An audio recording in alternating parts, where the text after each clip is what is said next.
Good morning, everyone. This is your friendly Irishman on the stage, inviting you all to take a seat and make yourselves comfortable. We have croissants, we have breakfast, we have booths, we have swag, we have all the stuff you need to have the most epic of days today. But we do invite you to take your seats and make yourselves comfortable.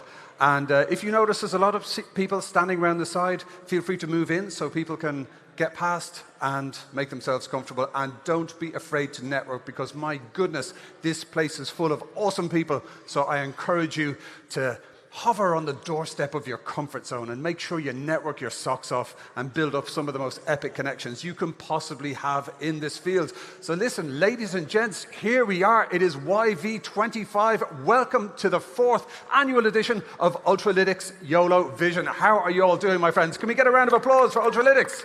Yes. Thank you so much. So listen, my name is Oisin Lunny. I help great people, companies, and organizations tell their best stories through podcasts, through events, through media, and it is an absolute thrill and a privilege to be back here for YOLO Vision one more time. I've been with the team in various events in Madrid, and it is such an honor to see how this brand and this community is expanding globally. Now, powered by the good people at Ultralytics, YOLO Vision 2025 is the conference that unites the open source Vision AI community to focus on data, machine learning, and computer vision advancements. It is, of course, taking here today in beautiful London. We have the best possible weather. It's sunny, it's crisp, it's clear, it is gorgeous. Great weather to focus. And we are also going live out on Bilibili and YouTube. Hello to all of our friends joining us virtually. Now, this is very much an event about getting involved. We'd love to see your comments. If you want to drop a wave in the comments of the live videos, we would love to see your interactions. Any questions you have, any comments, feel free to share the love. And we do encourage you to share the love using the hashtag YV25, YOLO Vision 25. So let's make some FOMO out there, people. Let's make everyone else jealous. Use the hashtag YV2025.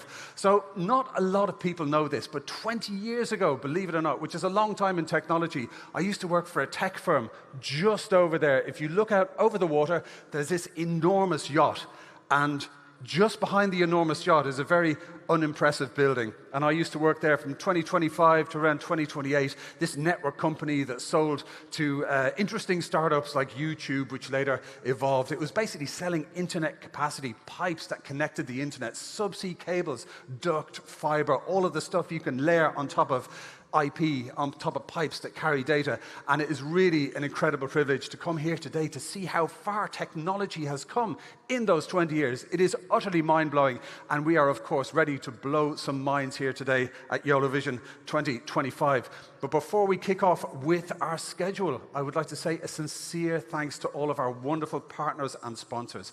Now, there's an old saying that you can really tell a lot about somebody by the company they keep, and you can certainly tell a lot about a company by the company they keep. So with this in mind, I'd like to say sincere, humble thanks to our wonderful partners, Seed Studios, Sony Semiconductor Solutions, Axelera AI, Intel, and Deepex. We deeply value your partnership and support, and we are very excited to dive deep with your sessions later on today on this stage. I would also like to thank the Pentagon for this amazing venue. Isn't this stunning? So remember, YV25, all the selfies, all the photographs of the venue. Let's make some FOMO. Let's make all your friends, families, and financial directors incredibly jealous. You're here, they're not. It's all good. Okay, now speaking of which, I would like to thank also our amazing AV supporters, our amazing AV team up there all around the place, hovering with cameras. We're delighted to be working with Vibration Productions and Gas Productions for the AV. And thank you very much to Food by Dish for supplying the catering. More on that later. So let me share a few house rules with you first. Use the waterside terrace for anything like fresh air, or, not so much fresh air, but you know what I mean. If you need to get some fresh air, head on out to the waterside terrace. We have a cloakroom for all of your cloakroom needs. It is just out that door and around the corner. There are bathrooms both upstairs and downstairs. I feel like I'm a trolley dolly on a flight now. So yes, you'll see the bathrooms up there and downstairs. Make yourselves comfortable. We have you covered for any of those needs and bio breaks. Drinks, Very important. I am an Irishman, as I did mention earlier, and I do look forward to a bit of liquid networking after every event, because it is thirsty work up here on the stage. We invite you all to join us for drinks, and this is happening at the back of the venue. It is absolutely going to be fun. So if you need anything from anywhere, if you're curious where you can find things, just ask any member of the team. They are absolutely delighted to help you. We'll have breaks all day, so do make sure you visit all of our sponsors. Make sure you get yourself some Ultralytics merchandise, my friends. You're going to be seeing people rocking some very cool Ultralytics hoodies and Ultralytics t-shirts. You can get them too. We're going to be giving out prizes on the stage. We're going to be giving out swag, and you can get some great stuff from Ultralytics. I did take the liberty of adopting one of their delightful teddy bear keyring holders. So if you want a delightful teddy bear keyring, you know where to go. So, my dear friends, we encourage you to share all of the action all day. Use the hashtag YV25. Now, we have incredible content for you coming up today. We really, you are going to be spoiled for choice today, I can assure you. We have an exclusive product launch from Ultralytics. Exclusive. You are going to witness it here, and our good friends on YouTube and Bilibili. We have keynote speakers from industry leaders and visionaries driving the future of technology. We've got incredible speakers. We're going to have live demonstrations, which are always quite exciting when you're working with technology. But, this is where the rubber hits the road. You're going to see live demos on the stage, absolutely thrilling. And you're going to be experiencing some of this great cutting-edge technology and some innovative products in action. And of course, I did mention a bit of liquid networking. We are going to have an after party. We invite all of you to stay for the after party. It is going to be lit, and you are all invited. Now, this is just, an exceptional day, and an exceptional bunch of people that have put it together. And with this in mind, I am absolutely thrilled to tell you that we're going to push the boundaries of Vision AI in action, and we're really going to be exploring the new frontier of the technology with the community and with the amazing people who are bringing it to the world. So with this in mind, I would like to invite my good friend, the founder and CEO of Ultralytics, to take to the stage. My dear friends, please give a very warm welcome to Glenn Jocher. Thank you.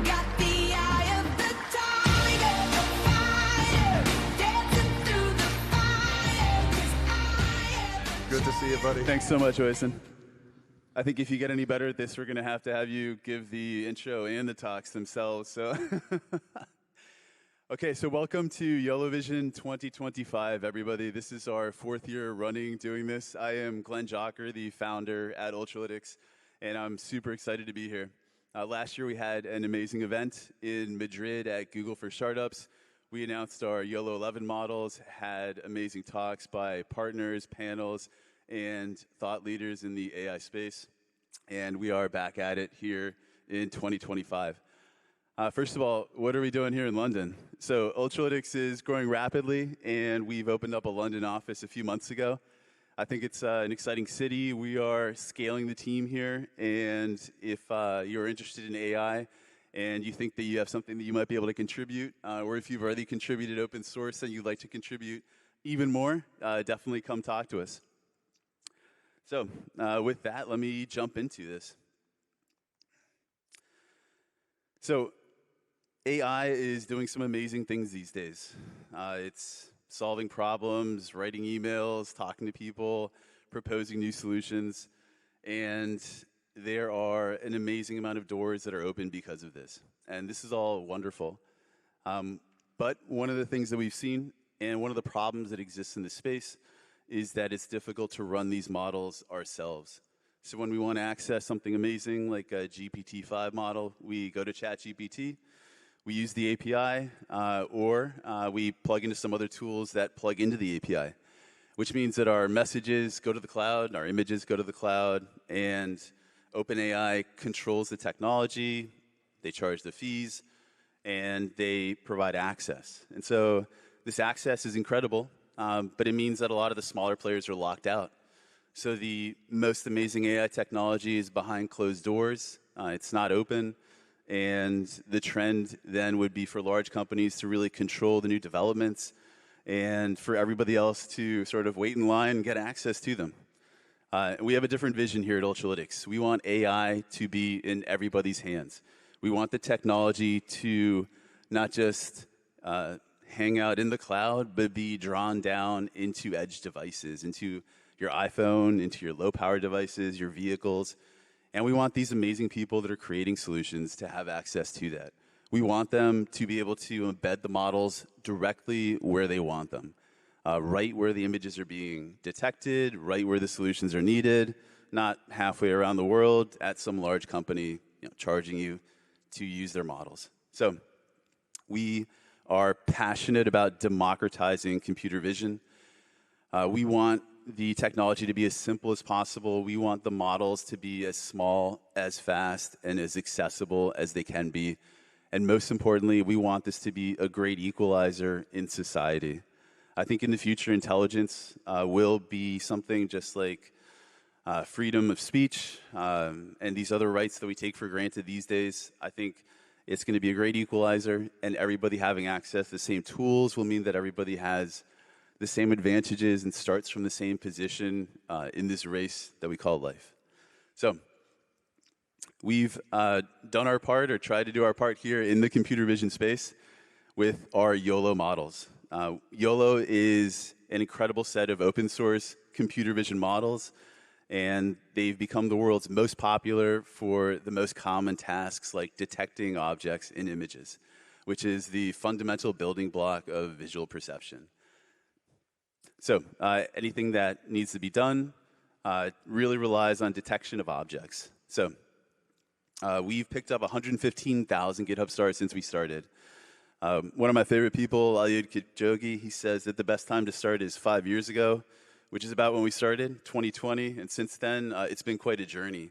So we've been scaling the team and, of course, the open source community also around us. So these stars are, I think, a testament to the traction, the adoption, and the impact that the technology has had in the space. And we have almost 1,000 open source contributors that help us build it. So it's not just the amazing team at Ultralytics that we have here and that we're continuing to scale to meet the demand, but it's a bigger story. It's the wider community. It's all the people around the world that use the technology, come up with ideas for how it could be better, and then go to GitHub and submit that as code contributions. So it's an amazing movement, and it's one of the ways, of course, that we can contribute and compete with the largest players out there. So 1,000 ML developers is quite a few people, and I think we are very gratified for the contributions, for the community, and of course, very receptive to feedback. It's one of our key tenets at Ultralytics is to always have our eyes and ears open. We have some ideas for how the technology should evolve, but in reality, the end users, the people that are putting it into products and using it every day, are the ones that know better. So if you have a great idea, and if you're technical, if you're not, feel free to stop by GitHub, tell us what we could do better, let us know how we can make things easier, and we will be there listening to you. So the usage of the models themselves, the impact has been tremendous. I think whenever you start a project, you want it to be meaningful. You want to know that there's a light at the end of the tunnel and that there's a purpose behind what you're doing. And here we are very lucky to have this traction. 2 billion usages every day. These are inference jobs around the world. And this compares quite similarly to what OpenAI sees for the number of prompts that they receive on a daily basis. And this is far higher than what Google Lens, for example, receives on a daily basis. So the traction and the adoption is just through the roof. It's creating real-world impact, and it's making a difference in industries and applications every day. The most easy way to get YOLO is through the Python package. We measure about 250,000 downloads a day, so we've recently crossed 120 million. We just launched it about 2.5 years ago, and we've got a bit of an example of the evolution since then. So this is actually real-world data. It's not just a nice marketing graphic. We started tracking usage at the beginning of 23 when we launched the YOLO V8 models in conjunction with the Ultralytics repository. At the beginning, there were a few million usages. It started creeping up, and most recently in August 2025, the last complete month that we have data for, we saw 62 billion usages, which is about 2.5 billion per day. Most of these are for object detection. It's got about an 80% market share, but these are dispersed among the different model sizes and the different tasks like segmentation, pose estimation, and so on.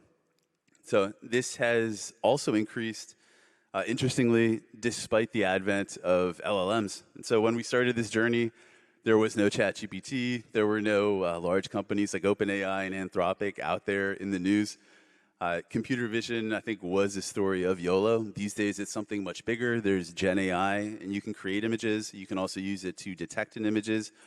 But the key component that's lacking is the speed, the size, and the edge accessibility on these technologies. And this has meant that we've continued to grow in the middle of very important releases in the space, like GPT-4V 2023, other Gen AI models, SAM, SAM2 by Meta, and so on. So there's different parts of the market, and I think in the edge space, where we really like to live and thrive, I think we're doing a great job. And if anything, we are leveraging VLMs and LLM technologies for data annotation, training, and knowledge distillation from large models down to small models. So the journey has been quite interesting. I jumped into the open source scene in 2020. Before that, I was involved in particle physics, and that's where I first started experimenting with ML.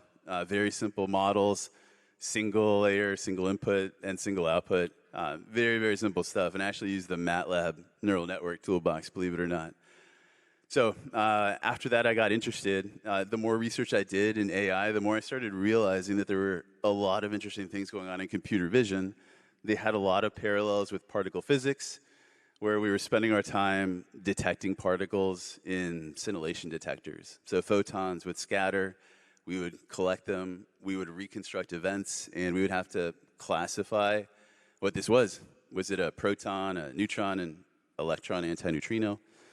And I realized that the classification challenge that we had was being solved quite well through ImageNet and CNNs. And I realized that there was also quite a bit more, I think, interest in the computer vision space. There was more activity, there were more citations, there was just a little more buzz going on. And so the more I saw, the more I got excited, and the more I started participating. So in 2020, I dove in headfirst, committed myself fully to computer vision with kind of a cloudy future. No clients, no revenue, and little expectation, just kind of on an adventure. So I saw that there were a lot of models that were being published, and they were next to impossible to use. It was really difficult. It was a significant ramp, and it was a painful journey. And so I started making things easier for myself. I started making it easier to train models once they were trained, easier to use them, easier to export to other formats. And for the first time in my life, I had done this open source, which was kind of scary. In my previous career, it had been a lot of work where the companies don't like those the secret sauce to be all put out in the public. And so this was the first time that I'd done something that was just out there. And so my natural inclination was, I think people are just going to run off with this and take it. And that was true. But then sometimes they would come back and they'd say, Glenn, you did a terrible job here. You should do this instead. And at first I was like, well, this person, I'm just doing all this for free. But then I realized, oh, wait, this is very valuable because now somebody is giving critical feedback on the product. And now I'm getting this critical feedback actually in the usage that it's being used in industry. And so I started listening closely. I started implementing changes, and I started doing that quickly. This took me about a year or two, and this is when I started launching my own model.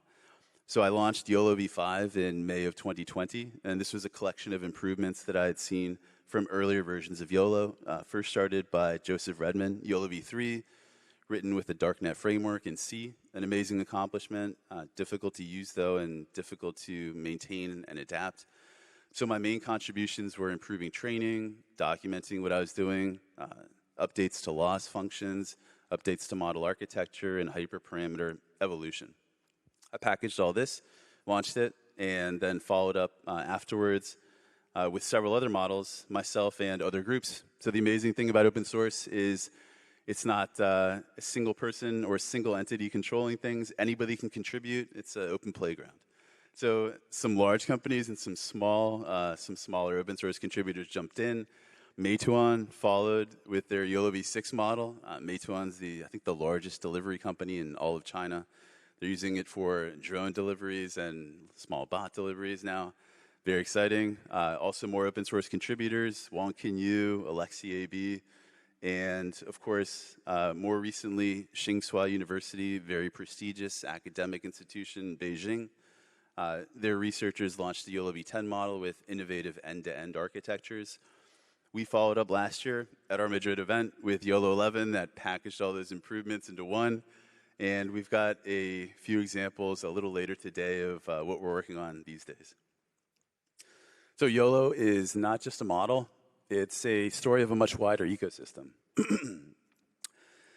So when you're training YOLO models, you can do this in a variety of places. You can use many different notebooks, compute environments, CUDA devices, MPS on MacBooks. And you can log these many different ways with weights and biases, with Comet, with MLflow, with, of course, TensorBoard. And once you're done training a model, once you're done experimenting, we make it very easy to deploy these anywhere that you want. We integrate with almost 20 different deployment environments, from CoreML on iPhones to TF Lite for Android devices, to OpenVINO formats for Intel CPUs, TensorRT on NVIDIA devices, and so on. So Edge is really a story of not just training, but where you go with that model. And we try and incorporate as many off-ramps, as we call it, as possible. I think the end user is always right, and everybody has a different idea for where they want the technology. And we make it our job to make sure that all of those off-ramps are working well, they're tested, they're mature, and so that when you train a model, you know you're going to be able to use it wherever you'd like to. So this is creating real-world impact. It started as an academic endeavor. It started as an open source adventure. The traction started with students, hobbyists, and it began to creep into industry. Now we have many of the world's largest companies using YOLO models in production in real-world environments. We have embedded ASIC solution providers like STMicro, Texas Instruments, that allow you to use YOLO directly on low-power devices. We have medical industry applications such as Theia Scientific using YOLO for microscopy analysis. We have Cubitron using YOLO models for hazard detection to ensure workplace compliance. And we have, of course, QA, which I think is one of the most popular applications, manufacturing, defect detection. In the case of eSmart, this is power line inspection, automated solutions with drones flying around, detecting issues, getting them ahead of time so that the power stays on in your house a little more reliably. So following all of these industry applications, commercial success, we've now closed a Series A, which is super exciting for us. The open source journey has been a winding one, and I think the technical capability of the tool that you have doesn't guarantee business success. You can have a very popular tool, and it can be difficult to monetize, difficult to convert into a business. And without that second step, then it becomes a more difficult journey to maintain. It becomes harder to provide support to the people that need it. It becomes more difficult to scale the team, to continue to evolve the product, and so on. So these are really parallel tracks. For the first half of Ultralytics' life in the last few years, we've been completely bootstrapped. Initially, it was just myself for about 2 years. Around 2022, we started to hire the first person, which is really exciting. The team doubled. And since then, we've been adding more and more people. We opened up our London office this year and also a Shenzhen office in China this year also. So some of the team also came from Madrid, which is where we had our first office and where we did our event last year. The Series A round is led by Elephant VC in New York and also with participation from Square One. I think this is going to be an amazing change for us. This is going to really power the journey going forward. This is going to unlock a lot of the growth potential that I think has been there and that we haven't had the tools to unlock compared to some of the other well-monetized startups around us that are in the AI space and in the computer vision space. So this is very exciting. I'm super thankful, very grateful, and I think this is a huge mark of recognition from the VC community, and I think this is an indicator of great things to come. We just closed this, I think, less than a month ago. So we have barely started to put this to work. But I'm very excited. This is going to allow us to get the compute that we need, hire the talent that we need. And to give you an indicator of what I mean, when we started with Ultralytics, and when I started experimenting, I had a 1080 Ti that I was plugging into my MacBook. I think this was in 2020. This is when NVIDIA and Apple were still friends. You can't do that anymore. But after I needed a little more compute, I landed some cloud credits with Google. They have a startup program. Did the same thing with Amazon and then with Azure. I think we went through about $500,000 in cloud credits, and this really powered YOLO V5 R&D, YOLO V8. This allowed us to really train the models that we needed to. Because, of course, ML is a big game of trial and error. You need to do many different experiments. Most of them are failures, which means that you need to really train hundreds of models to get one good model. But then the compute credits ran out, and then sort of everything ground to a halt, and we were really confused about what to do. So we pooled all of our funds, and we bought one server 3 years ago from Lambda Labs. It's an 8X A100 server, and we've been poking along with that one server until today. So this funding is going to really change the game for us. I think we've been very capital efficient. We've done amazing things with the team that we have, with the funding that we have, and we've been able to compete with some of the biggest companies and some of the biggest players out there. I think the community, of course, has been a key contributor to this. And I think now one of the things that has been missing, one of the puzzle pieces that we haven't been able to put into the puzzle is now in there. And I'm super excited for the journey from here and to put this round to work. Okay. So with all that behind us, that brings me to today. So we are giving a small preview here of 2 new efforts that we're doing at Ultralytics. One of them is on the model side, and after that, I'm going to have one of my colleagues, Prateek, come up here and present Ultralytics platform, which we're also working on the SaaS side. Because, of course, it's not just the models, it's how you train them, how you deploy them, and where you can use them. So we were heavily inspired by Apple. Not just this year, but in many other years. I really admire their drive for simplicity, their focus on innovation, and their branding. So, as you guys might have noticed, iOS 26 recently came out, and Apple has made the shift from, I think, what's called Semver to Calver. And this is a calendar-based versioning system. And so we decided to do the same thing to simplify YOLO model names. These days, it's a bit confusing, the latest version of an operating system to come out. And I think now with our upcoming models, which we've called YOLO 26, I think it'll be quite easy to keep track of what the latest model is and what the next model will be. So a few details about the YOLO 26 family that we are working on, which builds upon a lot of the advances from YOLO 11 and other models that have come out in the intervening 12 months. So we've seen interesting innovations with, for example, YOLO 12 from Buffalo University that introduced a few transformer architectures. And we've also seen innovations outside of the YOLO space. So there's other ways to detect objects than a YOLO model. And one of the best architectures for that is RT-DETR, previously DETR created by Meta, innovated a bit by Alibaba with their RT-DETR family, now on version 3. And we've got a explanation here of a few of the architectural improvements and training improvements that we've baked into the 26 models. This is a bit technical, so I will try and get through this without anybody falling asleep. But the first thing we've done is remove distributed focal loss. DFL was one of the main improvements going into the YOLO 11 models, and this helps provide a range of estimates for bounding box regression. Though it improves accuracy, it does also slow down models and complicate architecture, which makes it more difficult to export to some of the formats that we support. So we've removed this, and we've compensated for the removal by improving bounding box regression so that we don't lose any accuracy. So speed gained and no accuracy lost. This is my favorite. YOLO models have always had a second part that comes after the model, which isn't actually part of the model. It's called NMS, non-maximum suppression. The models will detect many objects, In a typical image, tens of thousands of objects. And the job of NMS is to really pick those needles from the haystack, get rid of everything else. And this is great, it works well, but it's a separate part that needs to be implemented in every export destination. So if you export a YOLO model to, say, an OpenVINO format, then you're going to need to also implement NMS separately, typically.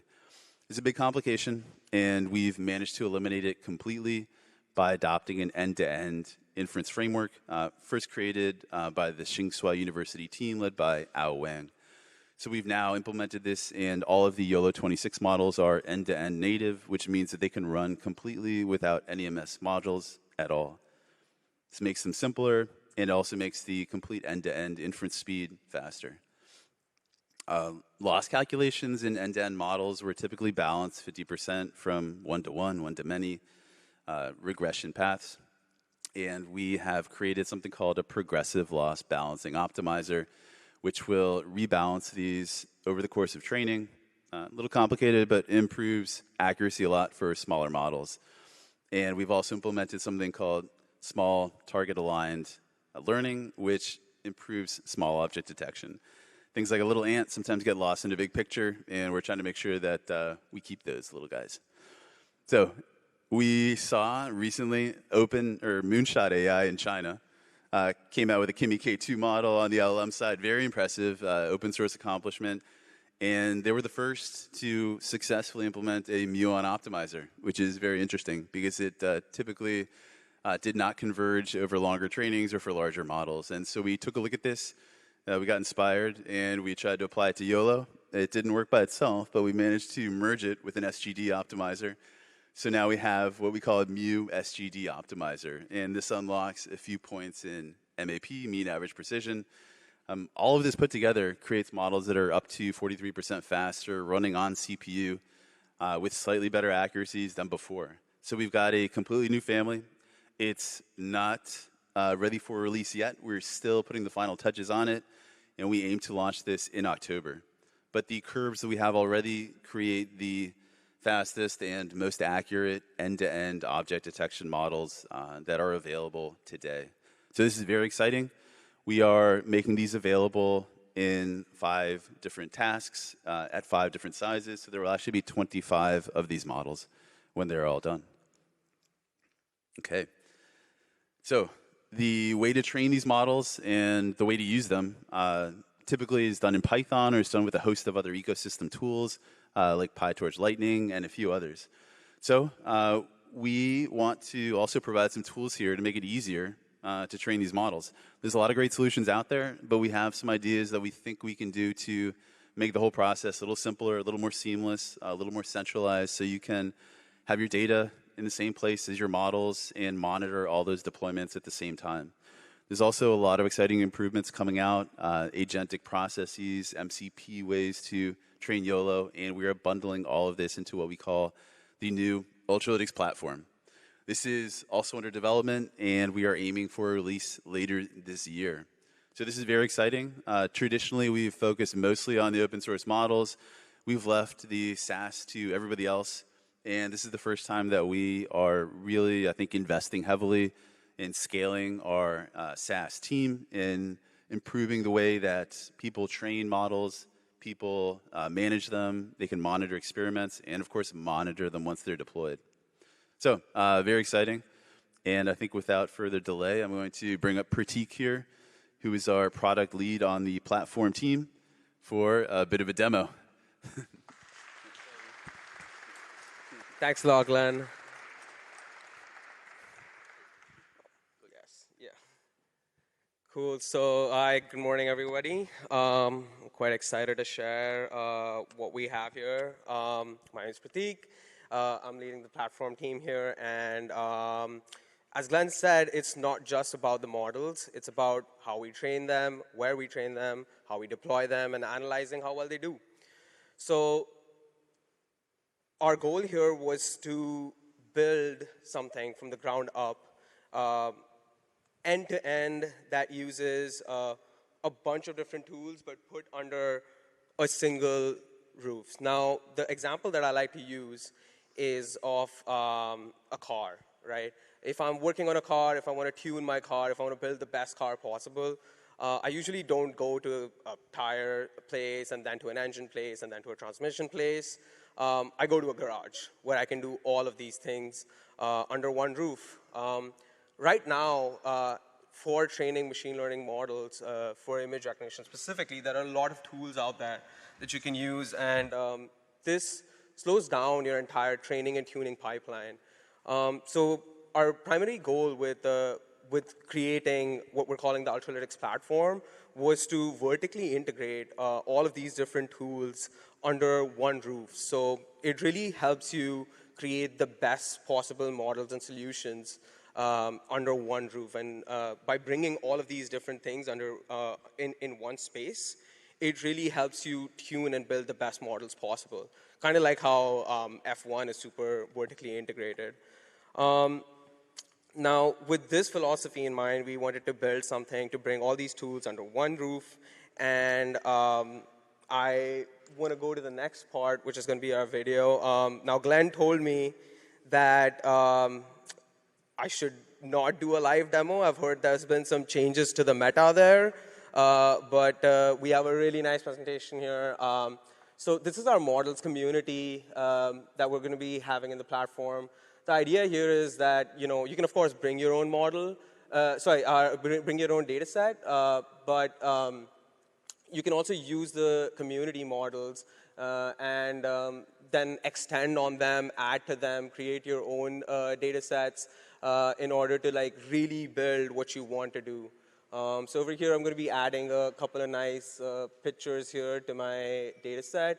What I'm trying to do is I want to show you guys a little bit deeper about the data set part that we've been working on. So a key part of a good model is having really good data set and data to train on.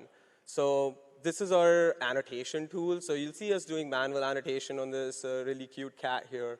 And you can see that it does take a little bit of time and effort. And this is still a simpler image to annotate.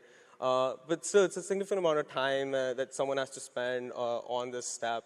And what we're going to do here is, once we have this annotation, we're going to go to the next picture. And it's going to be a significantly easier experience, even though this is a little bit of a complex cat to annotate.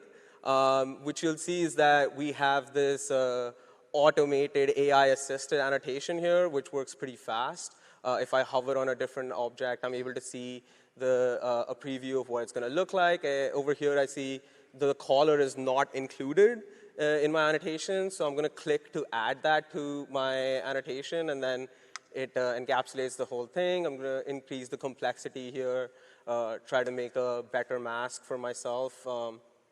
The goal is to really make this annotation step easier and highly accurate. What we really want to do is make sure that your starting point for your training is really good. Now, we're going to create a new model training run here. What we really want to do is enable people to either use an existing model from our models community or train your own models. Now, something you'll see that's quite different from other platforms out there is that we're quite cognizant that we want to support both advanced users as well as newcomers. So for advanced users, we provide an extensive amount of customizability when you're going to train your model. But then for lay users, we also have these templates available that you can just click and forget, and then we do the thinking for you. This lets you get started pretty easily and quickly. And then, of course, we want to give the flexibility for either training on your own agent, training using our platform. And what we're going to provide here, I'm going to use my own machine to do the training and get it started. Once the connection goes up, I can just close out of my training and forget about my own agent, because I can follow all the training live in my project run right here. So this is my model being trained live. I can see the console logs coming in, and then I have some previous runs that have been completed here, but I see every 10 seconds about I'm getting new updates from the back end with all of my training data. So giving me a lot of insight and comparisons between different model training runs and their metrics coming in I can also look at how the training was affecting my system, look at some CPU graphs and charts there to give me an idea about how the performance is during training, if it's stuck, if it's something I need to look at. And this gives us a lot of visibility over our training and what we're going to do here. Quite interesting, quite exciting to bring all of these different tools under one roof here. And then we've really spent a lot of time figuring out the entire pipeline of a machine learning engineer's journey, right? Going from the base level, which is data sets, to then training, and then inference. And the whole team has invested so much time into learning what it means. We don't really want you to think about it. And we want that when you come and use the platform, you really go like, wow, they even thought about that. And the more we invest in it, we're very clear that we want to invest specifically a lot into the data part. So I'm going to show you another small video of a pretty interesting new feature that actually got done. Some people say maybe last night, but it's a phenomenal feature that we've got working now. So of course, annotation and getting quality annotations is a very, very precarious and long-tailed task that a lot of people have to spend a lot of time to do. And we really want to invest time with like all the new features that are coming out in computer vision in order to boost this part further and further. So yeah, this is a picture of us from our intensive offsite at Malaga. We did one of a classic Silicon Valley style hackathons over there, and we really rebuilt everything from scratch and really did a great job here. I would definitely like to take note of Bluesy, our chief dog officer. He's looking quite phenomenal there. Yeah, I think with the platform, with these videos, we're just really giving you a sneak peek. There's a lot more in store. And I want to be quite cognizant that there's actually going to be more stuff shared, right? Like we've only covered part of the journey. There's also inference and analysis of your inference and improvement of all of these things, which are all going to be part of this one platform. We really think that building everything under one roof will let you build the best solution possible. So the Ultralytics platform is going to be the next generation of democratizing computer vision. With our datasets and models community, we're confident that we're going to be driving forward open source collaboration and the definitive platform meant for building computer vision solutions and not just accessible to experts, but also to newcomers. Everyone should be able to get access to computer vision. So Ultralytics Library is already one of the most popular repositories in the world, and the platform works hand in glove to improve and build on it, and then also extend it. We also think that this collaboration is going to not only improve the library, but also the platform, as they both grow to have more and more features. We want the Ultralytics platform to be the best and the easiest place to use the YOLO family of models. And we are really excited to show what we have in store, and please keep an eye out on our socials for what we have next. Cool. With that, I'll pass it back to you. Amazing. My dear friends, give it up for Prateek. Oh, thank you. Oh, that's great. I'm saving the beatboxing and the karaoke for later. I'm just going to leave this mic here just in case any of our VIP guests want to drop some sick beats and, deliver some awesome bars on the stage. Wasn't that great? That was absolutely brilliant. Some rousing remarks. And listen, Glenn, congratulations to you and the entire team for the Series A funding. I mean, wow, that's a vote of confidence from the universe right there. That is just brilliant. And, some real key takeaways there from what was just shown on stage. It takes a brave man to demo something that was maybe updated yesterday, live on stage. That is brilliant. I love Glenn's kind of mission statement there. We want AI to be in everybody's hands. This is great, and it's always been the mission statement. You are going to be able, you are able to embed the models wherever you want to embed them. It doesn't have to fly off to the cloud or whatever, and yada, yada, yada. It's there where you want it, as we're going to see over the course of today. And also, the entire team at Ultralytics is passionate about democratizing computer vision and actually generating real-world impact. And we saw some great examples of that on the stage. Thank you very much. And also, listen, as I mentioned earlier, I did used to work over there, over the water, just behind that yacht. I lived in Brighton and commuted. This is a very boring story, but I used to commute up every day to over there from Brighton. It was a long journey, and it's one of the reasons I embraced public speaking so passionately, so I didn't have to commute. Anyway, as I do events, I like to collect TLAs, or three-letter acronyms, and we got some choice ones there. Now, when I moved to Brighton, people used to refer to me as a DFL, down from London, but now I have a new one. This is great. It's actually, from now on, it's distribution focal loss. That's so much better. I like it. Thank you. You've helped me get a new DFL. And of course, Prateek shared the TLA to end all TLAs right there. The CDO, or Chief Dog Officer. Absolutely brilliant. Lovely to see. Okay, my friends, just a little reminder, we're running competitions throughout the day. We have some Lark water bottles to give out. So whenever there's a bit of a changeover between the speakers, we're going to be asking you some interesting questions based on what folks have said. So do pay close attention because you might win. So my dear friends, let me tell you a bit about our next speaker.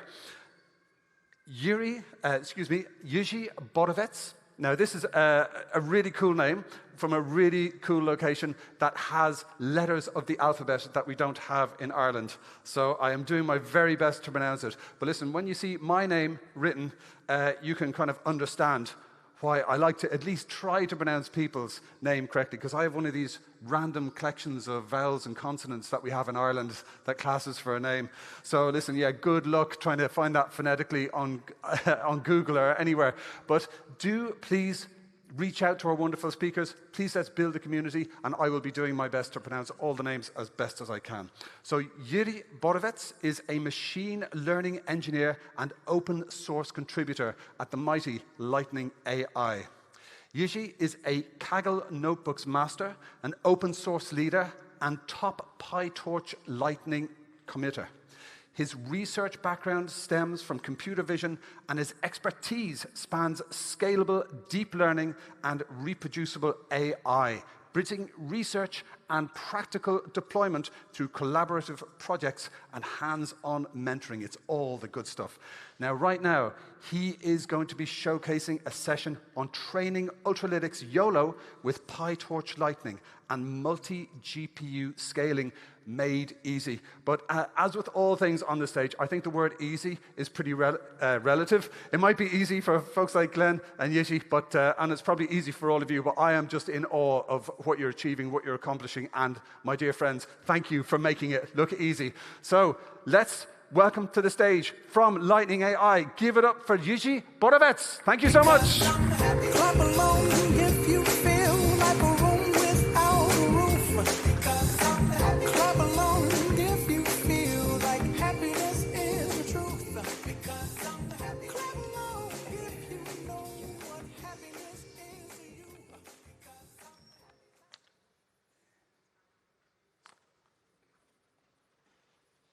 Hello, everyone. Folks, just a little reminder, do share the love.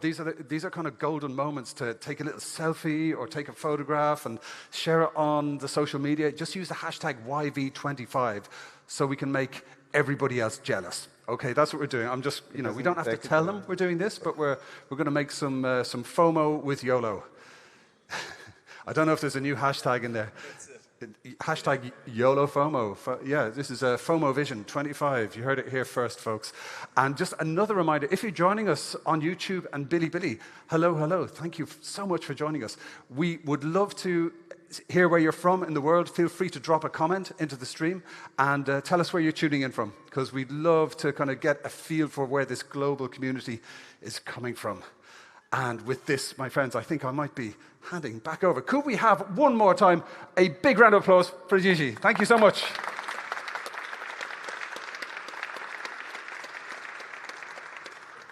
Hello, everyone. I'm really happy to be here for the first time at this conference and for a long time in computer vision conference. And also didn't present for a while, so please stay with me. So I will be presenting another perspective as YOLO Ultralytics has everything built in, so how to do it differently. Not necessarily you have to, but interesting to know that there are other options. So I was already introduced, so I won't repeat this slide anymore. And what I have prepared for you was a short demo with oriented bounding boxes detection. First, just how it's done so far with Ultralytics, just one line, which is cool. Then how to do it more complex when you want to gain some more control on what you are trying to reach. And if you are like more researcher or developer who wants to have hands-on and full control of everything. And I think I lost the internet connection, so I will just try to do online demo offline, so just showing the notebook I have prepared. And hopefully you will learn something from this presentation. First, I would just repeat what all was mentioned already a few times. So my journey with open source started many years ago as a PhD student, and when I wanted to share what I did, and not only paper, which is usually forgotten, so I was start to share my code. That's how I got to the open source. I contributed there, then I found some interesting projects. So it was PyTorch Lightning. I think I already met Glenn a few times with YOLO 3, YOLO 5. I maybe skipped the 8 and 11 yet, but that's something it may change. I believe that the open source and community is a huge drive how to improve everything, not only AI, but any software development with three main points, like collaborative integration. You can collaborate with anyone everywhere across the world. Doesn't matter what your education or what are other biases. Then it brings a big transparency and reproducibility because everyone sees the code, everyone sees what you are doing, and everyone can help and also provide the critical feedback. And what's important, don't take it, critical feedback is constructive thing. It's not that someone doesn't like you, but it tries to help you. That's the important thinking which everyone should have. And reliability, because if you have a product which is public, used, and has many stars, so it means that many people use it, so you can rely that it's good and it works as expected. You would not expect any issues anywhere in the pipeline. So some nice projects, so Ultralytics is one of them, which is very nice for democratizing the computer vision. Then PyTorch Lightning is a really great tool for scaling training in scale. And one more platform is Kaggle, for example, when you want to share, they provide you the data, and you can just play with the data and learn how to solve some tasks. So oriented bounding boxes, so everyone knows object detection in bounding boxes. It's standard and trivial, so I try to step further, but not too far.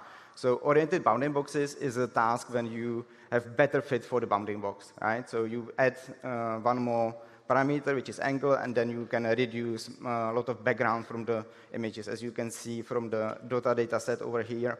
So just shifting the bounding box, you can reduce, for example, for the planes on the top right corner, a significant amount of background, and then the detection is much more reliable. In industry, it would be very good boost because you don't need necessarily segmentation, but oriented bounding boxes for the specific task is a really great thing. So this is a screenshot from the documentation, and I really tried it, and it really works. So it's cool. So you can just, in a few lines, train the model with some predefined data set, even if you have, or you can probably add some of your own, which is great. So very nice way how to really get soon hands-on what you are doing and what you want to solve eventually. And what I'm going to share is, OK, there could be a different way. So what PyTorch Lightning is focusing on how to train the model. So eventually, as Ultralytics is focusing on the models and how to solve specific tasks, which is great, so it can also blend with a different tool, which is focusing how to train. And kind of don't need to bother with everything code-related, distribution-related, and those stuff. And it's also open source, so anyone can use it, read it, and learn how we do it. So I hope I did the small table on the bottom correctly. So YOLO Ultralytics already have all those capabilities, but they are kind of boxed with certain parameters, which is important if you want to reach good results, and if you want to guarantee the good results. So what we can also, if you are interested in more developing, so we can also kind of separate this one big box to small boxes and get more control, more hands-on, more curiosity what's happening in every stage. So what the architecture for which PyTorch Lightning is standing for is separating data, model, and training loop. Pretty much that every part you can switch or you can customize, and you don't need to think about, okay, do I need to blend this one to the previous loop, or how to do it? So what I have prepared is, and then it brings the reproducibility and debugging. So the part is that you can focus on the model, for example, and then the training is kind of tested, well-tested, and you can rely it works fine. Or you can focus on the data and then use YOLO models and just focus on your task to be solved. Or you can just do some minor tweaks to your model, just inherit it, do some small changes, add, remove layer, whatever, and then train it with the standard Ultralytics dataset again. So this can just split those 3 steps to independent tasks, let's say. Yeah, OK. So, and then the classes which we have, so it's Lightning data module, which is covering the data part, Lightning model, which I use as a wrapper to the YOLO model. So I don't invent the wheel. I will be using the YOLO model. I would be using YOLO criterion for optimization, and then just add optimizer and some small stuff around it. So basically, the data model requires certain steps. You need to be set up. So for example, if you run on multi-GPU training, so for each node, you would need to eventually download the dataset if it's not ready yet. Then you define how the training data loader is created, and then when you don't need to bother how it's moved to the GPU or any device, then the trainer is giving it to you automatically. So it gives you, in the end, batch data shuffled and GPU ready, TPU ready, or any device which is the training loop running on.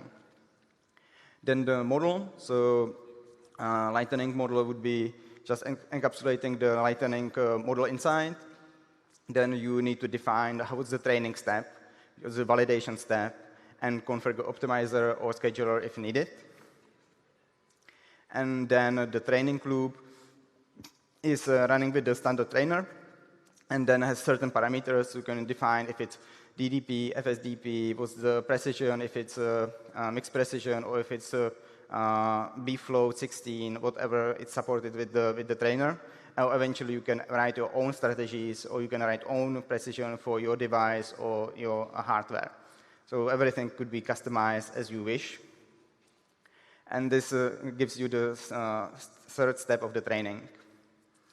So I will switch to the notebook when I first, again, just show the data set, what I have, then the data module, the model for the training, and run how I train it when I was online. So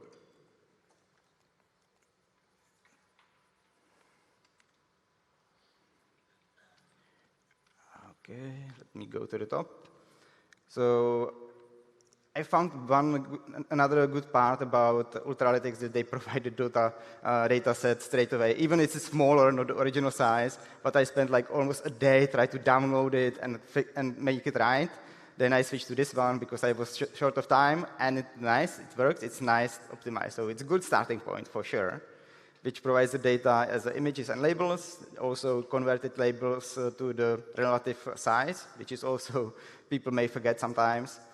Then the dataset I have here, so I created dataset as another class, so to simplify the training, and this is simple torch dataset, so nothing new, and define how you get the sample, how you convert the coordinates because the original size is XY, and you need to add the angle for the training, and some drawing for the bounding boxes. So what I like at every stage to get some visualization, so I know that I'm right, that I don't accumulate the bug. And that's also one nice part about splitting the training into data, model, and training, that at each stage you can wrap it and revisit that everything is correct. So I have created the data set here and just took one sample with the drawing, so I know approximately what the data are. and it gives me confidence that I would be training something which is relatively fine. Don't make too much mess at the beginning. If you mess any of the stage and you just look at the end, so it's very hard to find where the bug is. So for me, it's usually important to make some visualization or validation at every stage to understand that everything is fine. And then going to the data module part, so I already prepared the data is skipped because I have downloaded it manually before. And I have collide function, which is converting the labels and images as expected.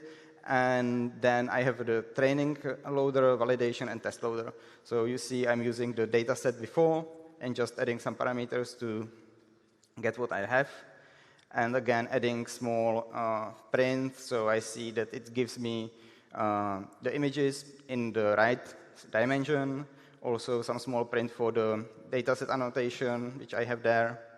And it makes sense. I don't have visualization for this one, but I can see that those numbers pretty much align what I would be expecting. Then for the model part, it was a bit tricky, as it was everything encapsulated inside, so I tried to kind of distillate the model part and some stuff around. So there's a bit more code than you would expect, but that was just to make it running correctly. So you create the Lightning model as a wrapper around the model. So I pass it to the model, and I had to switch to the training mode, and then, then the steps. So pretty much the validation and training has very common parts. So I created one more function, which is step, and it just returned the loss. For validation, you would also add accuracy, or you can add accuracy or for any other step, but this is just to don't duplicate the code for validation and train, as it is part of the same pipeline. So then in the training step, I have raw prediction, target loss. Then I do the manual step in this case and return loss. Then for the validation step, I return again loss. So it's used for logging in the end, and you can better see what's the progress of your training. And again, just to have the model created at the same cell, so I know that I don't have any syntax issue and everything is working fine. And the last step is in this part, the trainer. So I initiate the trainer and a small CSV logger. So for example, for me, I prefer, when I work with notebooks, I prefer to use the CSV logger, as you can just dump it to the file and you can easily attach it to, straight to the notebook and save it, compared to if you use default TensorBoard, which is about 20 megabytes attached to the notebook, which otherwise would have like half megabyte. So so that's why I use the simple CSV logger here. And then the training is on device auto, as I was developing the notebook on CPU, then I was running the training on GPU. That's a nice part about the PyTorch Lightning, that you can, with the same code base, you can debug it on one device and just with easy switch, or even with this auto mode, just switch to any device you want. And for example, what I believe that the Ultralytics doesn't have yet the bfloat 16 precision. So with this trainer, you can just easily run bfloat 16 through. You can run distributed training, so you can add how many devices you have. And if I would be online, I would show it also on the multi-GPU or multi-machine training as Lightning AI platform offers, but maybe later or offline with anyone who is interested. And then you create the trainer, you run fit for the model I created before, data module I created before, and show the sample outputs, run the training, and I ran it for 10 epochs without crash. So I was happy about it. I didn't plot the loss yet, so it would be also important to see how the loss progress or anything, or some more tweaks somewhere. So this is the notebook I have prepared. And just jumping back for the last slide, that is about some suggestions. So for me, as I already commented during the notebook session, so visibility and transparency is one of the key points for me, which I do, and I think it's really useful. Then what's nice for the PyTorch Lightning that you really abstracted the training parameters. So you don't, and it's also well tested. So it's tested on general cases, not specifically for YOLO, but you can believe that it's working well. As I had a meeting yesterday with one of my colleagues, and previous ex-colleagues, and he's working in graphical company, and he said, oh, we use Lightning still. So you can rely that it's used in production and it's well tested, and you can really focus on the important part, which is if you are research engineer, so you focus on the model. If you are product engineer, so you focus on the data, and you rely on the previous boxes or previous methods which are provided for you. Then, yeah, and everything is open source, so you can just easily step to the code, see if it's correct, or you can suggest that should be fixed, it could be improved, whatever you want. And yeah, happy to share this one later on if you are interested, and really happy to learn what are the practical cases, what people are using it. Thank you.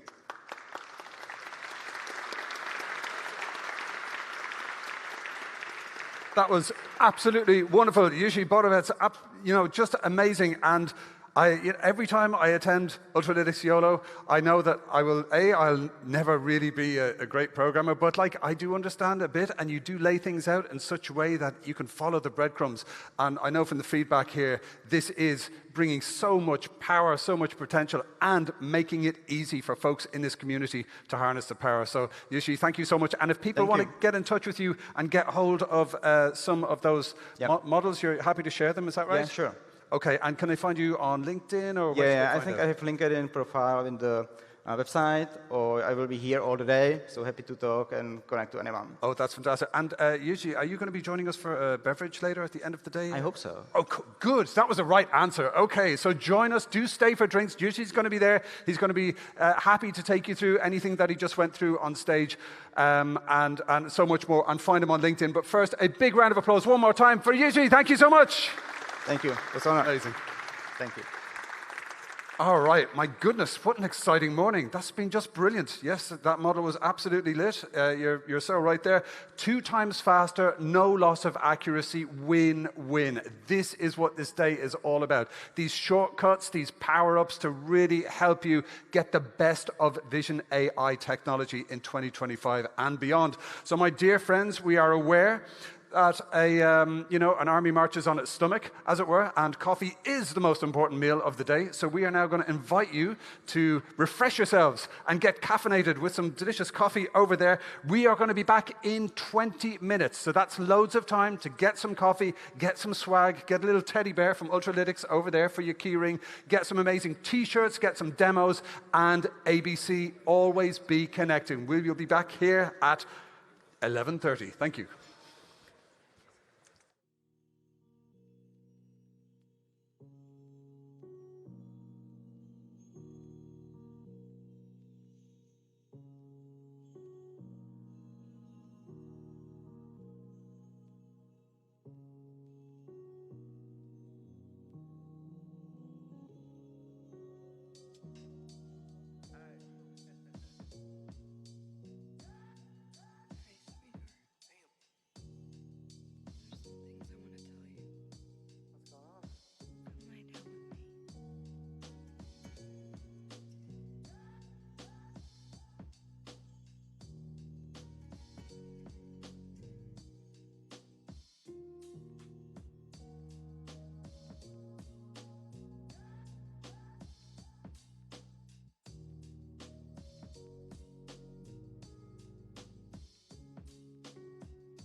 All right, all right, all right. Hello, hello. Great to see you all. Please accept my gratitude and admiration for embracing the spirit of coffee breaks, but we are going to kick off with our next session. Now, as mentioned earlier, my name is Oisín Lunny. I help great people, companies, and organizations tell their best stories through podcasts, through media, and through events like the mighty YOLO Vision. And it is a real honor to be here. I've done many YOLO Visions in the past, and this is the 4th annual edition. And every year, it just gets better and better. And one of the things I like to say whenever I come to the stage is I'm a great believer in the power of networking and of building communities. And as mentioned earlier, my first gig in Canary Wharf was 20 years ago, working just over there behind the enormous yacht. The yacht had nothing to do with my job, I can promise you that. But basically, practical experience has taught me that your connections can go anywhere, and you might be surprised where the people you connect with here today are going to be in 3 months, 3 years, or even 30 years. So my advice, network, network, network. My personal motto, ABC, always be connecting. And so feel free to find me on any of the social media platforms, particularly LinkedIn, because that's where I share the most, and I'd be delighted to connect with you, and let's build this community together. Okay, my friends, we now have a session from the mighty Intel, one of our wonderful sponsors. We are very grateful for your presence here. And Intel is, of course, a company creating world-changing technology that enables global progress. Their OpenVINO toolkit is an open source toolkit that accelerates AI inference with lower latency and higher throughput while maintaining accuracy, reducing model footprint, and optimizing hardware use. Tick, tick, tick, right there. So we're absolutely thrilled to be joined by Adrian Boguszewski, the AI software evangelist, and Dmitry Patsushenkov, OpenVINO product manager, and they're going to be taking to the stage right now to talk us through optimizing Ultralytics YOLO 11 from 62 FPS to 642 FPS in 30 minutes with Intel. It's exciting stuff. It's the cutting edge of tech. We're absolutely delighted to have them here. Please join me in welcoming to the stage Adrian and Dmitry. Thank you. Don't believe me, just watch.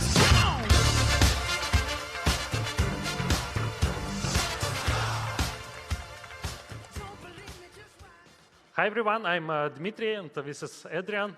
We just came yesterday to London. I'm based in Germany and I flew from Munich. Adrian come from Danzig. We are really be here. This is it's not the first YOLO Vision for us. We also presented last year on this conference and it was so amazing. And we decided to repeat. And today we will talk about some numbers. We will talk about how to optimize Ultralytics YOLO 11 model from just 62 FPS up to 642 FPS, and it takes just less than 30 minutes, and we will do it live today. So I hope you will enjoy our presentation today. And let me get started with some motivation why it's important, why optimization of AI is critical for success of your applications. First of all, of course, it's quite obvious by accelerating AI, you improve performance and speed of your workloads of applications running on the edge, on AI PC, or any kind of hardware which you deploy the workloads.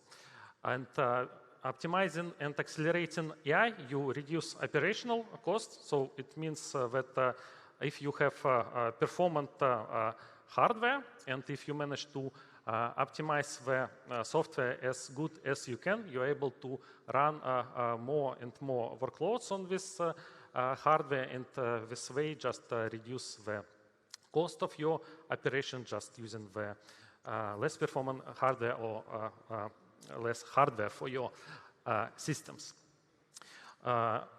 Another aspect which is important, especially for computer vision, because many applications run 24/7, is energy efficiency, and you also save a lot of money if you do right optimization.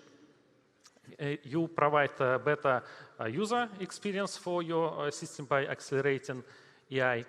And of course, you can, as I mentioned already, you can use smaller devices which are resource constrained to run AI. You don't essentially need very powerful hardware to run your AI workloads. And today we will do a live demo for you, and we are going to use Intel processor, which is called Intel Core Ultra 7 in this case. So it will, it's processor which has a code name Arrow Lake.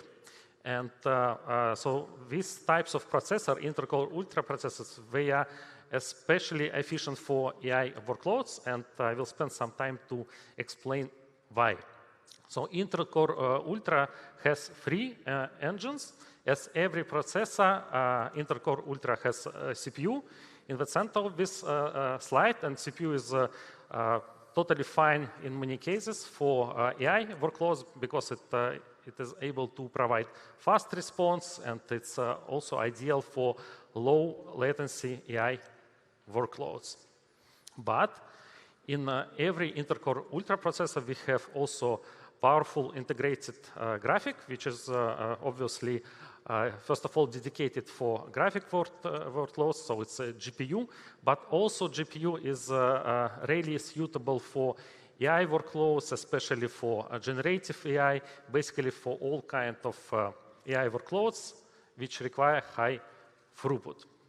And finally, very important AI engine which we have on Intel Core Ultra is NPU, Neural Processing Unit, and this is a dedicated for AI workloads engine. And why it's so special? First of all, it's very power efficient, and you can offload your AI workloads to NPU, run it efficiently, and also keep your CPU and GPU for something different. For example, if we are talking about PC, you can keep it for your office or for web browsing and so on.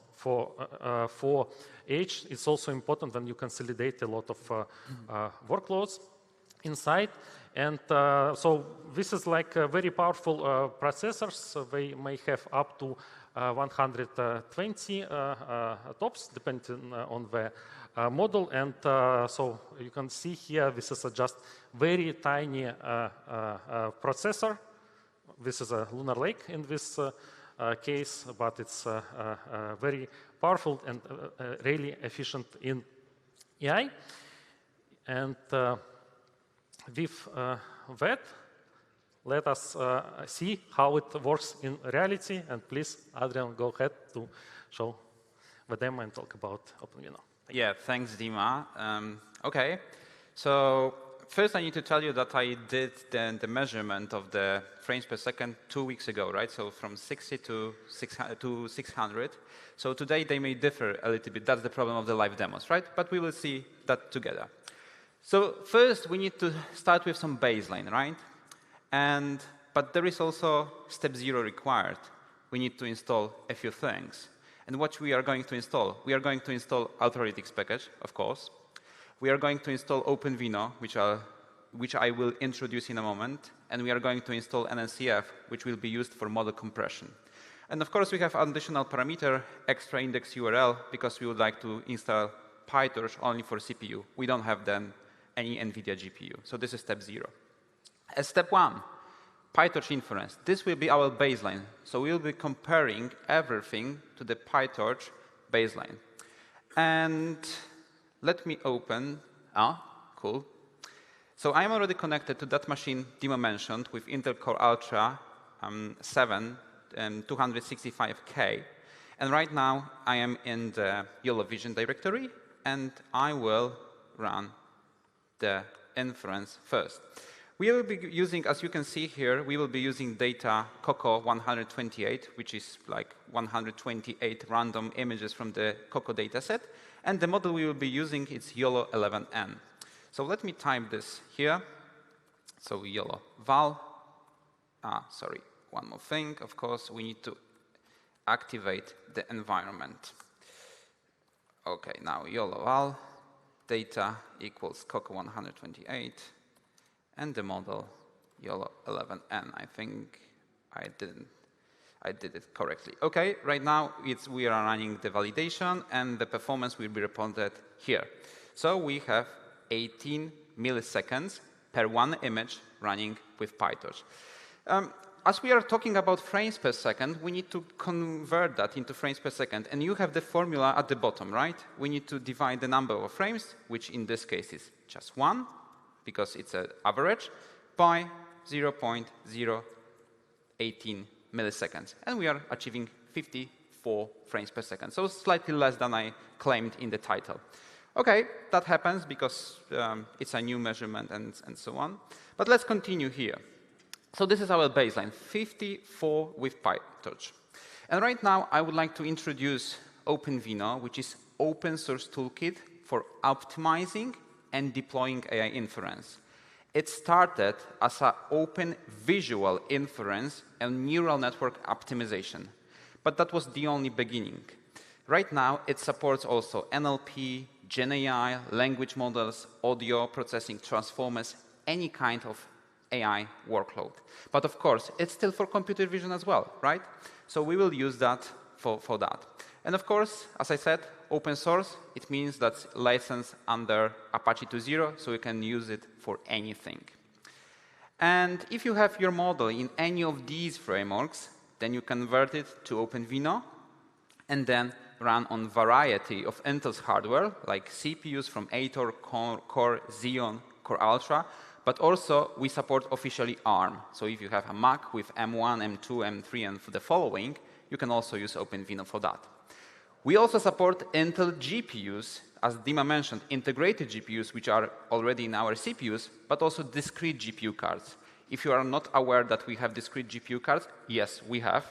Please come to our booth. We can show you some of them, of course, online, but we have. Discrete GPU cards for clients and for data centers as well. NPU, Neural Processing Unit, which is available in Intel Core Ultra, and you can run also on FPGA, and of course, any operating system, Windows, Linux, and Mac. Cool, so right now let's go to the next step. The next step, we will export the model to OpenVINO format to use it for the inference, right? And fortunately, because we had a great collaboration, and we have still with Ultralytics, this is already available in Ultralytics package. You don't need to do anything else. You just need to install Ultralytics and OpenVINO, and then you can do it directly with YOLO. So I'm going to do that. So YOLO export model YOLO 11N format equals OpenVINO, and that's it. And by default, it will be 640 by 640. This is the input size of the model, right? You can also use half equals true, which means that it will be converted to the floating point 16. But in this case, it's still floating point 32. And as you can see here, the export took a second. So just a second to convert the model. Right now, it's time for the next step, which means that we are going to run the inference with our already converted model. So again, YOLO val, data, the same data, different model, because right now the model is in YOLO 11N OpenVINO model directory. And we also specify the device we would like to run on, and it's Intel CPU. Pushing enter, and we are waiting for the results. You remember 54 frames per second previously, about 18 milliseconds. Right now, I hope it's visible. It's 10.2, right? So let's calculate the frames per second again. So I'm dividing 1 by 0.010 and 2, and we have 98 frames per second. We almost doubled by just running one export and running the inference with OpenVINO. And of course, we can go further. It's not the end of this presentation. Yeah. So the next thing we can go is kind of compression. So we are going to change the precision of the model. So we started with the floating point 32, but we can lower the precision to int8. That process is called quantization, and you can see the formula at the bottom, right? But in short, it means that we are capturing the range of the values the weights of them in the models. We clipped out the outliers. We round similar values together and convert that to int, and that means the quantization. This is the formula for like quantizing floating point value to integer. But if we look at the process, it means that we are trained the model first in floating point format. Then when we have the trained model, we provide also a representative data set, which is called also a calibration data set.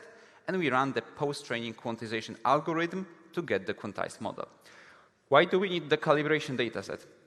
Well, we need to capture all the values between the layers, right? So that's why we need to push all the data through the network, capture all the values in the middle, and then get the right coefficients for the quantization. And if we talk about accuracy on mean average precision, is it free lunch? I would say almost, right? You still should expect some accuracy drop, right? Just a little. In this case, we measure that for YOLO V8N, and I would say the mean average precision drop is negligible in this case. You can see on the chart, right? So I would say this is a very good option, and let's see how it would help us. So right now, we are going to run the export again.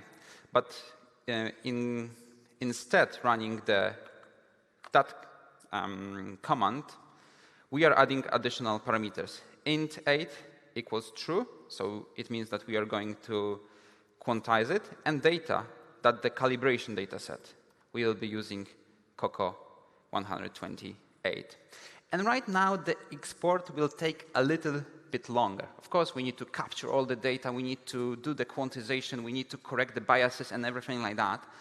But still, after 11 seconds, which is visible here, we are able to achieve, to get our quantized model. Cool. That was the next step. And then let's run inference again. You can see that the new directory appeared here in this main directory, which is called YOLO 11N int 8. And I'm going to use that model. So once again, YOLO val data Coco 128. And instead the floating point model, I'm going to use the int 8 model. Pushing enter, 98 frames per second, 10 milliseconds with the previous model. And right now, let me show you 5.9 milliseconds, right? So let's calculate the frames per second again, dividing 1 by 0.0059, and we have 169 frames per second just using the quantization. So we started with PyTorch in floating point 32, 54, right, if I remember correctly, frames per second. Right now, 169.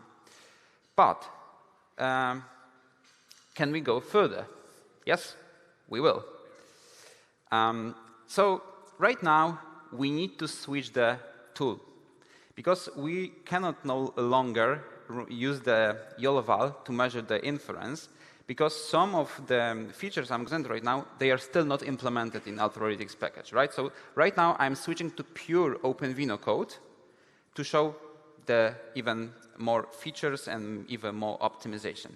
So I'm going to use the benchmark app tool, which comes already when you install OpenVINO with pip, you get the benchmark app together. And benchmark app can take a few parameters, like, for example, path to the model, some additional parameters I will explain later, but it shows two things, the latency and the throughput. And at this, during this speech, we care about throughput, right? So we will be looking at this. OK, so then what I'm going to do, I'm going to run this benchmark app with the same model we already converted with Ultralytics and additional parameters. So instead of YOLO val, I'm going to run benchmark app when I specify the path to the model. And yeah, it must be the full path. Then also I specify that I don't need this calculator anymore. Yeah, minus t means that I will be measuring the time for 10 seconds. Then I specify also API. This is a synchronous API. Then the device, CPU, and then one more thing, hint latency. I will explain a little bit later. Right now, we are running benchmark app, the same model we used before. We had 169 frames per second. And here, in this case, we will have slightly more, 233. Why? Because there is a difference between measuring inference in Ultralytics, how they do that, and how we do that in benchmark app. We don't measure the compile time, for example, the startup time, right? The first inference is skipped because it's always longer, and this is like the second and the following inferences, which are much faster than the first one. In case of the Ultralytics package, they measure all the inferences and average. That's why we have a little difference here. So let's say our current baseline with benchmark app with OpenVINO quantized model is 233. And of course, we can do the same for GPU and NPU, right? Because as Dima mentioned, there is a chip which has all of them on board. So we can change CPU to GPU here, and instead of 233 frames per second, we will have, let's wait a bit, because 10 seconds must pass to measure all of them, 245, right? It's slightly better, but still, it's the GPU, right? Why it's like that? Well, the answer is that in this specific CPU, GPU is not powerful. It's a desktop CPU. So usually you have a discrete GPU card. So we just put, like integrated GPU, which is not so powerful. But the CPU here is very, very powerful. That's why we cannot see so much difference. By default, in your laptops, you will see the difference. And it will be a big difference between CPU and the GPU. But here, unfortunately, it's not so visible. OK, I will skip the NPU part because I would like to go further. So the next step, performance hints. We need to talk about that. Because I did already latency hint, and it means that for the device, we create one infer request, and we use only one processing unit to run the inference on. That means that we are getting the response as soon as possible, right? But we can switch to the throughput mode when we use all the processing units in one device, and because we create many inference queues, then we will run the inference in parallel. And let's do that. So right now, what I'm going to do, I'm just changing the latency hint to throughput. And hit enter. So you remember 233 frames per second? And right now, let's see how much we got. And after 10 seconds, we get 77. Wait, what happened, right? Well, I need to tell you something. For the throughput mode, synchronous API is not the best one. We will get better results when we go asynchronous. And that's why. Because in synchronous, when we transfer the data, we do nothing, right? When the data is transferred finally and ready for the inference, we run the inference and get the first result. Then we transfer the second data, and we run the second inference and get the second result. But there we have some idle time that the device is not used for at all, right? So if we switch to asynchronous mode, we transfer the first data, run the first inference, but at the same time, simultaneously, we transfer the second data. So when the first one finishes, we are able to run the second inference, and we have the second result faster. So let's switch to the asynchronous mode. And so I'm changing sync to async, and 233 frames per second with the latency hint, 77 with the throughput, and when we switch to the asynchronous mode, we get 456, right? So this is the right API for the throughput mode. This is exactly here, 456. Cool. Can we go even better? Yes, we can. This is the next step I would like to show. Because the throughput mode and latency mode are not the only modes we have in OpenVINO. We have also cumulative throughput. And it means that in this case, we will use all the devices together. So in the throughput mode, we still use one of them, CPU or GPU or NPU. But in cumulative throughput, 4 frames per second from PyTorch in floating point 32 to 606 with OpenVINO, multi-device execution, asynchronous processing, and cumulative throughput. And the question is, can you manage everything? There is no free lunch, of course. That's all what I wanted to show you today. I hope you enjoyed, and I am giving the stage back to Dima. Thank you, Adrian. You and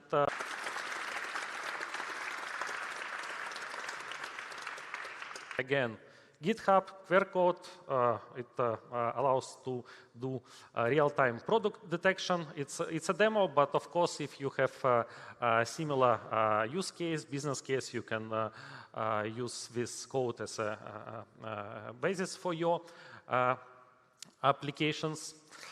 Yeah, so please go ahead when you have time with these demos and open source. And what is important for today? We have a small booth here, and we will be really excited if you can visit us and have some conversation about OpenVINO, AI, about Intel hardware, and any topic which you may be interested in. And we have also a couple of demos here on Intel hardware. First one is port the object demo. So this is an open source demo available in GitHub as usual, but we have everything here for you to try and to talk with us about its implementation.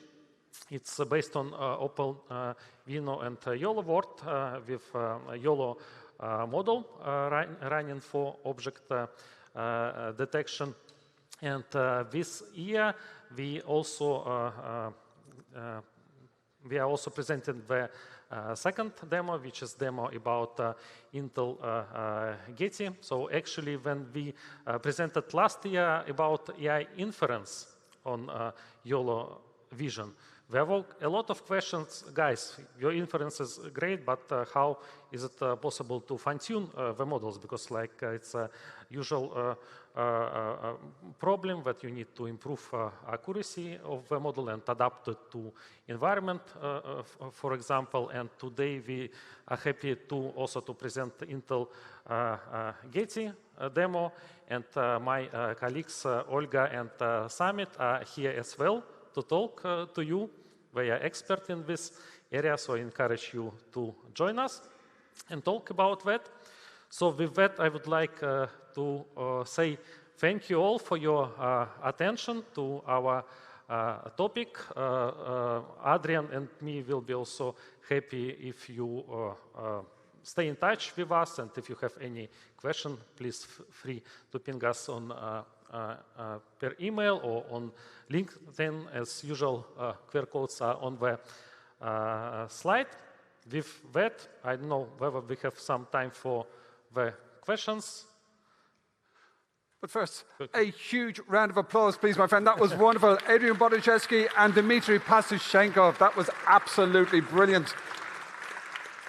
My goodness, I mean, maybe it's just me, but I always find myself, on the edge of my seat with those live demos because it's completely live and you're like hitting the CPU in real time and it's like, is it going to be meeting the target? And yeah, you absolutely crush it every time. So that was great.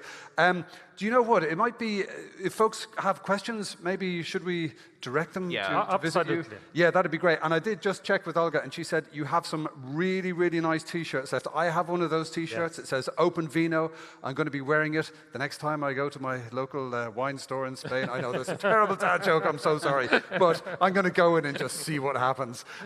So that's great. So folks, if you have questions, please go over, hit the Intel stand. You're going to hold up one of those lovely t-shirts there. The t-shirts are really cool. They've got one on the stand. They have a t-shirt in your size. Make sure you get one before the day is out.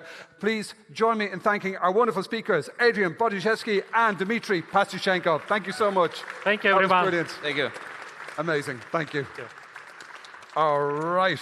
So listen, I wanted to say a little hello and share the love with our wonderful viewers out there on the internet, namely on YouTube and Bilibili. So thank you so much for joining us. We would love to know where you're tuning in from. We'd love you to take a screen grab of our wonderful speakers doing their live demos. Share any thoughts that you like, that you want to share with the world, but just make sure you use the hashtag YV25. Hashtag YV25, share the love, and let's create some serious FOMO out there, because, you know, if these folks are missing it, they're missing the excitement of a live event, and, you know, we really do need to spread the word about this, get the entire global community of Vision AI really excited about what's happening at YV25. Speaking of which, we are now going to move on to a company you may have heard of. They are, of course, the mighty NVIDIA, and we are absolutely thrilled to invite Angus Siberry onto the stage. Is it Siberry or Siberry? Siberry will do. Siberry. Thank you. Thank you so much.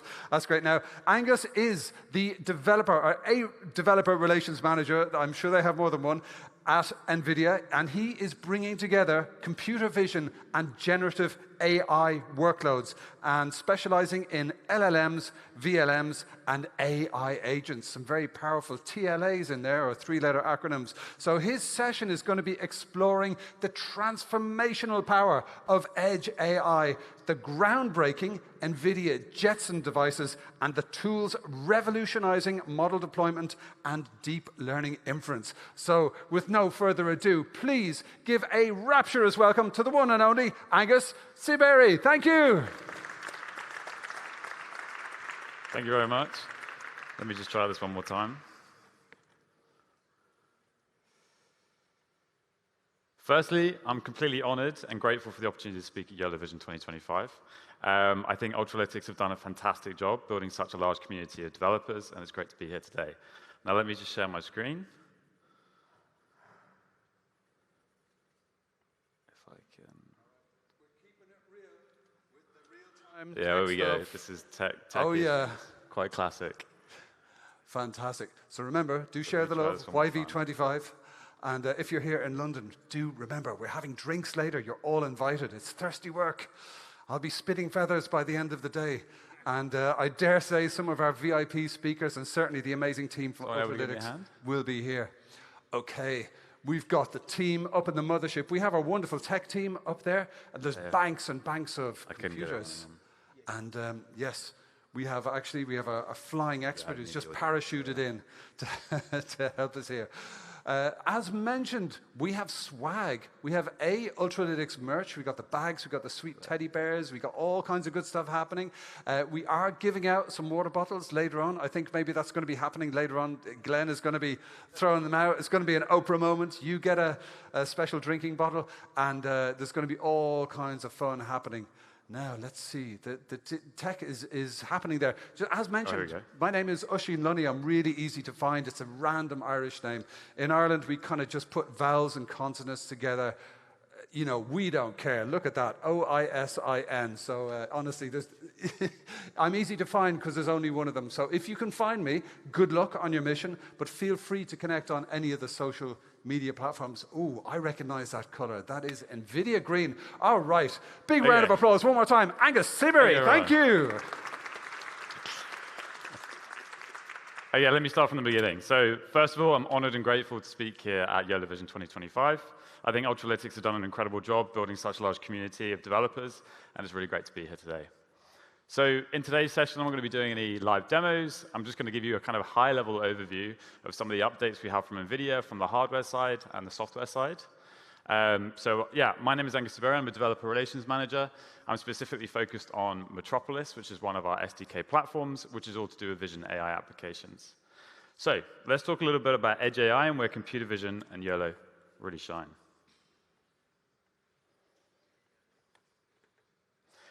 So edge AI and robotics is to deploy AI applications or devices or robots throughout the physical world.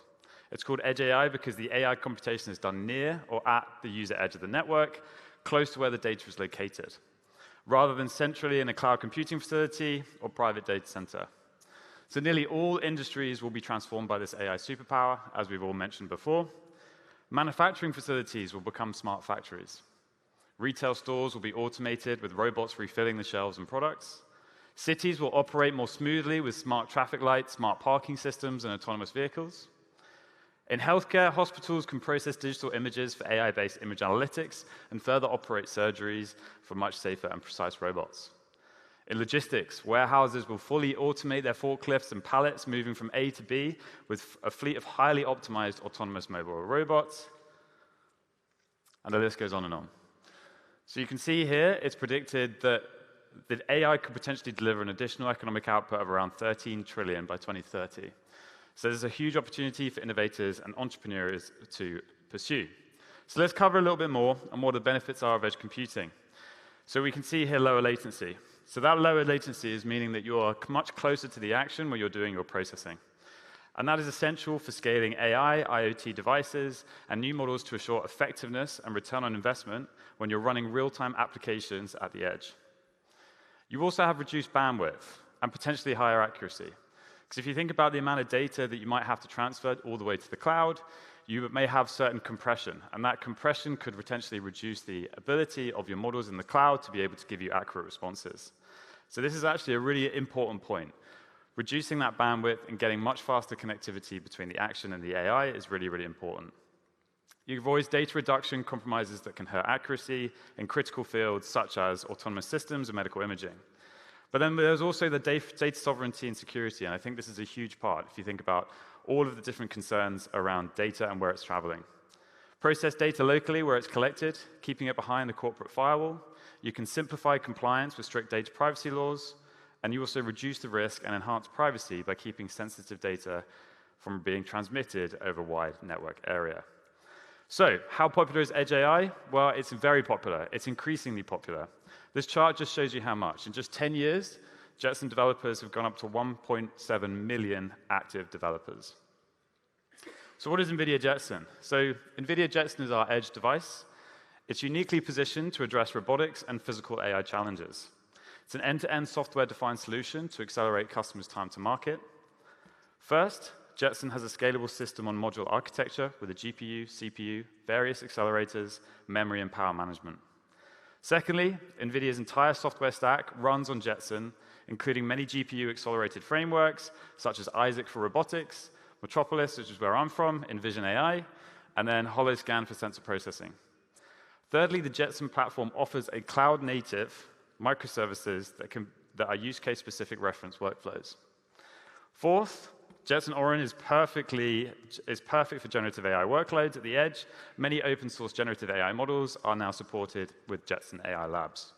So lastly, Jetson has more than 170 ecosystem partners to help them customers with software system design, software services, camera sensors, and many support that is needed.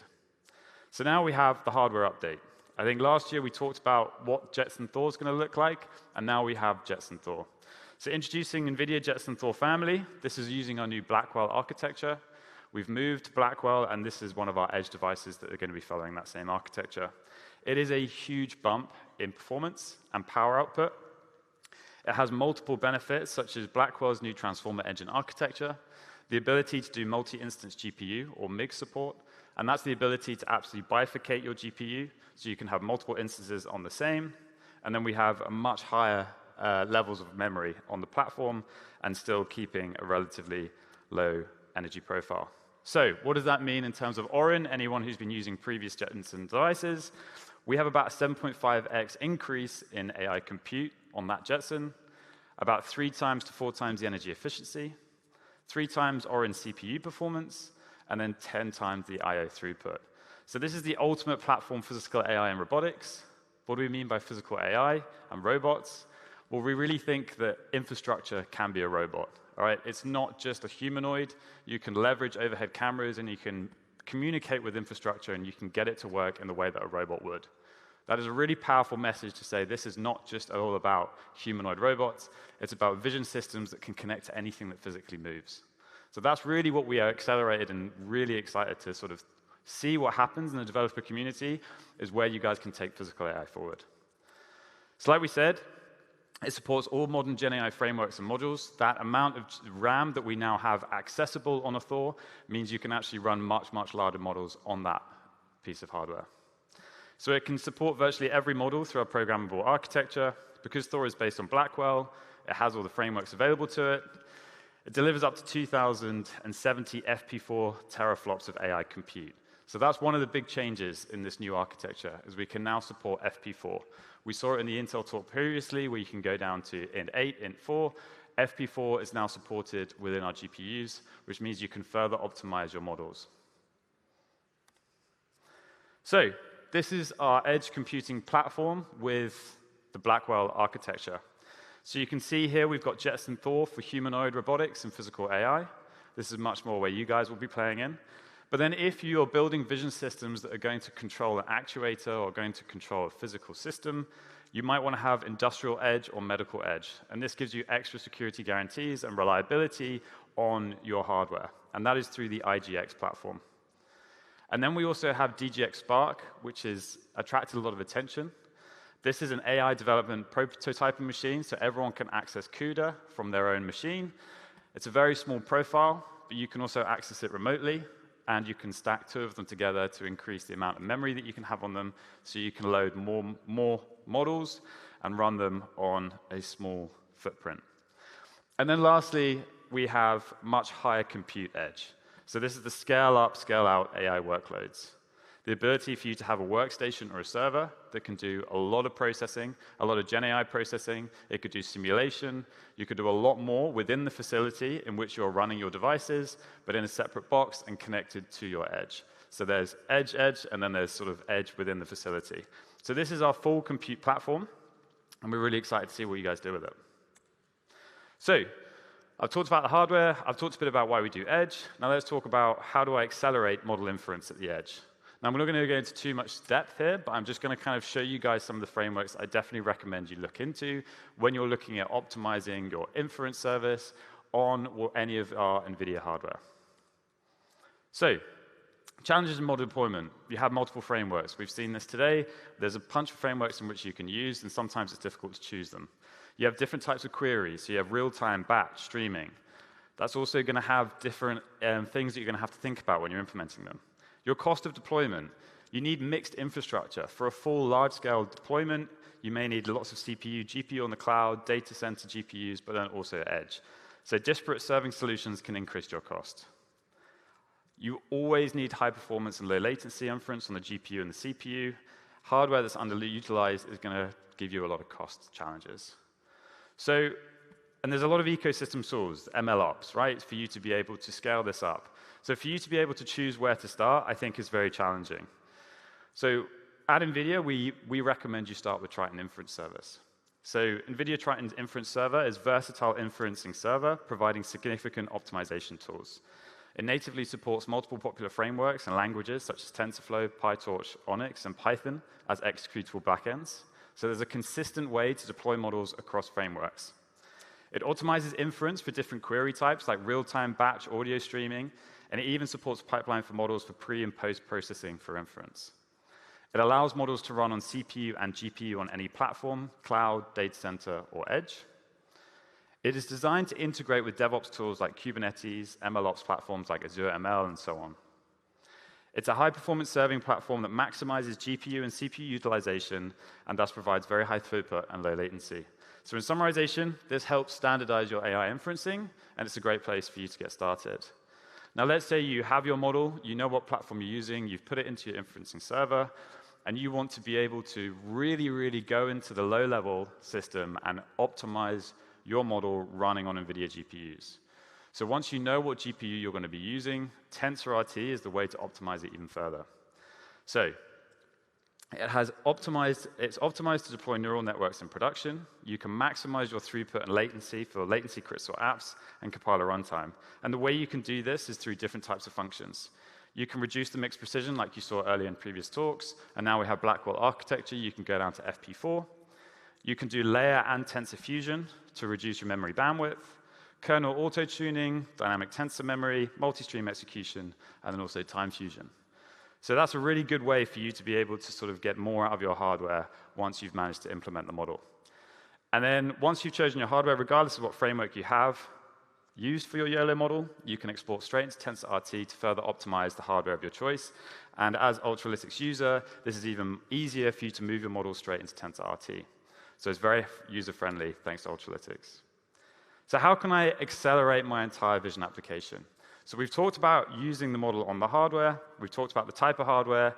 What about your whole end-to-end pipeline? Now, this is where you kind of go beyond just the compute that you're looking at. You're looking at the whole system.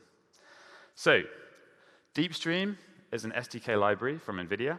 It's based on GStreamer and follows a streaming architecture and is trusted over by 1 million developers. The elements of streaming pipeline architecture are called plugins. So these little green blocks are the plugins.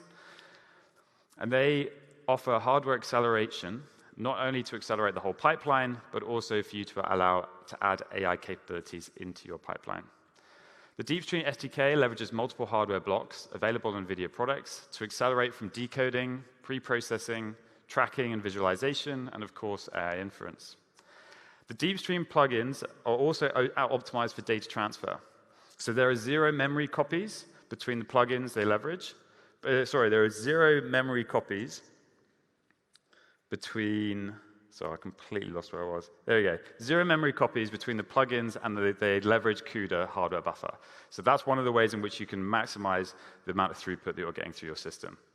So these hardware accelerated blocks, they need to be deployable from ARM-based appliances such as Jetson, all the way to public clouds and hybrid deployments.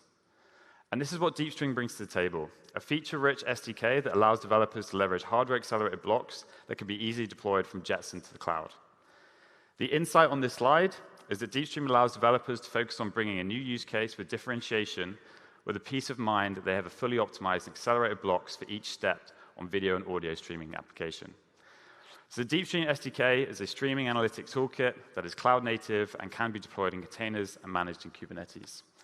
So this has been a very well-established system that we've been working on, and now we have some updates. So this is what its kind of superpower is. Fully accelerated plugins, like we just saw.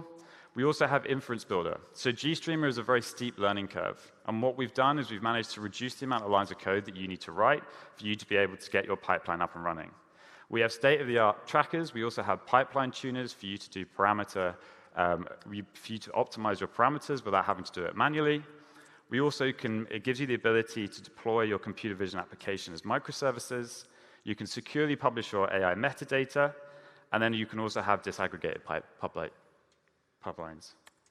So, DeepStream 8, 3 new features that I think are worth talking about. Inference Builder. Getting up and running is much easier. We also have real-time multi-camera tracking.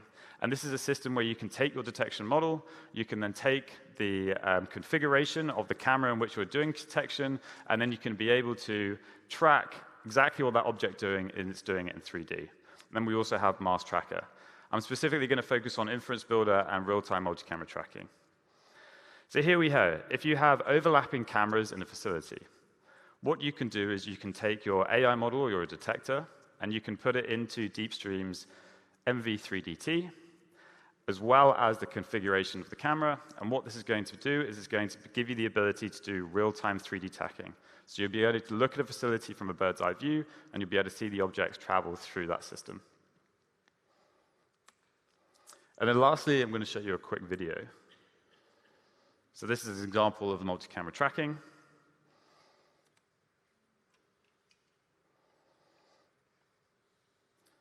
GStreamer can be a steep learning curve, so we've already talked about this. So we basically said, here's the amount of code that you're going to have to get started. A new abstraction layer called Service Maker can now take it from 350 lines of code to just 25 to implement a DeepStream plugin. So we've really made it faster and easier for you to be able to deploy these systems. The next thing I want to kind of talk about is how do you deploy them from coding to development. So you can now create a DeepStream app in minutes, where previously it was a much harder system.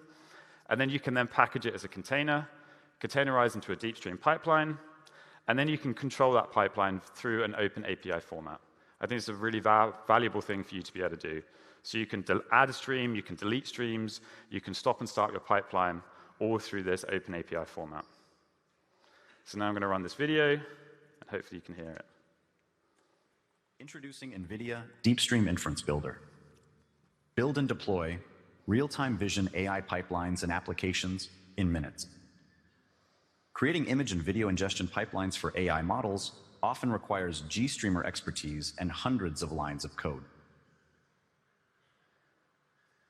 Instead of writing GStreamer code, you can skip the complexity and focus on models, metadata, and customizing the pipeline for your Vision AI applications and agents. You start with a simple configuration file that automatically generates your inference pipeline. Supplement it with an optional OpenAPI spec.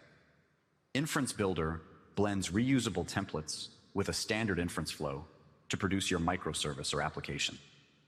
The final pipeline includes model loading, pre- and post-processing, multi-model support, and a built-in API server integration if desired. With DeepStream Inference Builder, developers can now select across multiple backends, unlocking a new set of possibilities. When using the DeepStream Inference backend, you can continue to use advanced features such as multi-camera tracking and connect message brokers for real-time metadata output. And with the TensorRT LLM or Triton backends, you can run state-of-the-art AI models with GPU-accelerated inputs and outputs in your pipeline. Use vision transformers, open-source vision models, and vision language models with DeepStream and the NVIDIA VSS Blueprint for video search and summarization to build new generative AI applications in minutes. Brilliant. So if you want to get started, here is everything you need. You can basically search for DeepStream Inference Builder, and it'll be the first thing that comes up, and you can go straight into a README file, and that will give you everything you need to get started on the Inference Builder. Follow the installation instructions on the folder. You can explore the different Inference Builder examples to test them. If you have any questions on DeepStream, please go through the forum, or you can come and speak to me later. And if you want to learn more about Metropolis and what they offer, please just visit the website. Thank you very much. Fantastic.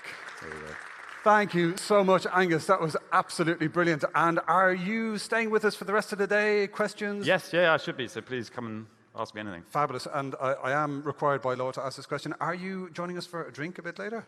Yes, I should be. Excellent. That was the right answer. OK, one more time. Big round of applause for Angus Siberry. Thank you so much. I mean, that's so awkward. I was actually in aisle 2, just leaning on one of those cardboard boxes. I didn't realize I had cameras on and, you know, Vision AI, so that's a little bit awkward. Sorry about the boxes, but I'm glad you were able to clear them up there, Angus. And how about that? The DeepStream SDK is trusted by 1 million developers. I mean, this is one of the things that strikes me every time I do an event with Ultralytics is the sheer scale and the sheer potential of this fascinating, exciting technology. It is reaching millions and millions and millions of people worldwide, and that number is only going to go up. Of course, these are very, very exciting times. Now, speaking of which, we're going to move on to our next session, and this is with our dear friends at Seed Studio, who have absolutely rocked the stage at Ultralytics YOLO Vision many times. They are one of our dear friends and beloved sponsors. They are a global leader in open hardware, empowering 500,000 developers and system integrators to create real-world digital solutions across multiple industries.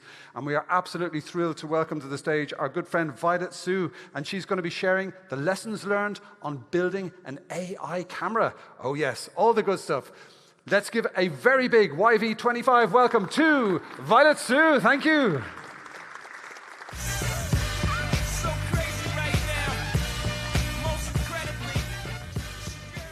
Hi everyone, I'm Violet from C Studio. Thank you so much for Ultralytics, for Glenn, for Paula, for the whole team for inviting us. And there's a little bit like unexpected accidents for us in this whole process, but glad that we made it here. Like with the typhoon, some of my colleagues couldn't make it here. And I'm glad to be here with this full house of innovators and enthusiasts. This topic, I would like to share with you about our lessons in designing AI hardware, and also how, with our lesson learned and our accumulated resources and experience, how we might be able to work together with us as your AI hardware partner, and you focus on whatever aspect of the AI solutions that you want to provide, and we can build solutions together for the real world. So the topic is shortest path to build Vision AI solution. So if you don't know us yet, a brief intro about C Studio. So we are an AI hardware company. We focus on providing AI and IoT hardware. So the majority of our customers are engineers, so we provide the products from sensors for you to collect data, connectivity to transmit data, and edge computing to process data. Okay. And then, but when we talk about the AI applications, many people want to think about, oh, in these AI applications, even if you look at only a small scenario, there are so many of the data that you need to get, so many elements that you need to consider, and how to get started. So for us, we provide a wide range of products when it comes to AI hardware. We can look at it from two aspects. One is AI sensor, and the other is AI PC. So for AI sensor, we have different kind of products for IoT. We have products for you to get vision AI and sound AI, and also a lot of for robots. And for the computer side, like AI PC, we have products that covers a wide range of AI performance from 0.05 TOPS up to 2,000 TOPS with the chipset that we choose from wide range of major chipset providers, from Expressive to Raspberry Pi and NVIDIA, and among many others. So the applications of AI that we observe, three main aspects. One is perception AI, like we want to perceive our environment, like what is the temperature, like light, etc., like our environment, but also not just like environmental weather data, but also whether there's a flame, whether there's any other anomalous things in this area. So we provide a lot of different kind of sensors for you to sense data in this way, and then you can build projects with for perception AI. And on the other hand, if you need more powerful applications, then your large language model can run on our device for Gen AI applications. And the combination of perception AI and Gen AI are some of them like robots or autonomous vehicles, or maybe a new generation of HMIs, etc. And we call it physical AI. So these are three main scenarios of AI applications that we have seen with our products. And like I mentioned earlier, our main customers are engineers. So they are engineers, and they know a lot about different kind of technology already, but hardware engineer, embedded software engineer, or like AI algorithm engineers, like there are different kind of engineers. The expertise are different, and we also want to see how we might be able to make it easier for them to either use AI hardware or build AI hardware. So these are the two questions we ask, like how we can make AI hardware more easily for you to use for different kinds of applications. So when we design products, we are thinking about what kind of design metrics we need to take into consideration, so we might be able to provide the hardware that can cover a wide range of needs. But on the other hand, if you need to learn about this architecture, this language model, or this programming language, or this application connectivity, etc., it might be a lot of work. So we also think about how you might be able to use the same hardware or similar hardware, but for more of the applications. So according to this, we provide different kind of hardware, and I give you some of the examples about what we provide and how we might be able to work together. So talking about the design metrics, one of the things that we love about YOLO is strong adaptability. So it can run on our products from the hardware from 0.05 TOPS up to 2,000 TOPS. So we usually use YOLO for benchmarking our hardware, and we can provide hardware from microcontrollers to microprocessors and also AI processors for a wide range of your own applications. So we can dive a little bit deeper and look at each level of products. For example, MCUs. So when you talk about the microcontrollers, and for the AI models that can run on it, it's usually very small. And we have this series of products. It's called a xiao. Xiao is actually from Chinese. It means small. But then if you pronounce it a little bit different, pronounce it as xiao, it means smile. So it's still very good connotation. So this product is called xiao. And then it comes with a camera on it, and then also a mic. So what you can do is you train the AI model, the tiny machine tiny machine learning model on it, and then it can run on this tiny device directly. It's thumb-sized MCU, and this product has been featured by Science magazine this year. It's calling Tiny Mighty Machine Learning for the Global South, and it's a 14 US dollar chips. They're incorporating tiny ML models with this actual tiny size. And some of the features applications in this article are, one of them is for one of the innovators, they use it to detect fungal diseases, and it reached 99% accuracy.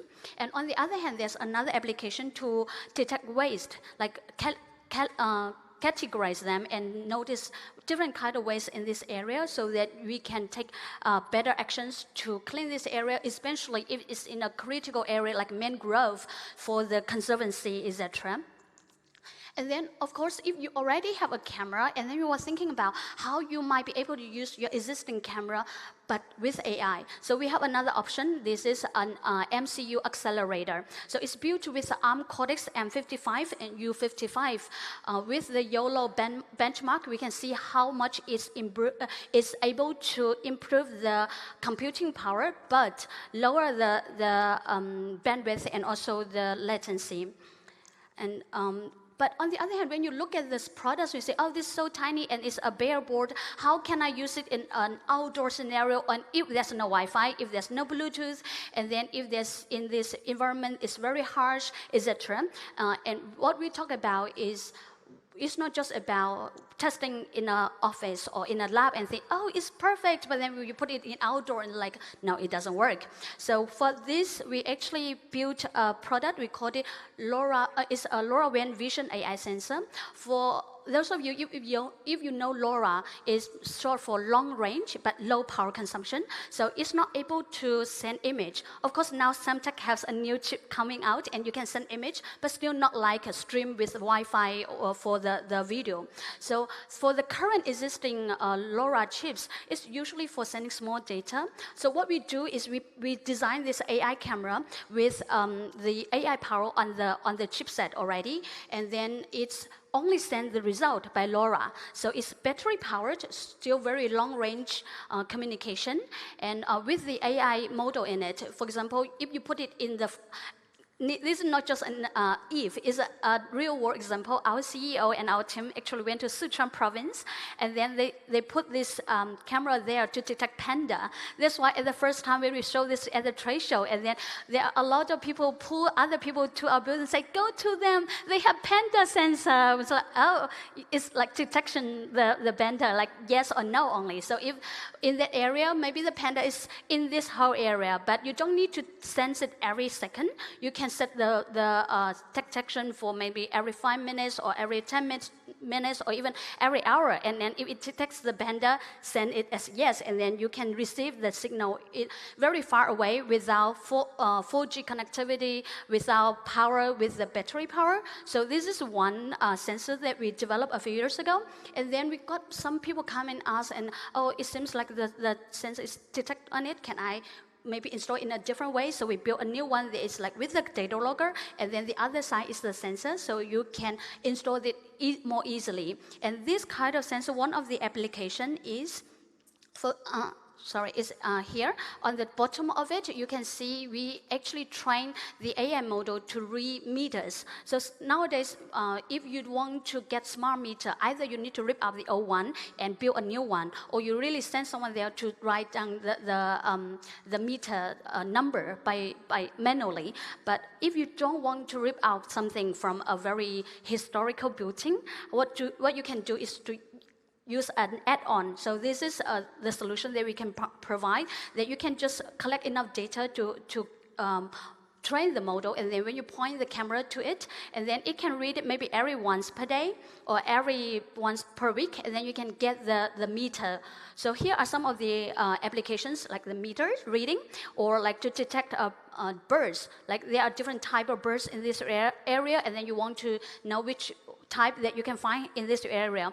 And all for attendance. Of course, it's not like attendance like moving very fast. It might be in this meeting room. You want to know whether person A, B, C is at the meeting room, so they don't need to take a very fast processing. Just point it there, and then during the meeting, you know who attended or not.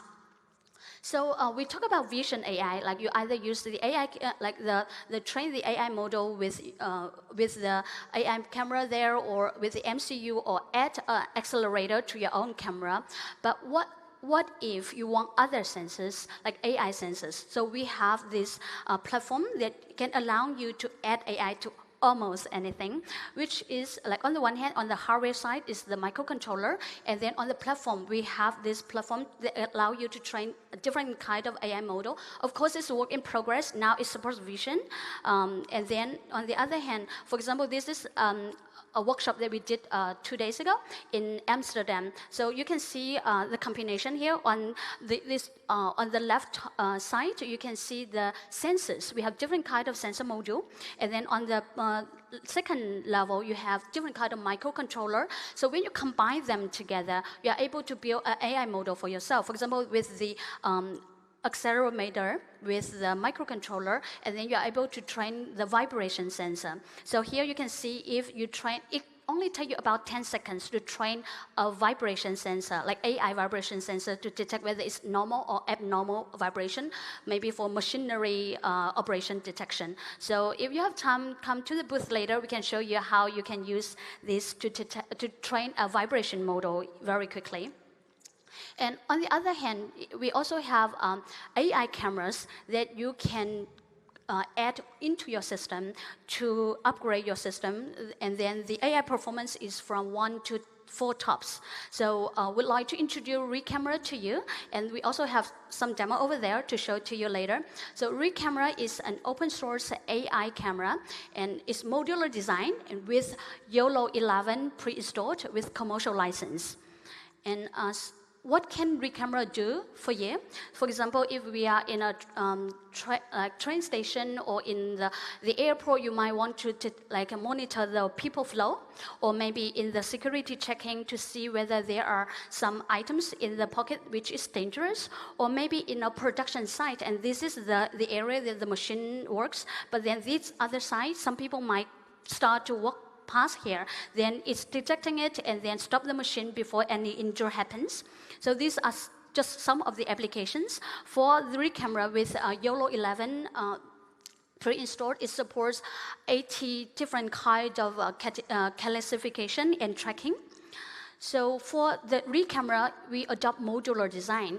And for modular design, you can see from here, there are 3 parts. The core board is the brain, is the computer, and it supports different kind of AI performance. And then the sensor part, the sensor board is the camera. And then if you need different kind of camera, we can also support to switch for different cameras for your application. And then the baseboard basically provides different kind of connectivity, from wired with like CAN with PoE, or wireless with Bluetooth or Wi-Fi, etc. So this is another thing that we really want to implement in the products and make it easier for the developers for innovators to use hardware to build AI applications more easily. And some highlight feature of ReCamera is the modular design, and it's open source. And we also took a lot of efforts in the thermal solution, because we all know that it is difficult if it has a very high computing power, and then it will get a lot of heat. So our team put a lot of efforts in the thermal design as well. And we also have no red flow for the web-based development for you to build your own flow and maybe get the result out by MQTT to trigger some other actions. And the application of them, for example, you can think it as an add-on. If you have a robot arm, but then you want it to reach to a certain area to see what's happening there, then this ReCamera can be an add-on for your robot arm. Or maybe your drone moving around, or a robot moving around. You can add it as like the eyes of your robot. And we will have 2 workshops in London and Cambridge this weekend. During this workshop, you will be able to get hands-on to use YOLO model.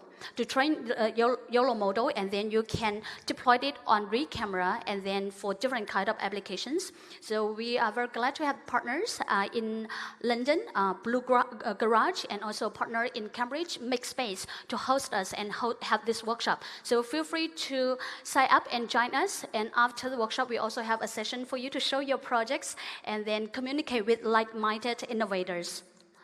And so I finished mentioning to you about the AI sensors part, like with different kind of AI sensors from MCU to like the MCU accelerator and also the AI camera. Now I would like to introduce a little bit to you about the Edge AI PC that we provide. By partnering with different chipset provider and software and algorithm, etc., we have this different kind of hardware products which offers the AI performance from very low, like I mentioned earlier, from 0.02 on the MCU, but from the PC it might be like 26, 28, up to 2,000 tops of AI performance. And on the other hand, if you look at the form factor, we have some of them as single board computers, some of them as edge controller or I/O controller, or HMI or AI box. So they can be like the development kits for you to test and validate whether this works for you. And then if it's validated, we have different kind of products for you to use in commercial applications or even more robust devices for industrial applications. So with the AI PC, we can see almost all over the world, there are different kinds of AI security system for security purposes. But sometimes if this security person was working for a long time and doze off, and then something might happen, like what we see usually, like just a small time window, and then this happened. But if you can add an AI box to it, then it will be able to help you with better detection, like smarter detection, to avoid false alarms, but also to increase the timely alert and lower your bandwidth and lower the power consumption, etc. And also for the building management, when we talk about like how important it is for us to save energy, and also, but also to ensure people in the building to have a very pleasant environment, experience in working or studying, etc. So with what the solution we provide, for example, with an AI agent that runs YOLO model on it, that you can detect people. But if you say detect people and then turn on the AC or ventilation to a certain level, then it is just like a simple on-off design. But what if now we have, in this room, we have more than 100 people, then we might need to turn the ventilation on, because we can get multimodal with like the AI camera counting how many people, and then the CO2 can see how much is the CO2 level, and then the temperature, etc. And then in this way, it can set the level of the building for air conditioning, for ventilation, for more pleasant. But if it's only one person, maybe you don't even need to turn on the AC or the heating when it's colder here. So this is what we can do, is like with the AI agent, with the multimodal sensing and the edge controller and the LLMs, then you will be able to manage your building more efficiently, providing better experience for the residents, for the employees, and also to save more energy for a more sustainable society. And when we talk about AI, we begin to be very excited about, on the one hand, some people might be worried about whether AI robots will replace us. But on the other hand, people think about how I might be able to build very powerful AI robots that can help me maybe deliver things to the exact location, or maybe detect abnormal things in the warehouse, or detect intrusions when I'm not here, etc. So there are a lot of things that AI can help us with. So we have a wide range of products that's built with NVIDIA Jetson. So we are the elite partner of NVIDIA, and our products goes from different kind of AI products with NVIDIA Jetson modules, from the Jetson Nano to up to now the Thor development kit. So we have this different kind of products for you to build your own more precise and more control of the robots for your applications. And so this is basically all I provide to you about the AI sensors, and then also AI PC that we can offer to you for to build, either you choose the existing hardware to build your AI solution, or if you want to build AI hardware, come to us and see how we can work together. So to sum up a few key things, our hardware is modular design, and then it supports different kind of storage, different kind of connectivity, and it's modular design. You can basically add something on or remove something for your own applications. And also, like mentioned earlier, thermal design is very important for AI solutions. So we have a dedicated team working on thermal solutions. Like this is our AI box, but also like the Rig camera that we showed earlier as an example. We actually iterate about 8 different decisions, 8 different designs before we make the final decision about choosing the one that we use in the product, because we need to think about the aesthetic, about the functionality, about the experience, etc. So with all these combined, we come up with the solutions that is not just okay for your prototype, but also for real-world applications. And another thing is we provide different kind of connectivities for you. So with your projects, maybe you need some of the sensor data to send by wireless, some of them by wired with like industrial protocols like RS-485, etc. And also for different applications, you might have different requirements for the bandwidth, for the power consumption, for the range of communication. So we have a wide range of selections for you. So we believe we have accumulated the resources, the expertise, and also the partners from software to hardware to chipset for you to build your own AI hardware or your solution with AI hardware. So what is available from us is we have multimodal hardware for you to get sense the sound, the vision, and the environmental data. And with the modular design, you can choose whichever architecture is more suitable for you, for your team, your engineering input. And also we have more than 100 reference design that's proved that's already working and deployed worldwide. And again, like I mentioned, we have very robust thermal solution for you to consider about your AI solutions. And here are some of the example of our products that's available. So that's pretty much it. Thank you so much, and welcome to come to me and let's explore how we can work together. Thank you again for Ultralytics team for inviting me. Thank you. Fantastic. Thank you so much, Violet Sue. That was absolutely wonderful. Great stuff. Thank you. And thank you for joining us. Oh, yeah, great. I'll hide this on the stage for our next speaker. We like to keep them on their toes. A little treasure hunt. That was utterly fascinating. And thank you very much, Violet, and to Seed Studios for your continued partnership. We are absolutely thrilled to have had you as partners for many years. And it is, of course, wonderful that you are here at Ultralytics 25, YOLO Vision. So, my dear friends, I did promise to give out some swag earlier, and that moment has come. Yes, time moves fast. So what I have here is a Lark bottle, and these are very fancy.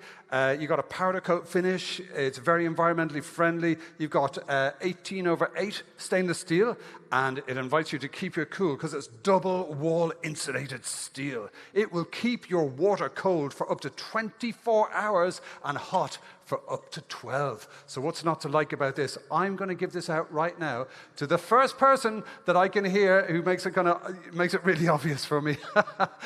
The question is, cast your mind back to Glenn's rousing opening remarks. Now, he will have shared the version number of Ultralytics YOLO. That is... 56. Good man. Oh, my God, that was great. Big round of applause for our winner. Yes. Yeah, bravissimo, my friend. Awesome. That was great. See that decisive action. He's just shouted it out. That's excellent. Okay, now you can win some of those Lark bottles over the course of the day. Do pay full attention to what our speakers are sharing with you. Remember some sound bites, because future questions may or may not be easier or more difficult than that one. So we won't be asking that question again, but that was well answered. Bravissimo. Just a little reminder, if you are here in London, do remember to share the love, spread some FOMO, use the hashtag YV25. And to our dear friends joining us via our live stream on YouTube and Bilibili, feel free to let the world know that you are here. Share the love, share your thoughts, share any screen grabs or quotes from our brilliant speakers on social media, any social media. Just make sure that you use the tag at Ultralytics, of course, and also use the hashtag YV25. So our wonderful social media team who are right here can actually kind of share it, possibly amplify it, and kind of spread the feeling, the feel-good factor about YOLO Vision 2025. So, my dear friends, we are shortly going to break for coffee and lunch, and it is actually, because this venue is a certain size, we're going to have to we have like a system of delegating and deciding who goes and gets which lunch, and it's very democratic, it's very straightforward, which is why I put on this badge. Now, because of the space and the scale and the layout of the venue, there is enough lunch for everyone, there's enough space, but we're going to direct certain badge colors to certain places. So, if you find yourself, if you look at your badge and you can see this colored band here, yeah, excellent, play along at home. So if you can see the badge there is white, then we have a special room with a view upstairs for you. So white badges go upstairs for the lunch. And then you can look down at all the other people who don't have white badges who are going to be down here having lunch. So white badges up to the balcony, other badges down here. And we shall be back at 2 o'clock with Michael Hart, a.k.a. Mike Likes Robots. That's going to be a lot of fun. And actually, the rest of the day's agenda is just stellar. We've got Gerd Leonhard, one of my favorite futurists, coming on stage later on. Gerd Leonhard is somebody I've been following for decades. About 10 years before Spotify launched, he wrote a book called Music Like Water, and he predicted the whole thing. And I don't think the music industry was that receptive, but he's got a knack for just seeing things, predicting them, and he is a great futurist. So he's going to be joining us towards the end of the day. That is absolutely worth hanging around for. And please, I may have mentioned it once or twice. This is because I do have an Irish passport and I do have standards. We are having drinks at the end of the day, and you are all invited. Please join us for drinks. We are all about building a global community, and to all of our friends on YouTube and Bilibili, we will be raising a glass to you at the end of the day. So my dear friend, it is time for lunch. Buen provecho, bon profit, and we will see you afterwards at 2 o'clock with Mike Likes Robots. Colored badges down here, white badges, lunch upstairs. Muchísimas gracias.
Hello, hello, hello. How are you doing? Lovely to see you all.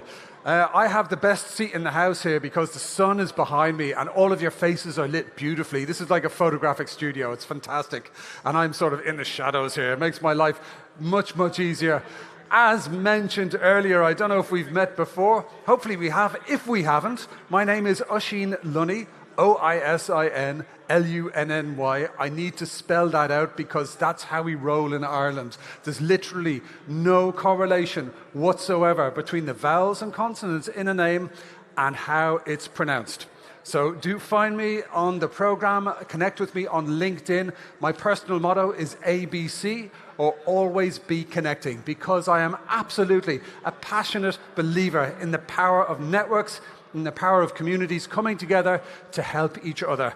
And this is my challenge and my invitation to all of you, is when you are joining us for the networking drinks, I hope you all are, at the end of the day, please do step onto the edge of your comfort zone. And maybe if you're not a big networker or a big talker, that's totally cool. We're all friends here. Step onto the edge of your comfort zone and connect with somebody you've never connected to before. And here's the secret. Just have a think about how you can help each other, because I firmly believe that all of you wonderful people in this room can make some real magic happen with the power of this technology, the power of the community, and the power of global connections. We're going to chart a course for a very, very beautiful future together.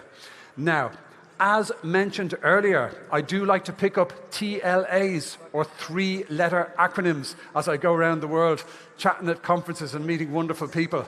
So one of my most useful TLAs is NFC.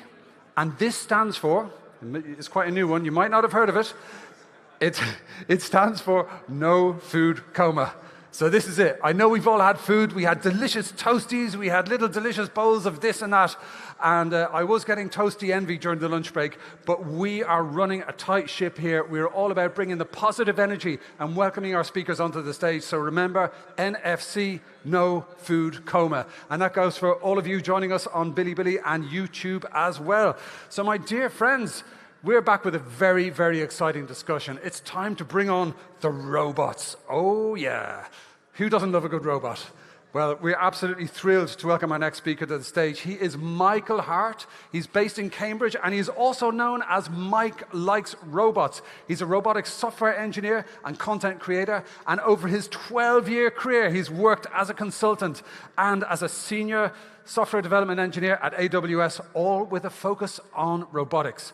And his mission is to share knowledge and accelerate robotics, helping turn robot ideas into reality and supporting production workloads across electronics, embedded systems, and cloud. It is all the good stuff there. So his session is called The Road to Real-Time, Low-Power Robotic Vision Solutions. I do appreciate it's just after lunch, but I would love it if you give us a very warm welcome to Mike Likes Robots!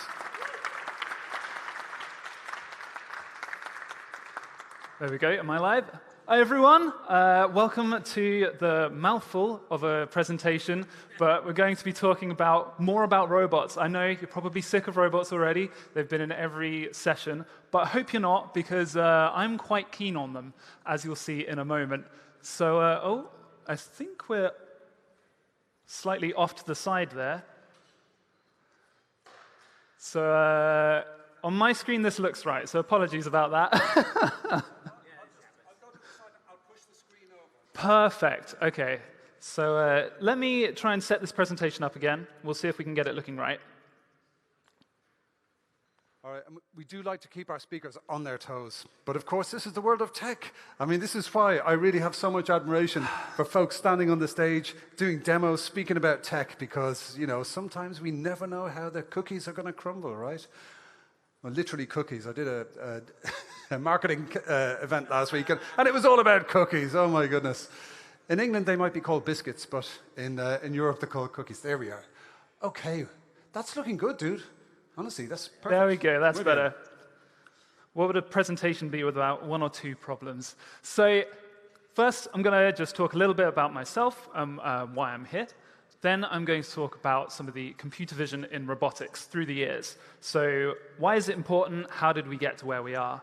Following that, I want to talk about how to run computer vision on a robot. One particular way, the way that I would recommend, and then after that, just some wrapping up, some community links and so on.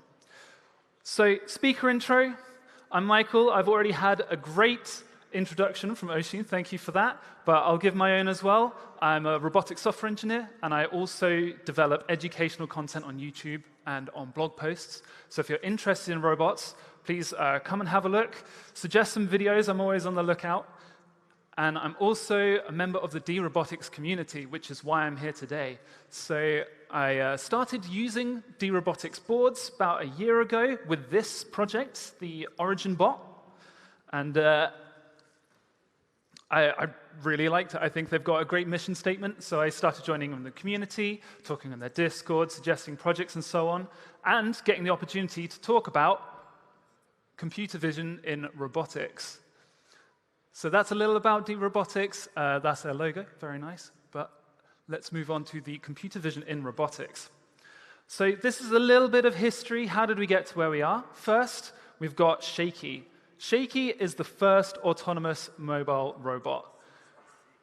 And it seems we've got another problem, which is playing the video. Let's try that again. There we go. I'll do it manually by scrolling through. That's simple solutions to tech problems. Here we go. OK, let's start this over. So this is Shaky. Shaky was the first autonomous mobile robot with some intelligence, and it was groundbreaking at the time. It was quite big. It was shaky as hell, hence its name. And what it could do was move through a pre-mapped environment and move boxes around. So it could use boxes, shut them into doorways, and try and navigate around obstacles. At the time, this was huge. This was all the combination of artificial intelligence at the time combined into one robot. So it also had some localization, which is the computer vision I'm talking about, where it could use pictures like the corner of a room, and it could do some edge detection to figure out where it is compared to where it thinks it is. So some of the first examples of localization here. Next we had Freddy. I say next, I've kind of cherry-picked some robots to talk about with a few different applications, just to give you a kind of overview. So next, Freddy was built in the University of Edinburgh. It could take a pile of jumbled up pieces from different toys, and it could assemble the two different toys that were jumbled up. So it needed computer vision to identify which piece was which. It was extremely slow. It took about 16 hours for it to perform its task, and the main reason for that was lack of compute power when it was trying to do its computer vision. So that's 1973, up from 1966, which was Shaky. I hope you're remembering these dates. There's a test. That's originally a joke, but now Oshin's asking questions about presentations. It might actually become one. So then we have Aibo, which is an entertainment dog. I say dog, entertainment robot. So on the left here is the original Aibo, and on the right is a more recent version. So these are moving up now, 1999, and what you can see is that the robots are starting to get smaller and starting to do slightly more with the computer vision. So this could identify a pink ball and move to it, and it had some basic human interaction as well. Originally, it could only identify sounds and so on, and as more models came out, it added to that capability, started to be able to recognize faces, recognize words, and interact with humans better. Then Asimo, which I believe is my last example to show you, Asimo could recognize moving objects, and for human interaction, again, which is pretty important in robotics, it's one of the main reasons we need robots is when they're interacting in our environment, we need to be able to work with them. So Asimo could recognize postures, it could recognize gestures, sounds and words, and faces. So this is 2005, so we're really stepping through the years now. As the compute power increased, both on the computers available and Asimo had a bit more space to build a computer in, something we'll come back to later, the computer vision capabilities improved. So instead of telling you about every robot that has existed, here's some of the major breakthroughs as I see them. From Shaky, which combined control, perception, mapping, and planning, we then moved through the years, and computers got faster, the tech got better, more algorithms, but nothing really breaking through to have a step change in what robots are able to perform. That's where deep learning came in. So deep learning in about 2014, that's when we started to see neural networks being used for perception and things like reinforcement learning, which would help robots be able to stand upright. So neural networks for perception allowed us to start being able to identify objects, identify people, all the things that we know and love from Ultralytics today. That's when it began. We also had edge AI, so it could run deep models on robots. So obviously, when they first came out, they couldn't run directly on the robot. They needed an off-board computer to offload to. That's a pattern we see quite a lot, but we would prefer to be able to run our models directly on the robot. It's faster and it's lower latency. So 2016 is when we started to see that. So Intel Movidius, for example, that's something that I used years ago, Intel here today. And then from 2019, we started to see LLMs. So 2019 through to today is when we started to see bigger models, very big models, large ones you might call them. Large language models and vision language models and vision language action models. So that is natural language interaction, that is identifying what's happening in a picture in natural human text, and it's directly controlling a robot using a neural network. So Google released a video on Gemini which showed a robot dunking a ball in a hoop. And that was completely one neural network being told, dunk the ball in the hoop, and it could figure out where the ball is, figure out what the hoop is, combine that into one action. So why is computer vision so important in robotics? And I think this is a great summary. The capabilities that YOLO offers are a good place to start thinking about what we can use computer vision for in robotics. So it's able to detect people and objects. It's able to do segmentation masks, classification, identify people's poses, do object bounding boxes, and even track between frames. And if we take a look at a few examples of those in an application, one might be that you've got a robot in a meeting room or some other human environment interacting with people. Not only does it need to recognize words and sounds, but it needs to have vision, perception. It needs to be able to see who's there, recognize who they are, even have some idea from their postures, their pose estimation, what they're doing. Are they excited? What kind of interaction they're having? So being able to detect, pose estimate, and track, really good in that application. Next, classify. This is an example where a robot is playing noughts and crosses. Sorry, Americans, I'm going to keep calling it that. Noughts and crosses. Americans call it tic-tac-toe, if that wasn't clear. The robot was able to identify what the pieces are and therefore where to put them on the board. But without being able to identify where the pieces are, you can't do that accurately. And that might sound simple, but robots tend to operate in fixed environments. An object comes along in a fixed location in front of it, and it operates on it. What happens when that object is slightly off to the side? The application completely fails. That's where vision comes in. It's the difference between operating blind and operating with an idea of what is in your environment. Here's another one, being able to mimic poses and gestures. And this is another video. So again, I'm going to scroll through this manually. But this is Origin Man. This is a bot that D-Robotics makes. It's able to mimic your movements with your arms, and it's also able to identify gestures and respond to them. So here, we're moving the arms, and the robot is able to copy the movements. Only possible because of pose estimation. So this application is happening in real time on that robot, which is about this big for reference. So it's happening in a board on the back of the robot. And the last one, if you recognize this handsome man, who is currently unmoving. Again, I put too many videos in my presentations, clearly. I think I'll have to skip past this demo because it's a GIF, I can't scroll through it. But it's able to do pose estimation. It was to show in real time the kind of capabilities.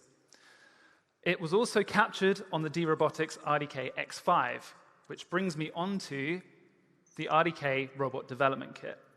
So that is one of these boards. I'm sure you've seen boards very similar to it. So why use RDK? What we need to understand about robots is that they're not all humanoids. They don't have infinite space for fitting computers in. There's a constrained space, and they're battery-powered, which means they are both size-limited and power-limited.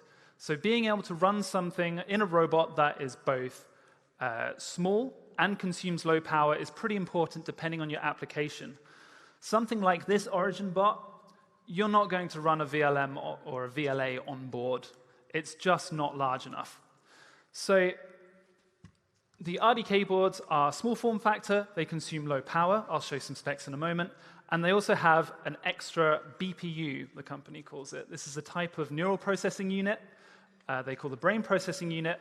And it's a similar idea. It's hardware acceleration for running AI models. Here's a couple of models. We've got the RDK X5. That's what I've got on the robot that I keep lifting up and showing. And the RDK S100P. The X5 is available now. The S100P is available soon and offers much more performance at a slightly higher power consumption. So here's some numbers. We can see, don't worry, I won't go over all of them. The important parts are the power consumption and the AI power, or the AI tops, rather. So the X5 is operating at about 8 watts. You can imagine a power bank giving out 8 watts, no problem. And the S100P is operating at maximum of 40 watts, and that is 10 tops and 128 tops, respectively. Now, I have trouble figuring out what tops means in an application. What does that actually correspond to in terms of what applications can it perform? If you'd like to see, come and find me. I'll be set up in one of the booths. I'm not sure which one. And I'll let you play with the robot and see it doing YOLO live. And you'll see the kind of frame rate that it can get with the power available to it. So that's 10 tops. I will say in both cases, it can perform YOLO models at stable 30 frames per second. It's capable of much more, but that's what the camera captures at, and that's what I focus on for a robot application. Then another reason to use it is the RDK model Zoo. This is software offered by D-Robotics. It's all open source. And this contains a series of models that you can run on your robot already pre-built, including YOLO, and that's already compiled to be able to run on the BPU very efficiently.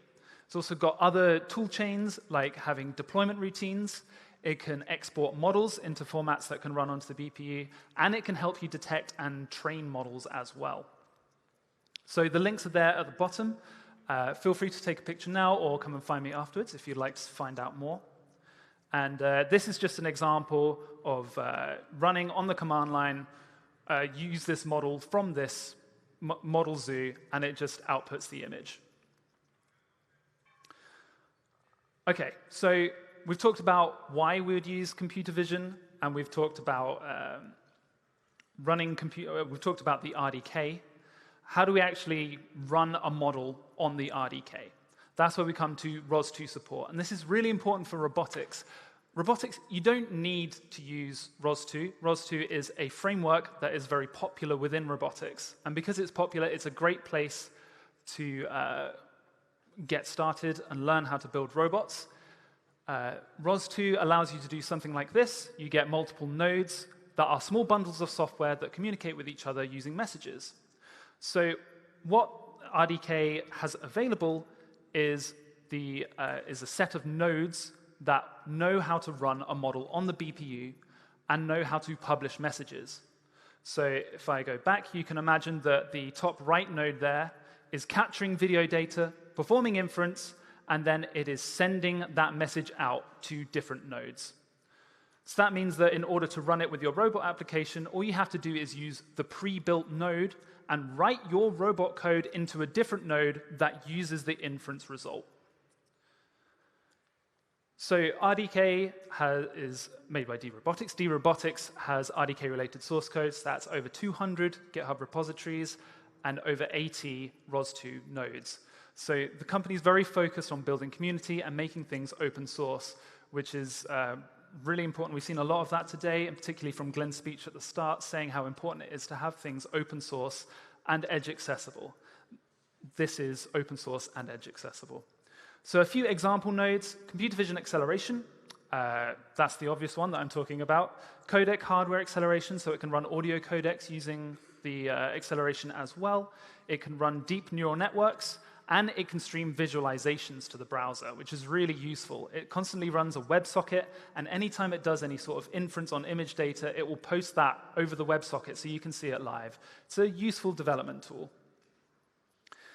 ROS2 also means that you can switch out the camera really easily because it's a different node that publishes the video data. So plug in your chosen camera, MIPI, USB, or use inter-process communication from a laptop or similar, and you're in business. So I'll show you a few robots now powered by RDK that will either be still images or choppy video from me scrolling through them. Starting with the open source SO101 arm from Hugging Face. So this is really cool. This robot, you can buy the parts of this, build it yourself, and we're able to drop an item in front of it. And this is a VLA, so it will figure out where the item is and put it in the tray.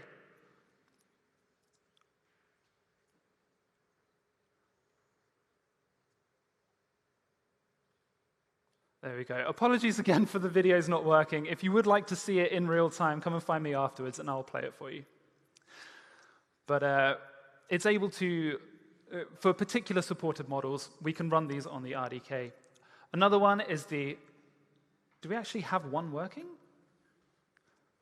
No, apparently not. OK, this is another entertainment robot. And I'm not sure how clear it is from the video, but this robot is about this big. Its head is about this big, and the brain fits entirely in that head. So it's the X3 module, which is an older version of the board. It's very small, fits inside the dog robot, and so it can interact with people. It can do facial recognition, it can do gesture recognition, and it's got remote control through an app. And then the last one to show. This is a more recent demonstration, but it's a robot arm that is able to fully plug in an electric vehicle. So maybe quite expensive to have in your house for the moment, but I can imagine a future where you just park up, get out of your car, and a robot does the charging for you. And you can see the computer vision application here, right? This is, if I pause it there, this is black on black. This is not easy to see. So a robot being able to identify exactly the pins to plug into and accurately align to it is not an easy challenge. And then this is running on an RDK in real time. If I play this to the finish, there we go, we can see it's inserted. So we've talked about the RDK and its ROS2 support. Now let's plug it all together. The development workflow. First, we have the Ultralytics YOLO model. Maybe you're lucky and that out of the box performs just as well as you want it to. Maybe you're not lucky and there's more classes that you need to put in. So first, you want to train a model. You want to capture the data that you're trying to identify and label it, and then retrain your model. The next step, it supports ONNX format, so export to ONNX.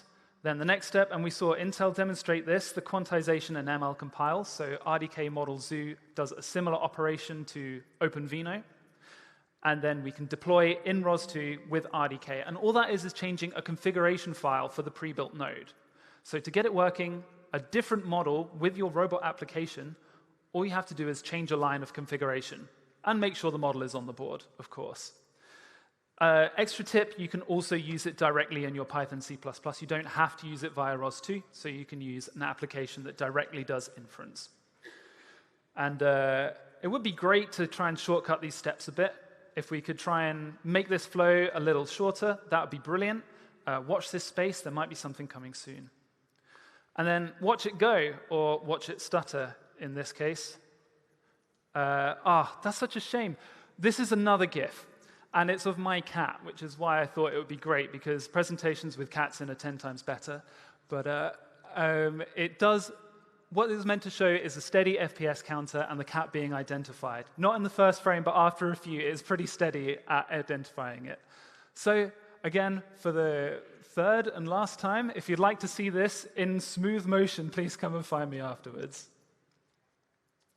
So last things, just to wrap up. And there is time for questions, so if you do have any questions, or you're thinking of questions now, there will be time for that. D-Robotics community, you're welcome to join it. There's a Discord QR code. There's events in different cities. We do online webinars.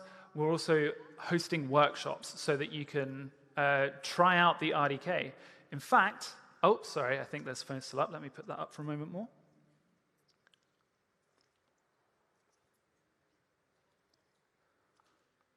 OK, I think if you haven't got it now, again, come and see me afterwards. I'll have all of these links available. In terms of hackathons and boot camps, there will be an online boot camp. So if you're interested, you want to try out the RDK, I'll actually be mentoring this one online, so you can come and try this out. And there are possible bonuses available as well. So more details in the D-Robotics community. And then these are the socials links. The next slide is just any questions. So I will leave it on the socials links. And also, one last thing to encourage you to come and talk to me afterwards. I know I keep saying this, but if you want to play with a robot, this is your opportunity. You can drive a robot around and see how YOLO is performing in real time. There's Ocean, look at that. Oh, he doesn't like you, he's turning away. There we go. OK. Does anyone have any questions? First, a big round of applause, please, from Michael Hart. Thank you. All right, now, we did actually have a question from our online community, but not being the world's most technical, it may totally shock you to know this, but I'm not the world's most technical person. So I don't know if this is a too technical, or, I mean, honestly, do you? I don't know what that is, so I'm just going to show you that. So the question is about the RDK X3, which is the model below the X5. Is it obsolete already? It depends on your application. I would say most applications will run better with the X5. It's the newer model. It's only slightly more expensive, I believe. If you want to find out more, the D-Robotics community are happy to answer questions. They're very active in there. I would generally recommend the X5. There are some applications the X3 will be better for. That's amazing. Well, can I just say thank you very much to Matha Gorham, I hope I pronounced that right, for sending in that question. It went over my head, believe it or not, but it was a really good question, and thank you for answering it. Do we have any more questions from the audience? You can throw really technical things at Michael. Michael likes robots. He's all up for it. I'm going to be careful not to step on the robot. I know it turned away from me. I forgive you, but I don't want to cause any kind of robot violence here with my clumsy feet. Any more questions? We have a question from the front row. Do we have a mic? Or you can just, oh yeah, did I see a microphone here? Oh, the mic is gone. You can say it. We'll repeat it. We'll repeat it. Thank you. You said that you're using a VLM for the arm that we put. Can you tell me, so this VLM cannot run on a small robot, so you have some kind of backend server, and how the VLM helps to achieve that? I think you might need to repeat that if you don't mind. Absolutely. Yeah, thank you. So the question is about the hugging face example with the robot arm.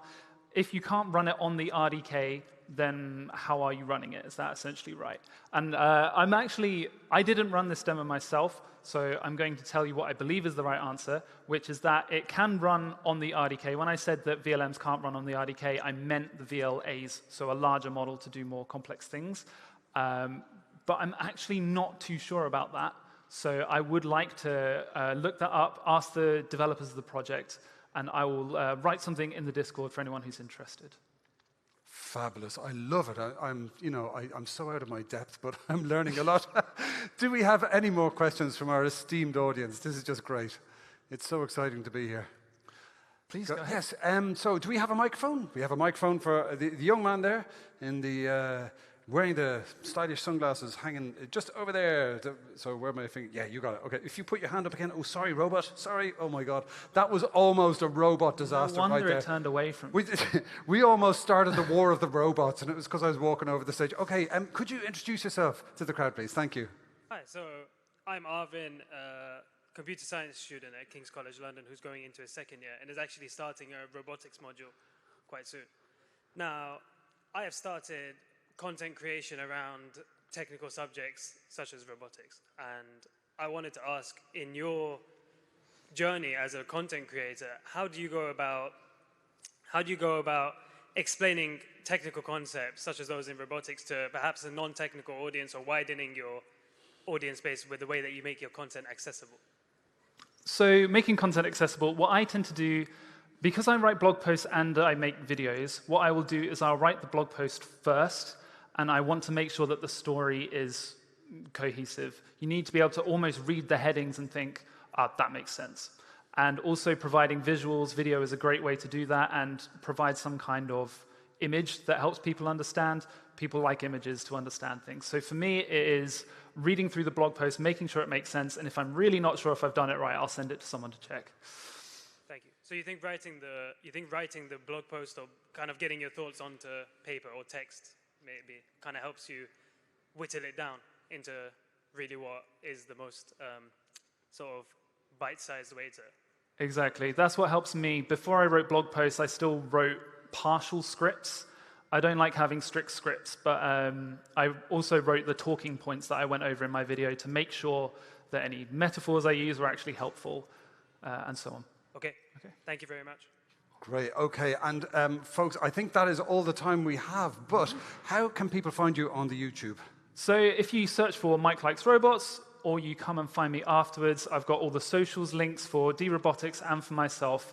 It will be great to have you. I'm always looking for more ideas for content and to help people learn how to make robots. So you can tell I'm quite keen. Fantastic. Okay, Mike doesn't just like robots, Mike loves robots. Give it up for Michael Hart. Thank you so much.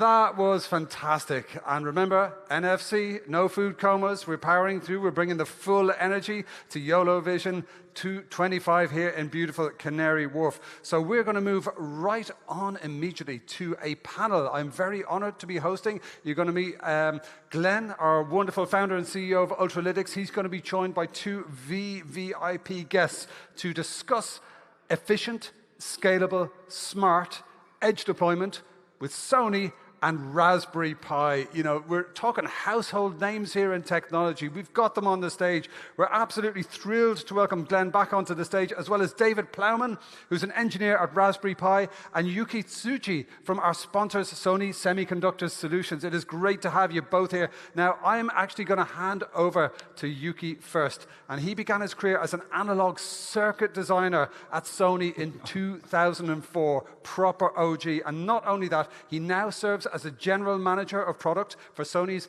Aetrios platform. And, folks, he came all the way from Tokyo to be here. That's a 14-hour flight. Okay, can we please have a big round of applause for our amazing guests? Thank you so much for being here. And listen, I'm going to kick off and hand over the microphone to your good self, if you don't mind, to start. Sure. Thank you. And thank you for inviting me. And I'm coming from Tokyo, and this is Yuki Tsuji, and from Sony Semiconductor Solutions. And the main product of Sony Semiconductor Solutions is image sensor. I'm not sure you're familiar with image sensor. What is image sensor is? The image sensor has been used for smartphone camera, surveillance camera, digital camera, and so on.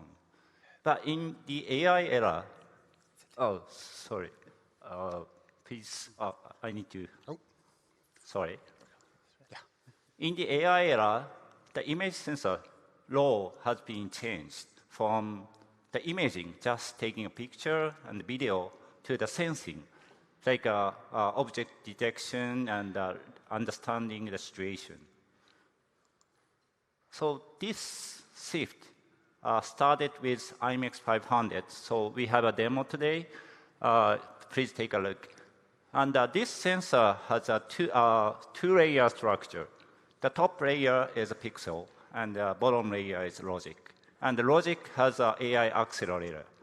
That means sensor can output not only just image data, but also inference result from the sensor directly.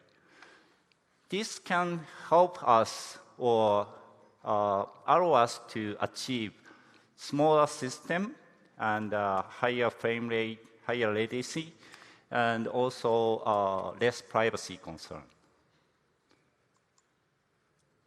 And one of the biggest challenges in vision AI is the latency. As you can see, the vision data is huge compared with other normal sensors. The IMX500 solved this by handling both AI and post-processing on the chip. As a result, you can see the number, 4 times faster than normal without any post-processing on the chip. This is fast enough to run YOLO model on IMX500 in real time. To make this scalable, we built Ultralytics. Ultralytics is Edge AI's platform. So this can connect to IMX500 devices to develop and deploy and manage AI solutions. And this goal is making Edge AI simple. Oh. Sorry. So today, at the YOLO Vision 2025, we, Sony, joined forces with Raspberry Pi and Ultralytics. And we can combine our image sensor and his computing and his vision AI to make Edge AI intelligent, accessible to everyone. With that, sorry, this is Raspberry Pi. So with that, I'm going to hand over to Raspberry Pi story. Fantastic. So David, thank you very much. All right, thank you so much, Yuki. That was great. Okay, and we're handing over the baton of control to David from Raspberry Pi, one of the most delicious company names ever invented. Don't at me. Thank you very much. Yeah, so my name is David Plowman, and I've been working on camera systems at Raspberry Pi, and in fact before Raspberry Pi for a very long time, it feels like. So I've been working on camera software stacks, but actually also on the hardware end, designing the image signal processors, including the one that you find now in the Raspberry Pi 5, along with my colleague who's out in the audience somewhere. So it's been lots of fun. Just to introduce you a little bit to Raspberry Pi, I'm hoping... looking good, yeah. Have we got it there? Okay. No. Thank you. Oh, yeah. There we go, right. So I'm hoping Raspberry Pi doesn't need too much of an introduction, and most of you have heard of it. Of course, Raspberry Pi is actually, there are two distinct organizations. There's the foundation that probably most of you will have heard about, which is responsible for educational, charitable outreach kind of work. And then on the other hand, there's Raspberry Pi PLC, as we are now, which is where I work. And we make the boards, we design them, we do all the software support for them, and then, of course, we sell these boards for actual money, is how it works. And I think I'm right in saying that the foundation is our majority shareholder still, I think. So Raspberry Pi PLC, like the foundation, our kind of roots are in the sort of maker and hobbyist kind of spaces. But in recent years, we've picked up very large volumes of sort of commercial and industrial users. And it's many of these users who are interested in the computer vision applications. So while the Raspberry Pi sort of mission, if you like, is to bring affordable computing to everyone, sort of the mission here today is very much to bring computer vision applications to all the people who can actually benefit from them. And a very large part of that story, very significant to us, is then partnerships like the one today we're talking about with both Sony and Ultralytics. Fascinating. I absolutely thank you so much. Can I grab the baton of power, as I'm calling it from now on? This is great. My ears were twitching there from my friend Robin Hunt, who's a wonderful artist who works with technology in the field of education, because this is so much up his street. So, Glenn, I will not ask you to introduce yourself all over again, because folks should have been here for his rousing keynote. You know who Glenn is, the founder and CEO of Ultralytics, on a mission to bring AI and vision AI to the entire planet, which is just awesome. It's great to be here. A little sidebar. I once worked with a gentleman who used a Raspberry Pi to build a sensor onto his hot tub. And this was a proof of concept, because then he brought it to the technology giant Philips, and turned it into a little device to do preemptive maintenance on the MRI scanners. And now his device that he invented on a Raspberry Pi is on every single MRI scanner on the planet, and it saves millions. They're so powerful. And it is great to see three giants of vision AI coming together and, kind of joining the dots here in a way that is incredibly powerful. But I do have some questions. I'm just going to say, yes, indeed. Right. I'm going to ask the first question to yourself, David. Now, my question is, what would you say are the key trends actually driving the shift towards on-device intelligence? Yeah, so, I think we've kind of heard a lot of those themes already here today. you can easily imagine that in sort of healthcare settings, for example, you don't want your data, your images to travel more widely than they absolutely have to. So things like privacy, security, all that stuff's really important. People have mentioned that already. Again, plenty of applications in automotive, transport, where the drivers are a little bit different. Probably reliability, low latency, and things like that are more important. You don't want your bus to crash while it's waiting for the network connection to come back. Stuff like that. So there's that. Again, particularly in the commercial spheres, cost is always an absolute key factor in all this. And, owning many cheap sort of edge AI devices is still a whole lot less money than renting large numbers of cloud GPUs and, running them 24/7 for several years. So cost is a key factor there. But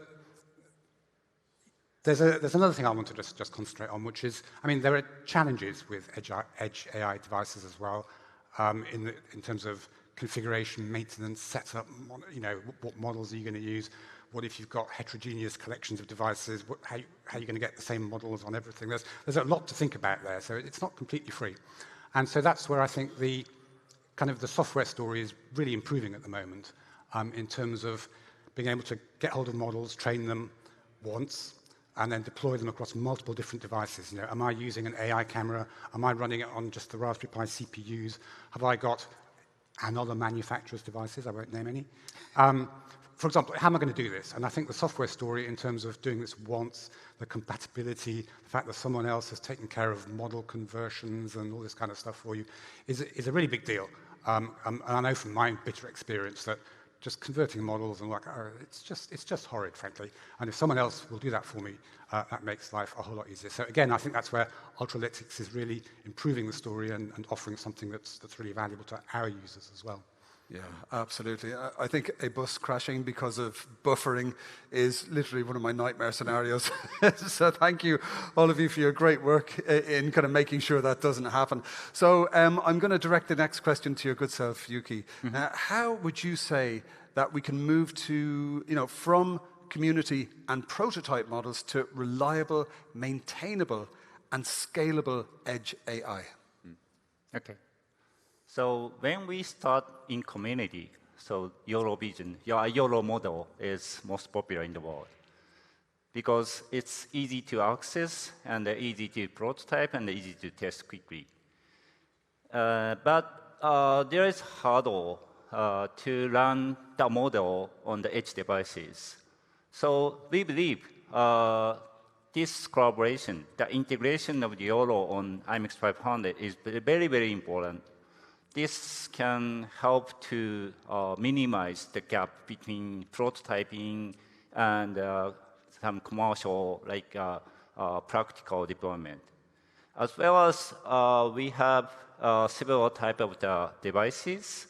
And next step is kind of the scaling into the real use cases. So we have several partners who developed the IMX500 enabled devices. One is a PoE type of Ethernet type of the devices, and the Wi-Fi type, and the Raspberry Pi also. And that by moving from the dev kit to like a device ecosystem, you can take a community model to make it scalable and reliable and maintainable. Those can help to bridge the gap between prototyping phase to and commercial phase. Fantastic, thank you. I just realized I was meant to be pressing this button. My God. I mean, talk about some kind of test that I've already failed. It's like, remember to press the button. Anyway, so apologies, I haven't pressed the button there. I'm just going to, oh, there we are. Okay, right, yes, we are on the right slide. Okay, so I would like to direct this next question to your good self, David, and indeed Glenn to answer. And this is where we get closer to the edge. What are the practical benefits and measured performance gains of running Ultralytics YOLO models directly on the IMX500 sensor versus using traditional cloud or host-based processing? Who'd like to jump in? Yeah. Well volunteered, David. Yeah, Go ahead, David. this always happens to me. I always fail to sort of step back quickly enough. So, yeah, actually, I'd like to talk about something, a slightly different twist on that question, because we sort of know about advantages of running on edge AI devices as opposed to the cloud. I wanted to talk a little bit specifically about the Sony IMX500 and what the advantages are of running on the actual camera itself, as opposed to on, let's say, the Raspberry Pi that's actually kind of hosting it, if you like. And so, I don't know if we can go on a slide here. Yeah. Oh, here. Is it one forward here? Yeah. I should give this to you. Thank you. I mean, I don't know if this... I mean, I did actually have some videos which... Oh, yeah. The videos, I think we can start them if they are on the machine up there. no, I've gone too far, haven't I? Oh, it's okay. So that makes me feel really good about myself. I'm not the only one. Yeah, there we go. So, yeah, I don't know if I can play them, but... to be outfoxed by a box with 2 buttons on it. But I guess the point is that you have a choice of running your AI model. Either you can run it on the Raspberry Pi, so on the Raspberry Pi 5, which is, of course, our top-end model. You can get respectable frame rates, depends on the model, but it may be up towards 10 frames a second. And that's okay, but at the same time, you'll be burning all the 4 CPU cores of your Raspberry Pi very hard. It'll get quite hot. It'll consume lots of power. And the point is, you've got no room then to do anything else on it. That's kind of your lot. If you want to do something else, then you'll start to lose frame rate on your inferencing process. So the other choice you have, of course, then is to run the model on the IMX500 instead. And for a start, you get better performance. You can actually achieve higher frame rates. And you get lower latency as well, because the inferencing results typically come back straight away with your image, straight away. Whereas if you run it on the CPU, I mean, maybe you have to get the whole image back, send it off to whatever's doing the processing, and then it may take you another 100 milliseconds. So you kind of get this kind of laggy, sometimes you see these boxes that sort of get drawn and they sort of lag behind the object. So there's definitely benefits there already in running it on the camera. But for me, I think the most crucial benefit is, of course, you don't have to use a top-end Raspberry Pi. You can go with a much lower-end device. They're much smaller, and much more power efficient. Of course, they're much cheaper as well. It's like $15 for a Raspberry Pi 02 as opposed to $50 for a sort of high-end Pi device. So much cheaper, probably easier to house and to deploy somewhere.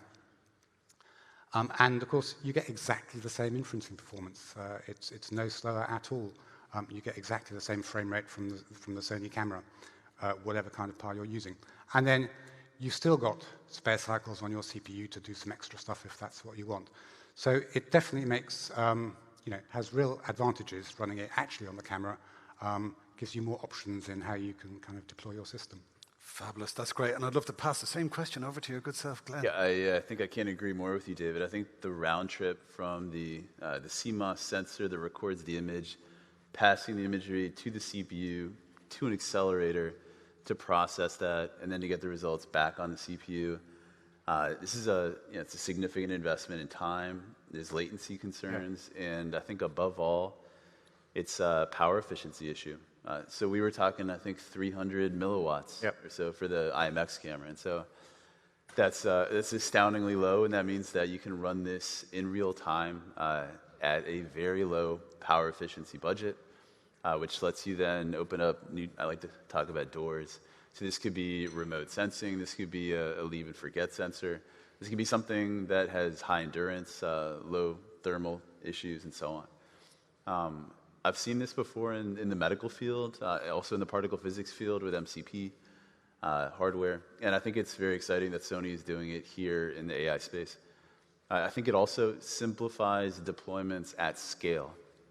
So if you have a volume application, if you have 1,000 cameras that you're deploying, I think rather than having to also deploy 1,000 compute devices or offload all of that onto the Raspberry Pi, which is then going to increase thermal budget, energy concerns, and leave little space for other processing that you may need to do after getting detections, then I think it's very interesting. Also the fact that it's really a form of data compression, significant data compression. So instead of getting the RGB values directly from the image, you can run detections, and then you simply pass what's detected to the CPU and downstream.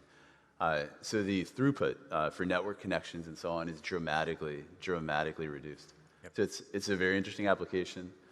And I think it's got a particular niche and a particular space for low power applications and for volume detection applications. So. Nice. That's all sounding like a win to me. That's wonderful. Okay. And speaking of which, I'd like to direct this next question to yourself, Yuki. What would you say are the industries that are benefiting the most from Edge AI today? There you go. Okay. I don't know the video can work well. All right. And thank you for driving the clicker, because it totally outfoxed me. So I don't think I'm very grateful. It works.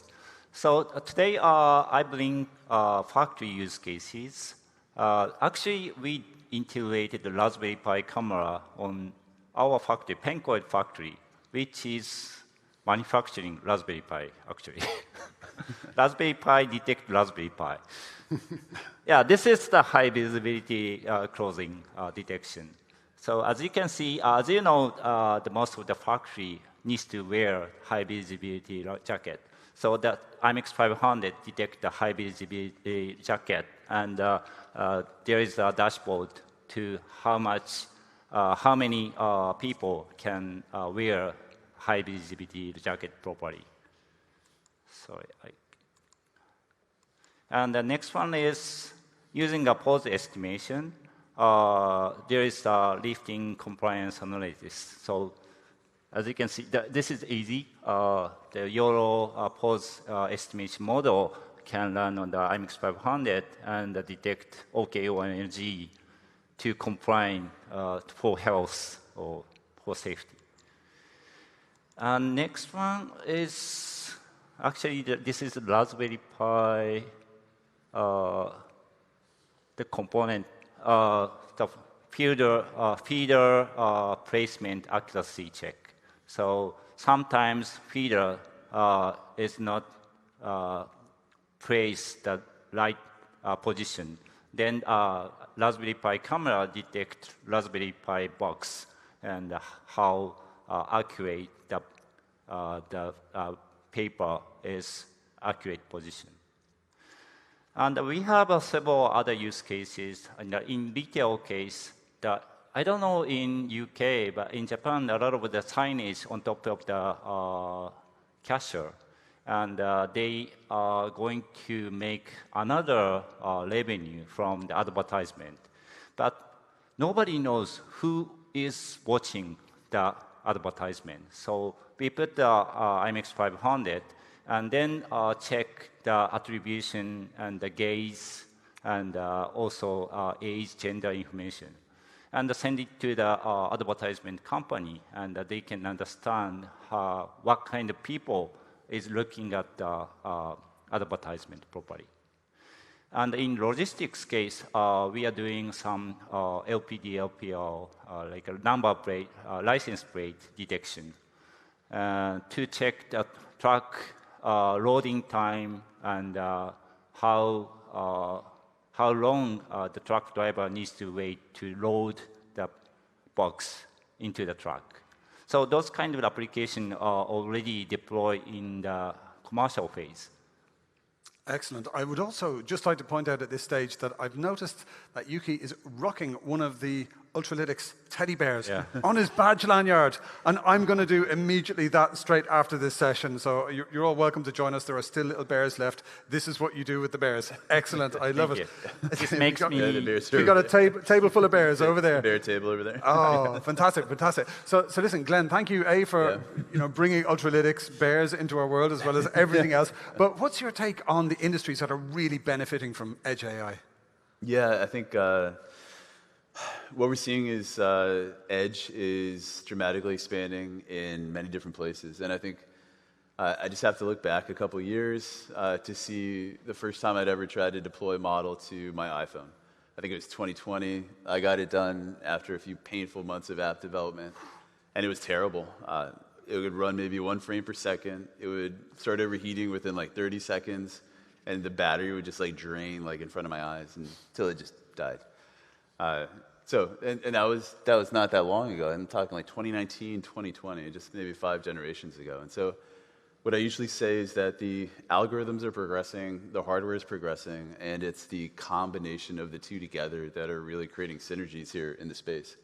And this is something very, very new, which makes it very exciting for me.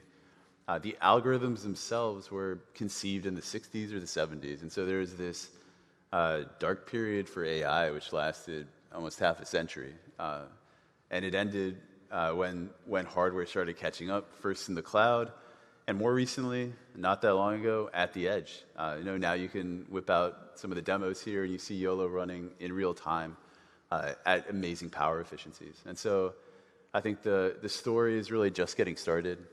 The faster the models get, the larger they can become at the same power budget, the same speed can become, and the more applications can be enabled. But these days, at the edge, I think one of the most popular is quality assurance, manufacturing inspection, defect detection. So anybody that has to manufacture anything knows that sometimes it goes wrong, and if you can automate the process of detecting those flaws, those defects, withdrawing those before they get to the store, the customers are going to be happier, and you're going to save money. And if you can reduce false positives at the same time, there's going to be less wastage at your factory. But beyond that, there's really a world of applications, and I always find it difficult when someone tells me, Glenn, what's YOLO for? Because there's just so many things. It's kind of like asking somebody what you do with your eyes. So there's QA, but then there's also a long list of applications from self-driving to medical to many others. And it's exciting to see them all start to evolve, and also the culture start to shift a bit in the companies. In the past, we've seen people say, well, we've done it this way since, I don't know, my dad was running the company, why would we change it now? And they're probably right back then. But now, I would argue that they should, take a look at AI, and if they haven't got the results that they wanted several years ago, it's probably a completely different story these days, and it's going to be another one next year. So it's exciting where we've gotten, but in my mind, it's really just the beginning of the story that we are all here on the same path on. So. Fabulous. I love it. Well, you've been very careful, because I know that are very generous with kind of making that futuristic prediction. I love it, because life moves fast, but AI moves faster. And so with this in mind, I'd like to come to our other esteemed guests and invite them to make a prediction about where do you see the whole world of edge AI in 3 to 5 years' time. And I will invite you to give a really short answer, because we're a bit, because life moves fast. Okay. David. Yeah, sure. Okay, to be really quick. So I think we're going to see sort of some predictable improvements in the technical areas and technology. So, we're going to get faster accelerated chips. They're going to be smaller, lower power. They'll run better. So there's going to be opportunities there. On the software side, I've already talked a bit about software compatibility issues, making things easier to use. Models will get better as well at the same time. I think that we can expect. So I think there's a good story there that we can look forward to. Slightly more broadly, I would say, I think we're going to see much more pervasive use of these computer vision applications as they become more pervasive. I think we're going to see them much more tailored to specific use cases, perhaps even sort of turnkey solutions. People will start to provide those, so things will be easier just to pick up and deploy for that kind of reason. And I also think as we kind of gain more experience with these systems, learn to trust them a bit more, we'll actually entrust more decisions to them. They'll become more autonomous. It won't just be there was a person. It'll be there was a person doing something they shouldn't. So they'll become more powerful in that sense as well. And then final point, I know I'm under pressure here, I think we'll be seeing new applications coming along that we've barely even thought of yet. I mean, putting my sort of engineering hat on again for a moment, I think, this kind of neural network revolution of the last several years has really given us a new toolbox of techniques that allows us to tackle and solve problems that were, frankly, intractable not so long ago. And so I think that's going to afford us lots of new opportunities, and we're really at in the early days of figuring out what some of these things are. So yeah, I think we live in very exciting times. Very exciting times indeed. And Yuki, you have the final word. What's one thing? It can just be one thing if you like. Just what should we be thinking about the world of edge AI in maybe 3 to 5 years' time? Okay. So those two guys said everything. Yes, sorry about that. I'm going to try. So today I brought factory use cases. Sony has a factory, and we have an image sensor factory as well as the Raspberry Pi making a factory. And the factory guys doesn't want to upload their data to the cloud. Even the generative AI is getting popular. They don't want to upload the data because the data has hidden know-how, also very confidential information. But they are suffering to lack of the expert. So they want to use AI to help the expert education or something like that. But they don't want to upload the data to the cloud. So edge AI is very, very, very important to help them to improve their efficiency and without sending confidential and hidden know-how to the cloud. So that's why edge AI is very important. Phenomenal. You've been very generous with your time, all of you. We're going to wrap things up there. Please join me in showing your appreciation for our VVIPs. Give it up for Yuki, Tsuji, David Plowman, and Glenn Jocher. Fantastic. Oh, no. Thank you so much. That was a power trio right there. Wow, what a glimpse into the future. Okay, we're going to change over. You make yourselves at home there, and we're going to invite our next VVIP back to the stage.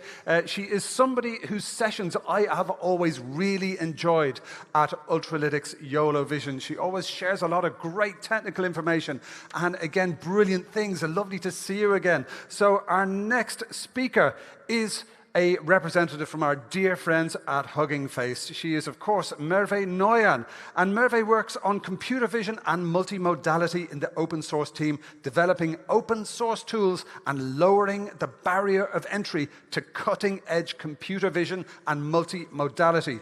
She is also, on top of all of this, authoring the book Vision Language Models, published by O'Reilly, and she's going to be giving us an insight into all of this during her session. So, my dear friends, can we please show your appreciation and welcome to the podium Merve Noyan from Hugging Face. Thank you. Can you... All right, and I will just hover here for a moment, just in case the...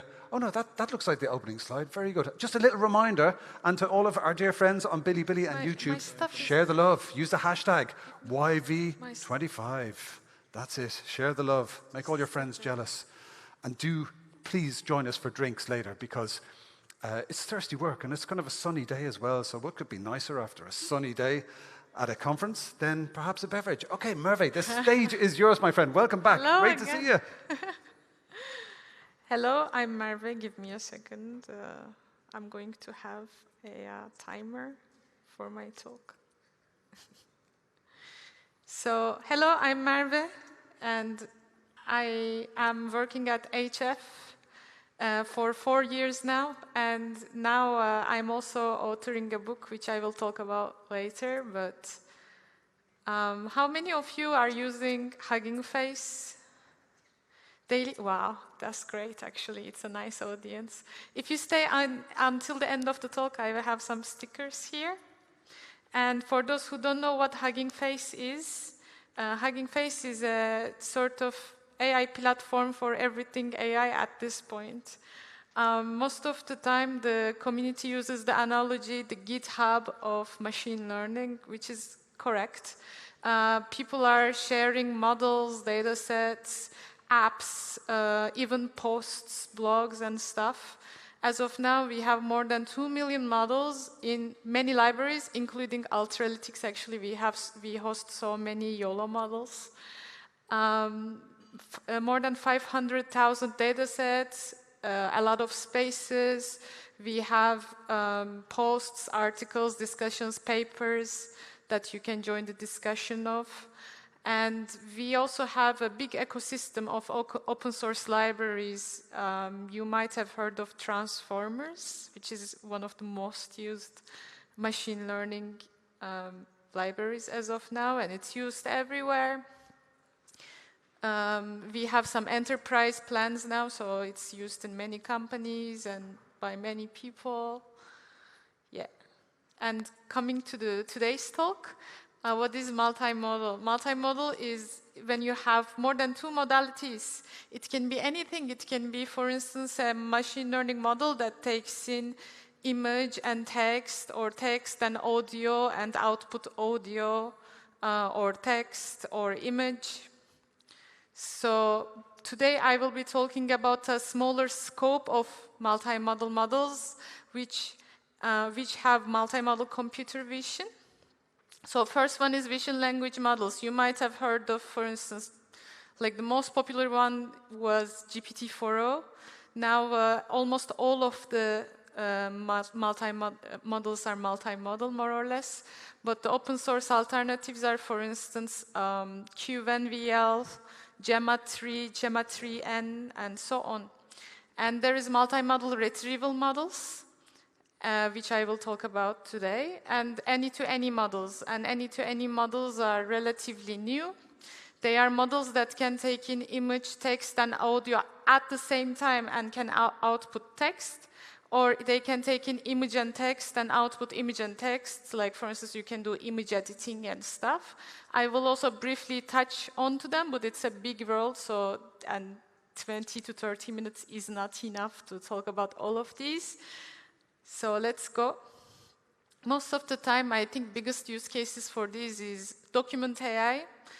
Most of the visual assistants, chatbots on phone apps that you are talking to. Thank you so much. Computer agents, you know, the computer use agents that look at the screenshot and make decisions on your computer. And embodied agents, which the previous talk has touched upon, the robots. But briefly, vision language models can do basically anything these days. This is actually an old image from an old blog post that we have written before. I think it was written in 2024, and the area moves so fast that we have new capabilities now. But briefly, you can do anything. You can even do object localization, for instance, or do segmentation. You can do visual question answering, captioning. You can do one-shot learning. You can do anything. I will talk about these later on. But one thing that has changed the paradigm was the LLaVA model.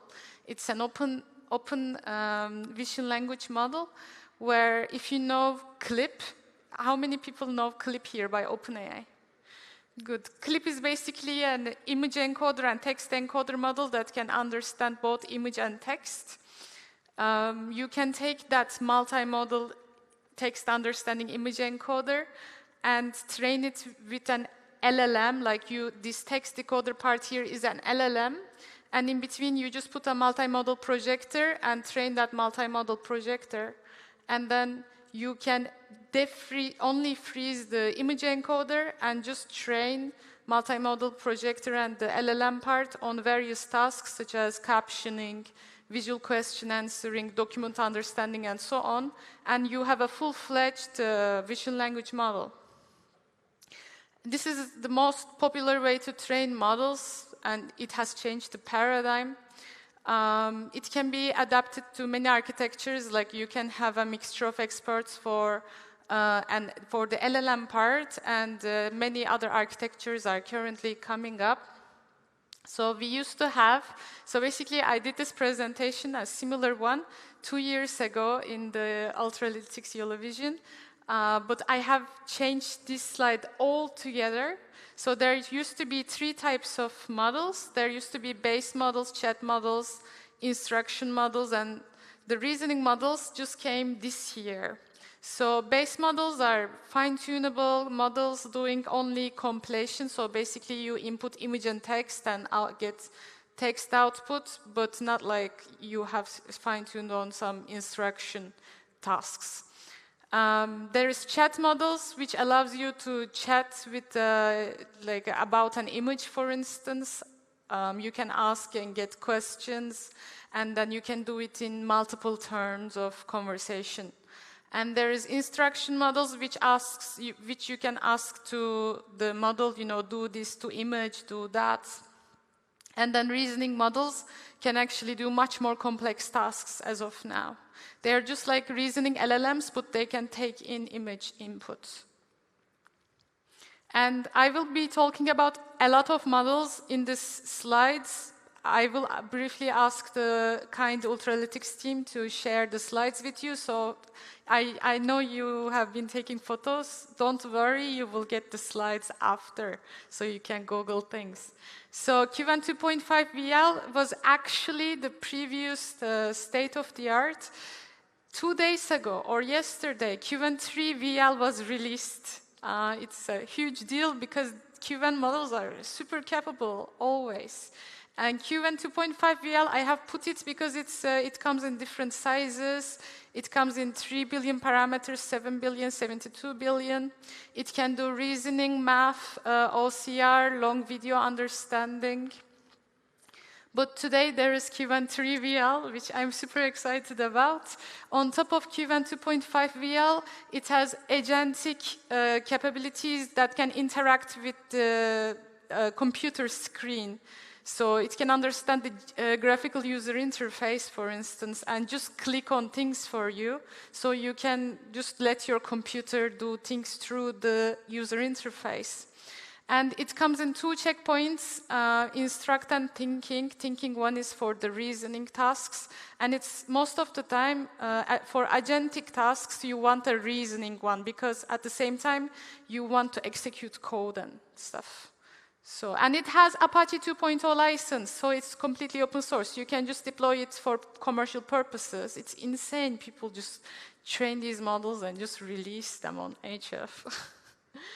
And there is Kimi VL thinking. I love this model because it was the first model that nailed reasoning for vision language models, and it comes in 16B total parameters. It's a mixture of expert architecture with 3B active parameters, so it's relatively smaller. And I was in shock because it has great multimodal reasoning performance compared to its size. And it can do the same stuff, OCR, math, long video understanding, and it also comes with Apache 2.0 license. And it has the same architecture, like I told you. There is image encoder, a multi-layer perceptron projector, and then a text decoder, an LLM on top of it, and it's trained the same way. And you can do, for instance, localization with some of the vision language models. You can do object detection, pointing, and with very few of them, you can do segmentation. There is few, like more models are adopting these. And basically what they do is they output location tokens. Basically what they do, they fine-tune these models on sort of codebook indices that are these location tokens. This is basically plain text output. And when you just say segment the cat behind, it will give you these location tokens, or you can say detect the cat, and it will just return you the bounding box coordinates that are normalized to the model, and then you can just translate it to the real image size. How they segment is that most of the time they have this variational autoencoder which can decode these location tokens, because otherwise you cannot just have a pixel mask and a lot of boundaries outputted with the text tokens. It would be too long. So they have a separate model that can decode this output to a pixel mask. And that's how it works. And there is Molmo by LNAI. There is Moondream model. You might have heard of it. There is Q1 2.5 VL and some other models that can do these type of tasks. And segmentation, only Polygemma model by Google can do segmentation. The rest cannot do. There is Florence 2. There is a lot of fans of Florence 2. And it has recently landed in Transformers, so you can use Florence 2 with Transformers. It's a very small model, but it works so well. It comes in like a 0.2B and 0.8B parameters with MIT license, so this is completely open source as well. And it has more or less a similar architecture, but the thing about this model is that it can also do stuff like region-based question answering and stuff like that. So it's very grounded in that sense. And there is video language models. What they most of the time do is that you downsample certain amount of frames and pass them as multi-image inference. So it kind of depends on the language model, vision language model that you're using, the performance of the video. Most of them nowadays can take long videos, but it's not inherently like taking in video. It's just downsampled frames, and sometimes you can miss out on the information depending on the frames per second that you're downsampling to.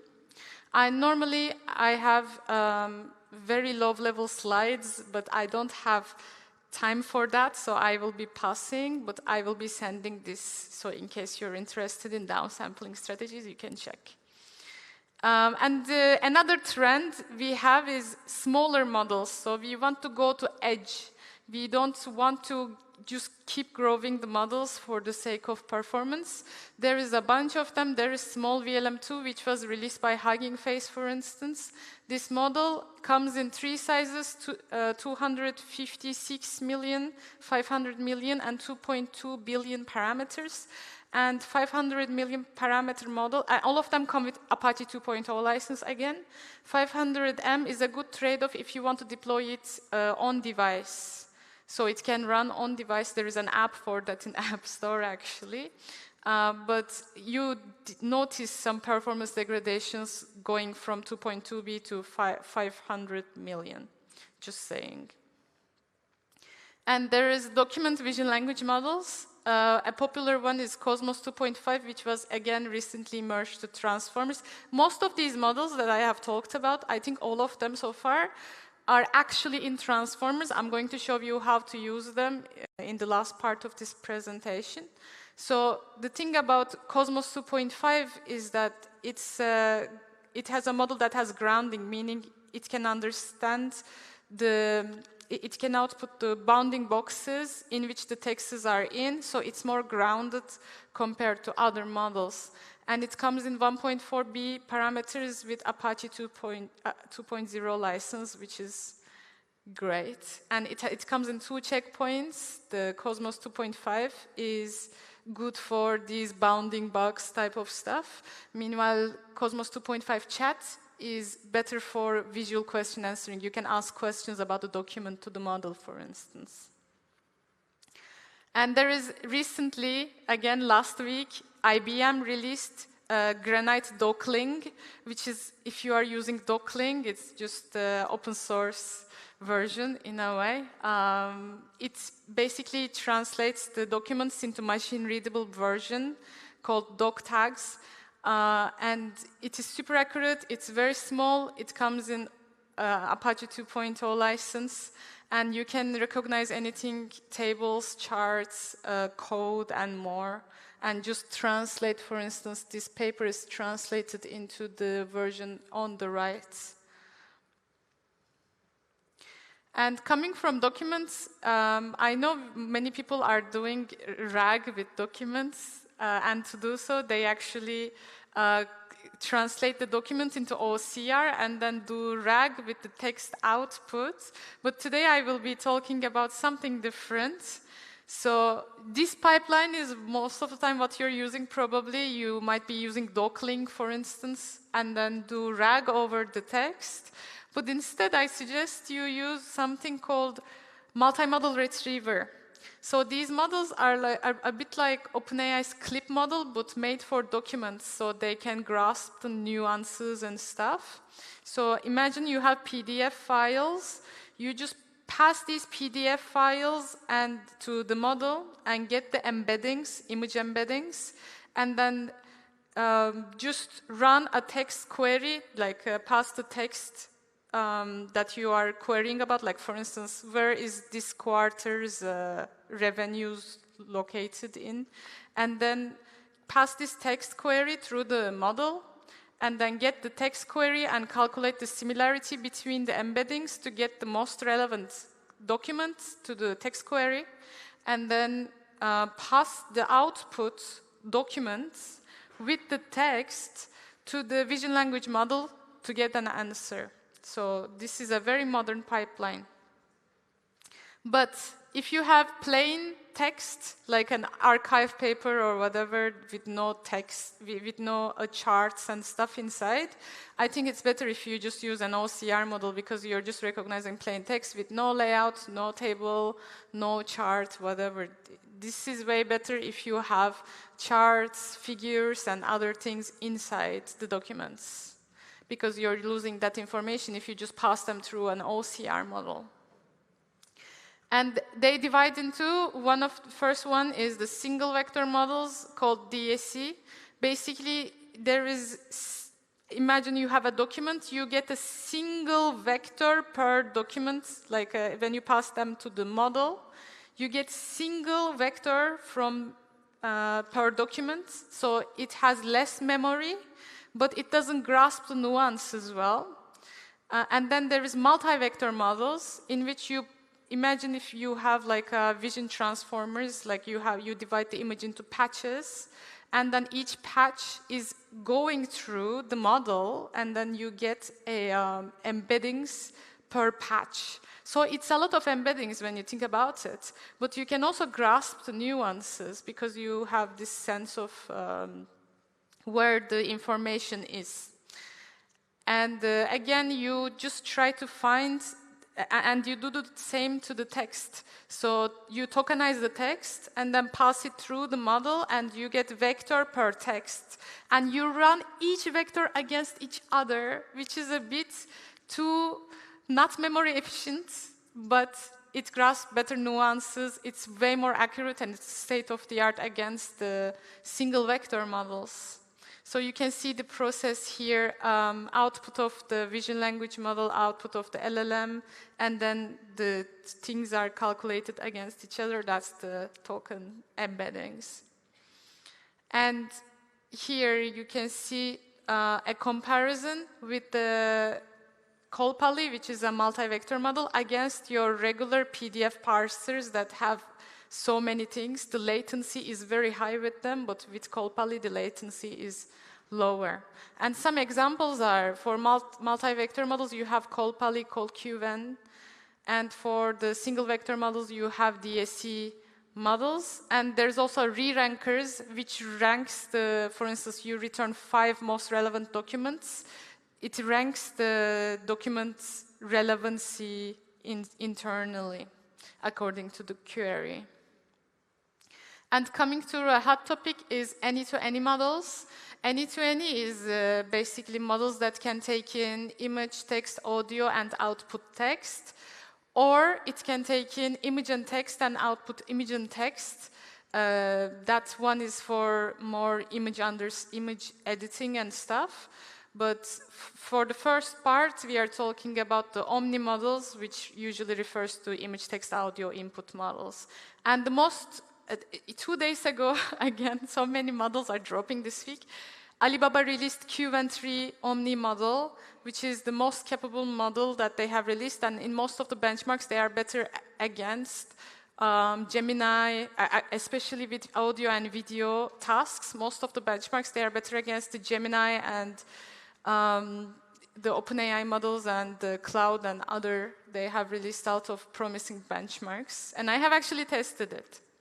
And it's really nice. It also supports 10 speech outputs. So basically what this model can do is that it can take in image, text, audio, and output text and generated audio from the text model's hidden states. So basically, you can just ask a question about an image through a speech. Like you can just casually say to the model, hey, what is this image?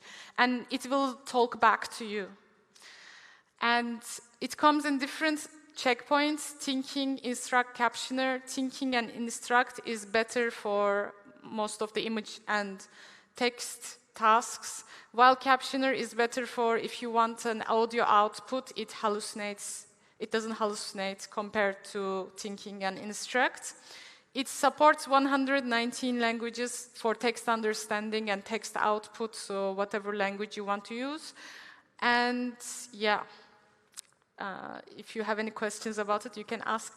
I don't have a lot of time, so I'm a bit fast. I am sorry. And this model was the previous iteration of this model. And both of them, I think, are available in transformers, yes. And pipeline, so basically, if you know transformers, you probably know pipeline function, which is two-line inference function. It's coming soon for the any-to-any models. And another any-to-any model is the type of model that can take an image and text, like you give an image and say, make this better, or like put some object inside this image, and it outputs another image. Most of the time, these models have different architectures. Most popular two models. First one is released by DeepSeek, called Janus Pro. And this is an autoregressive model with image tokenizer. Basically, it doesn't have anything to do with diffusion models, which is a bit crazy to me. And it comes in 1B and 7B sizes with MIT license. And the second one is Lumina Demo. It was released recently. And it's a combination of autoregressive and diffusion models. There is no tech report, so I couldn't check and put stuff here. But it has many promising benchmarks, like, for instance, high-fidelity text image generation, controllable generation, like you can put like a control mask, you can rotate stuff. And it comes in 8B with, again, Apache 2.0 license, so commercially permissive license. Sorry. And coming to the end of my talk, I will tell you about some of the tools within the open source ecosystem that you can use, including the tools by Hugging Face to customize and deploy these models. So when you want to look for stuff, you go to hf.co/models, and you filter. There is like a task section, and you filter for vision language models. You can filter for image text-to-text. But if you want any-to-any models, there's a separate tag for that. So if you want to filter for stuff, you can select models like this. There's also image-to-text ones, which are OCR models. And you can test every single model, like you go through the model repository, and then you can, in here, there is a widget to test models. And then you can start testing the model using the inference providers. Basically, this widget is powered by many of the inference providers that you might be using, like Together AI, Novita, Fireworks, FAL, and others.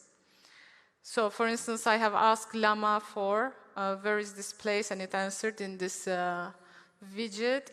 It helps with easy prototyping, easy trying of the model. You can also do this through programmatic access. It doesn't have to be through the widget, but basically you can try it with Python, JavaScript, curl. You can just use it.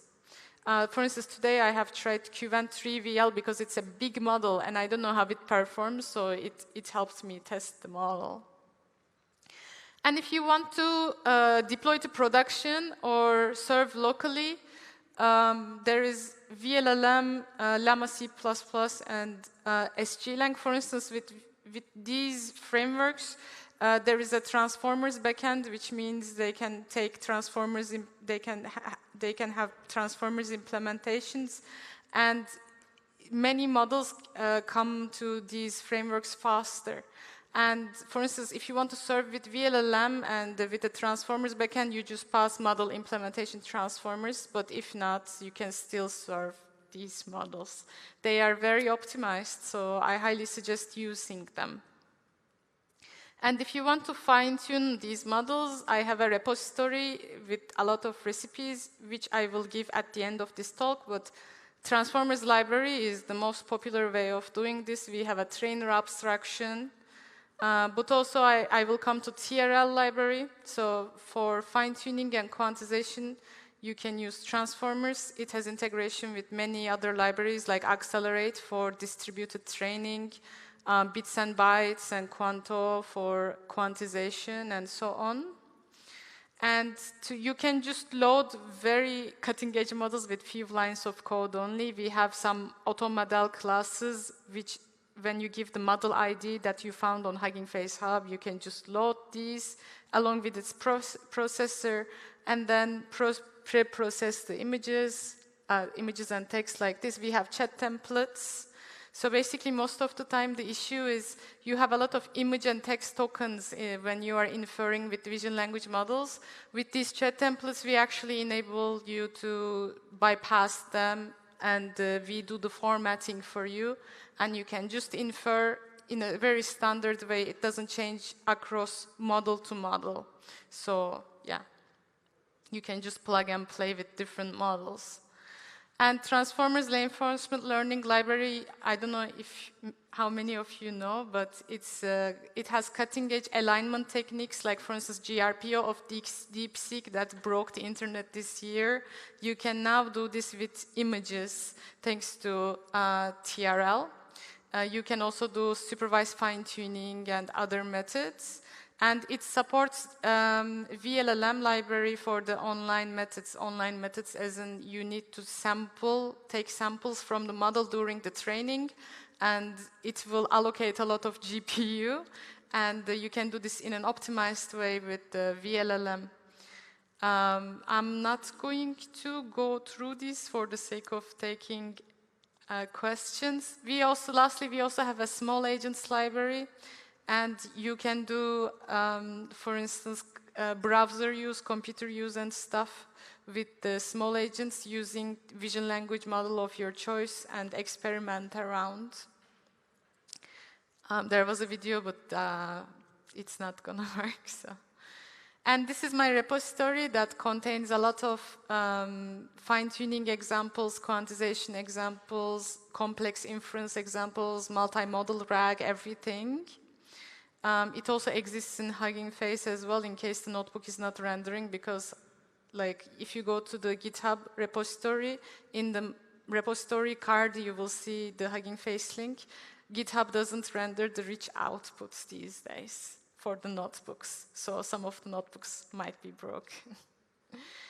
And if you want to learn more, we have a cookbook at Hugging Face with a lot of fine-tuning examples. We have a course. We have recently shipped a vision language models chapter in the course that gives a beginner-friendly intro. And we always, every year, publish a blog post about vision language models and what is the state of the art. And if you want more, you can go to hf.co/blog and search for vision.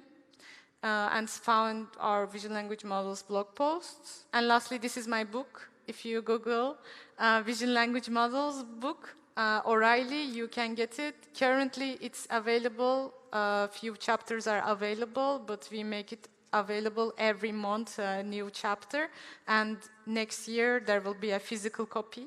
So I hope you will like that, because we cover everything, including pre-training big models and stuff. And now I can take questions. Okay, my dear friends, please show your appreciation to the wonderful Merve Noyan. Thank you so much. That was great. It's great to see you again. Oh, lovely to see you. I'm so happy to see you on the lineup. But listen, my friends, you know, life moves fast, but Vision AI moves faster. So what we're going to do is actually invite you to find Merve during the break and ask her questions over a coffee. Or indeed, are you joining us I talk here? a lot, sorry. Okay, no, that was so much great information. This is fantastic. Are you staying here for a beverage, a little networking after the event? I could, yes. A little bit. Okay, fantastic. Yes. So your chance to chat with Merve is over coffee now or a little bit after the event. Big round of applause for Merve Noyan. That was wonderful. Thank you so much. Okay, we're moving swiftly on. So much information, my goodness me. I hope you're all taking notes and your good selves on YouTube and Bilibili. So we're going to move on immediately with our next session. And I'm delighted to tell you that Amir Sherman is going to be joining us on the stage very shortly. Amir has over 25 years of experience in the embedded and edge AI industry. He spent nearly 20 years at Arrow Electronics, holding technical and senior leadership leadership roles. And then he drove global business development for Edge Impulse in TinyML and Edge AI. He now leads EMEA sales and business development at Deepex, helping expand strategic partnerships and drive adoption of next-generation Edge AI solutions. He's going to be taking us through a session called From DXM1, 25 Tops Edge AI under 5W to DXM2, the first 2NM Gen AI SoC for the Edge. My dear friends, give it up for Amir Sherman. Thank you. So thank you very much. Pleasure to be here. This is what ChatGPT said about me, but I think you did it better than ChatGPT, so thank you very much. And yes, I've been in this industry for a long time. You can see it with the gray hair, but I'm still young. And been working for Arrow Electronics for 20 years, did so many projects I cannot count. I'm a semiconductor guy. Sometimes I don't remember my birthday, but I know all the part numbers of all semiconductor chips in the world. And I've been working for Edge Impulse. Some people recognize me from Hardware Pioneer coming to London every year. And last March, Qualcomm acquired Edge Impulse. So I decided that I want to move to another startup. And Deepex, a Koreanese company, asked me to join and lead the business here in Europe. I'm going all around the world. So people are saying when I'm based in Skies. And last week I was in Italy. Next week I will be in Germany. So this is where I am. Now, you know, there is one dominated the market, and we all saw what NVIDIA have been doing in the last year. Yes, you know, it's incredible. And believe me, I know, because I know a lot of people in NVIDIA, they want to win the edge, and they will continue to win the edge. But what they care is that the global training everywhere will be on their cloud. Okay, you know, it's all about cloud, all about this big business. And in the edge, there is two things that are very important, you know, size, you know, price, and power budget. And as a semiconductor expert, working for Edge Impulse, now working for Deepex, and I'm working for several other companies, I'm getting the same question at least 3 times per day via LinkedIn. Hi, Amir, I'm using NVIDIA to train my model. It's working perfectly. But I want to take that big box that was shown, for example, and put it in this. What should I do? Or I cannot pay $2,000. Or I'm in a position that I need that super low power. And for that, you need to be innovative. And there is something special in Deepex that the CEO, the founder, was also an engineer, and he was the guy that worked on the first Apple Bionic chip with NPUs, and he had this idea about NPUs, and he created his own patented NPUs. And this is what Deepex is doing. And specifically for Deepex, their value is super low power. This is what they are doing. So let's see about Deepex.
Great. So this is really like a short video explain what we are doing. The idea is best-in-class AI in a super low-power market. This is where the market is going. If you think about robotics and AMRs, if you think about security camera that work with battery, this is the target market we are focusing for sure. Robots and humanoids that are going to be in this direction. And the company is 95 engineers and 5 self-business development. That I'm one of them, even though I'm engineer. And they are patent-based company thinking about how to make their NPUs better and better and better.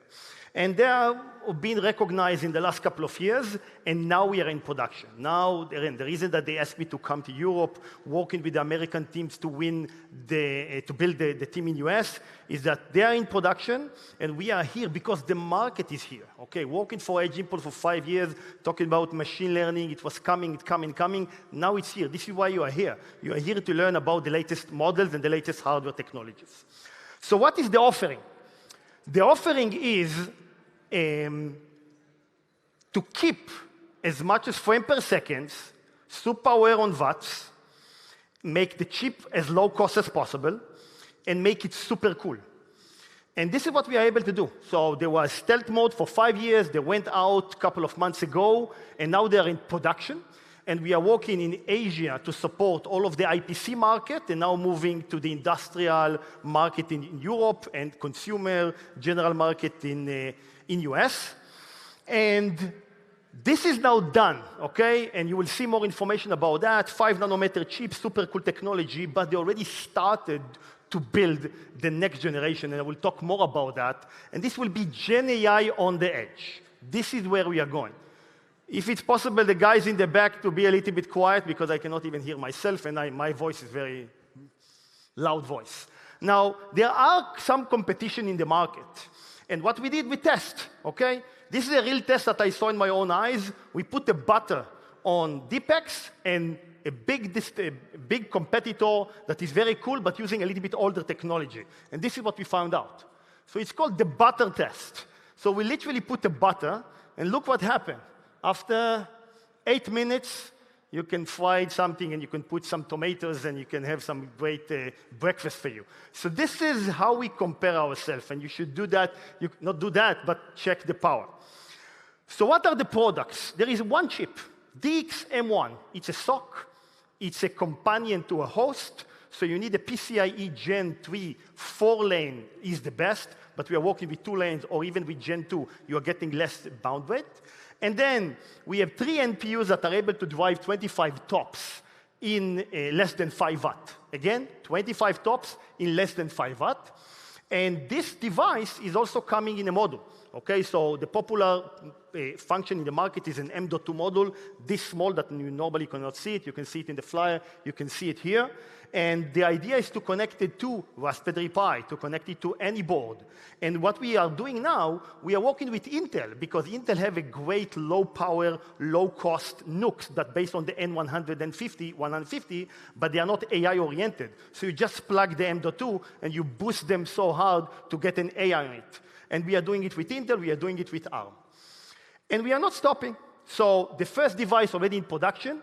The second one, the second on the right, it's called DXM1M. It's the same one. We just put the LPDDR on top, so we can make it in a smaller module. We are going to come with, by the end of the year, with the V3, that it's a solution. So it's a host processor plus AI accelerator for the consumer low-end market.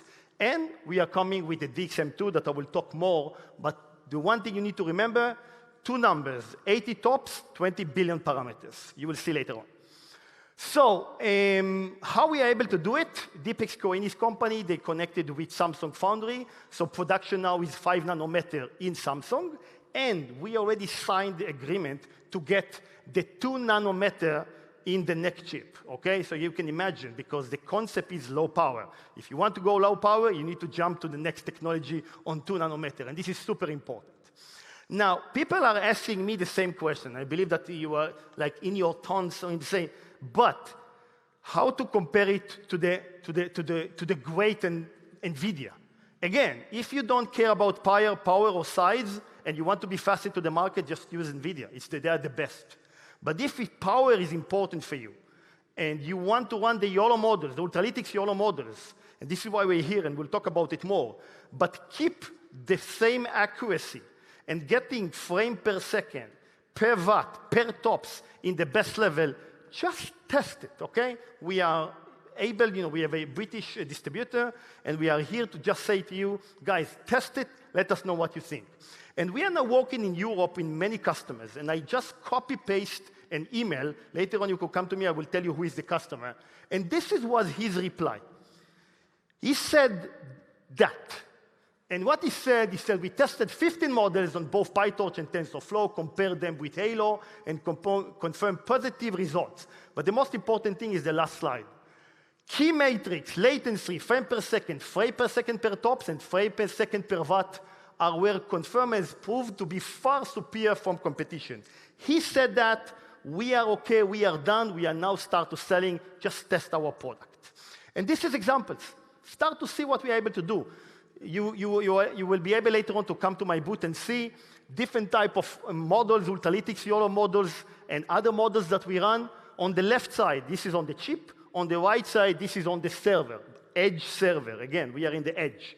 So this is how we are able to run. We are able to run multiple channels in the same frame per second, per watt, per tops that the big GPUs, because it's a different technology. Okay? In the end, this is what I've been seeing in the last 25 years, moving to a better technology with better performance. And we challenge our partners and our competitors to go and win this market because the opportunities are huge here. And this is why we connected with Ultralytics. You are talking about the leaders in YOLO models, the leader in the AI model. And this is why we said the leader in super low power, frame per second per watt with the same accuracy on GPU with the best AI company in the world. So we already started to test some models, and we are now working on full integration on the latest models. And as you can see, these are the best in class. And we are able to showcase this and to run and think production, because you are able to take this model into production already. Now, if you want to buy the chips, we already have some companies, system and model companies, that took the chip and connected to their host processor, needed it NXP, Renesas, Broadcom with Raspberry Pi, TI. Even we have one customer that is using Qualcomm chip, but it was not enough tops. So he needed to add another one to get what he need into the market, and it was a retail application. So this is the example that you can see, and you can get all this information from me later on from our GitHub. We have a huge model zoo for you. And as I mentioned, in the beginning, what we did, we connected to all of the embedded processings and all of the big brands. There is not any big brand in the IPC market that you cannot see here. So neither if you want a production-ready box, you're able to get it. We are now working on production-ready cameras that you will be able to get it. We are working with all companies. We are working with SID. We are working with Sony on the cameras. We are working with many partners here. And now we are moving to Europe. And if you want more information, there is going to be an announcement in and every week coming soon. Now, in the end, you need to make it work. And the most popular question that I got in my booth is, OK, how is your software? So this is why it took some time, and we did it.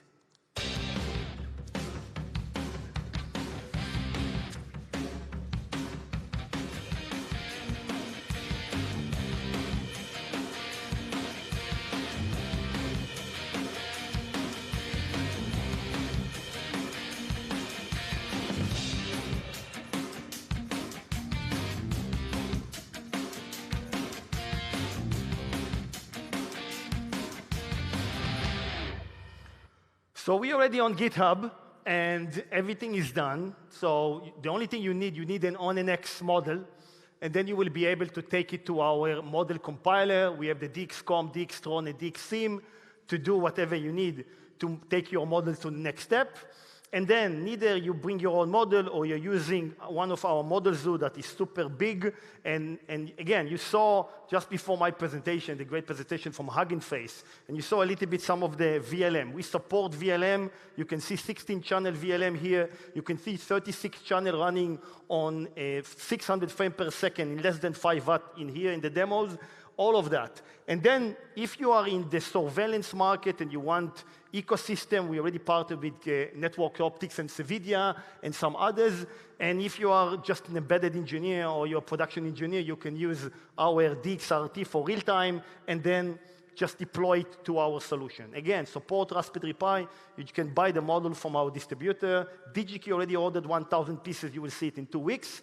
And then you will plug it on a Raspberry Pi hat or any hat and just take this model and then start to test. Okay? It's on you. This is why we need the community for test and to check the solutions. Now, some of the customers and partners globally. So in the past 1 year, we have been talking and working with so many companies, and they were part of our pre-early engagement program. So we gave them the pre-production samples we test, and the one that you see down are already in full production. Okay, so we have multiple production applications. For sure, they started in Korea. Hyundai already used it for Hyundai Robotics, LG in the robotics application. We see it with Advantech. In Europe, I was able to win a company named Virtium Embedded Artist for SOMs. You will see SIGFAG for production-ready Raspberry Pi that you will see in a second, and we are moving forward. And this is why we are here. We are here to collaborate with Ultralytics YOLO to combine and getting your projects, and we will be able to support you with low-power applications. Couple of announcements from the last week. So we just did that announcement with HP. These are really in workstation, again, taking the Intel cores that don't have NPUs, and we were able to plug our module there to boost their AI. This is the company I just mentioned called SIGFAB, that they are doing production-ready gateways with full security, OTA, and device management that you can use, and they're using the DPX inside, so literally there is no heatsink. You don't need heatsink. It's just heated by this box, just go to production. And there is not a lot of companies that are doing that. You know, the thermal management is super complex. Here you don't need a heatsink, and this is very important. And as I mentioned, we are also in the embedded market. A lot of AI accelerator companies are focusing on high-end. We are embedded. Again, this is my job to connect it to NXP. I have an IMX8M Plus that have a PCI, and we created a SOM with NXP.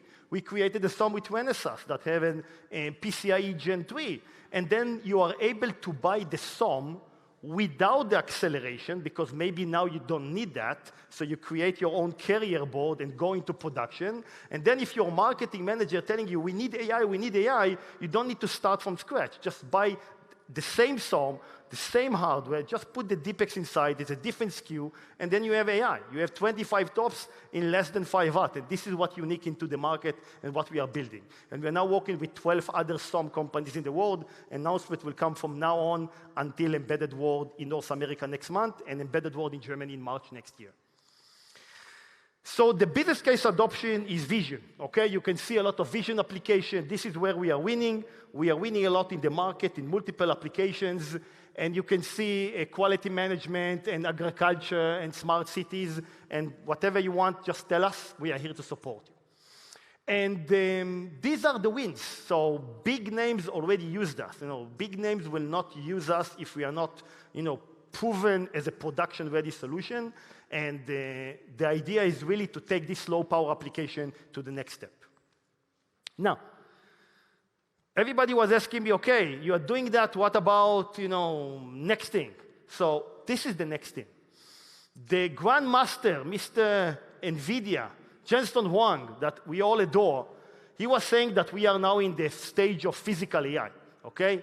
And as in the presentation that was done by Angus a couple of hours ago, great presentation, by the way, we are moving to humanoids. Now, not all robots will be like that, okay? In the consumer market, there will be a robot hand that will take out your plates from the dishwasher, or there is going to be a robot that will take out, because you saw now, there is an AMR robotics cleaner that are able to go stairs. So whatever you can imagine, you can do. But you need power for that, and you need innovation for that. So we are moving to the physical AI. And to do that, this is the chip we announced. It's called DXM2. It's a new NPU technology, and it will run on 80 TOPS, but it's a different 80 TOPS, because a one TOPS is not different to another TOPS. And these TOPS, the most important thing is the 20 billion parameters. You saw Hugging Face presentation, and she was presenting big models. Now, one of the biggest problems today in Gen AI on the edge that you need a connection to the memory because the model is running on the memory. And you saw our chip have a direct connection to a DDR5, LPDDR5. And you can put 8 GB on LPDDR5 connected to our chip, meaning that there is no boundaries how many models you want to take. And this is what we want. We want to take the latest technologies, the latest AI models that have been developed all around the world, and moving it into the market. Okay, so OpenVLA function scenario, you can see this was shown in NVIDIA, where some of it will be able to run in low power application. This is where we want to go. So our new device that will come, 20 billion parameters, as you can see here, 2 nanometer foundry, so we will be able to achieve that, 80 TOPS, and the more important thing, you need to think about tokens. So there is big amount of token being done here. And again, we will not release it until we will see that it's running less than 5 watt. And this is what we are planning to do. We are working on it. 2027, samples will be available Q3 next year. We are now talking to customers to ask what they need, but this is where we are going. We are going to this place, and this is where the world is going. And for that, you need great partners. And this is why we are here with Ultralytics and YOLO Vision. Because today we are going to take all of the latest innovation models and run them on the DXM1 that is in production.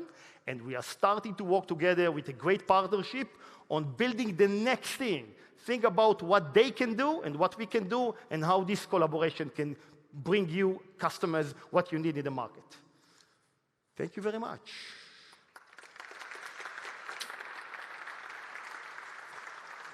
My dear friends, oh my goodness, that was a powerful session from Amir Sherman. Thank you. So listen, Amir, are you going to be hanging around for the rest of the day? Can people chat to you? Yes, for sure. Absolutely fantastic. That was great. One more time, Amir Sherman, give it up. Thank you.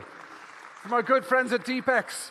And you can see they have a stand over there. They're going to be showing you some of the great tech there. And please do make the most of this golden opportunity to build your global ecosystem connections. Now, my dear friends, some of you may have noticed there's coffee at the back of the room.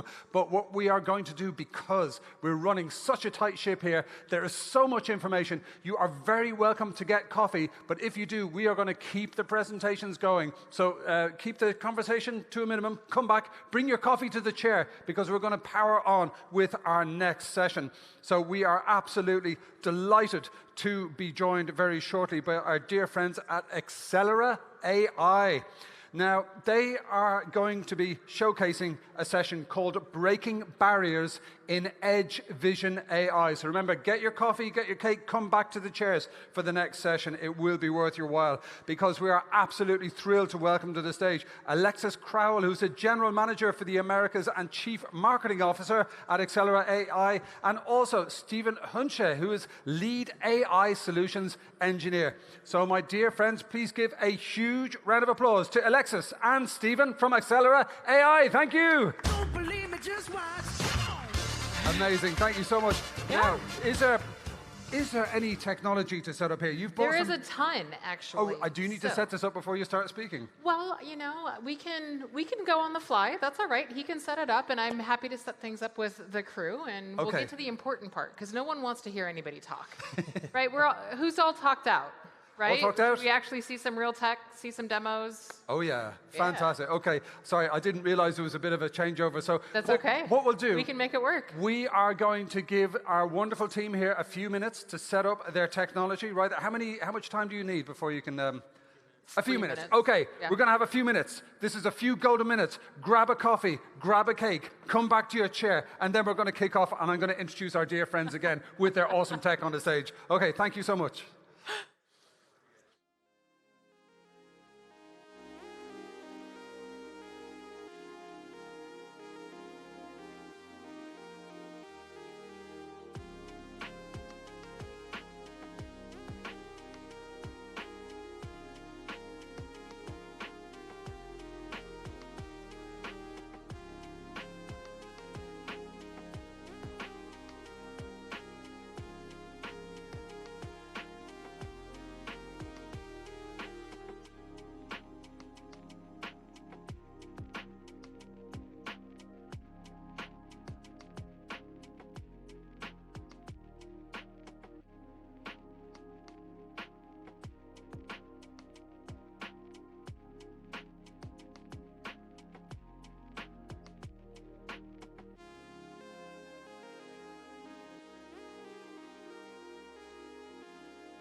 All right, all right, all right. My dear friends, how are you?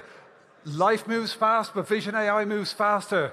It's been happening all day, and my goodness, we've had a day that is absolutely packed with information, with connections, with incredibly exciting glimpses into the future. And now I'm going to invite you to come back to your seats. Bring your coffee and your cakes if you like. That's all good, because we are now going to have a session which is all about breaking barriers in Edge Vision AI. And as we gave you a little teaser before the coffee break, we do have a demo. We've got gear, we've got kit on the stage. Again, this is where the rubber meets the road, and you are going to see some of this incredible technology in action. So right now we are going to welcome our dear friends from Axelera AI. It's easy to remember how to pronounce it. It sounds like accelerate. We're going to accelerate into the future. My dear friends from YouTube and Bilibili, share the love. Remember to use the hashtag YV25. So our next session is breaking barriers. It's cutting edge Vision AI technology, and we are absolutely thrilled to welcome back to the stage General Manager of the Americas and Chief Marketing Officer at Axelera AI, Alexis Crowell, and the Lead AI Solutions Engineer, Steven Hunsche. My dear friends, let's give it up for Steven and Alexis. Thank you. Okay, we're gonna. All right, everybody's caffeinated. We've got everything that we need. We can push through to drinks, because I hear those are coming, as he keeps telling me. So what's amazing about going in the afternoon is I can kind of on the fly change the conversation based on everything else you've heard, right? Because what I don't want to do is stand here and bore you and repeat anything. But what I do want to do is explain why we think this approach is going to make your lives easier. Because at the end of the day, you don't care about us. You don't care about Axelera. You care about how simple is your life to deploy your cool thing, right? Like, that's how this world works. So everything that we've heard today has been about how do we capture all of this data? What do we do at the edge in a way that we can turn any little speck, right, gram of dust if you needed it, into something that's usable, right? You got to get that performance to the edge to actually make that happen. And by all claims, the market's booming. We should all be able to retire very shortly. Like, that's a good thing. But we all know that that actually means that you've got data issues, you've got security issues. In Europe, we've got sovereignty issues that we've got to think through. My global company is actually headquartered in Eindhoven. So European sovereignty is something that we care about a lot. It's a conversation that we're in quite frequently. And we all know that that means you have to have a different approach, right? So what is Axelera? Axelera is a hardware and software company. And the reason I say and is we started both at the same time, because hardware and software have to be co-designed to actually function effectively.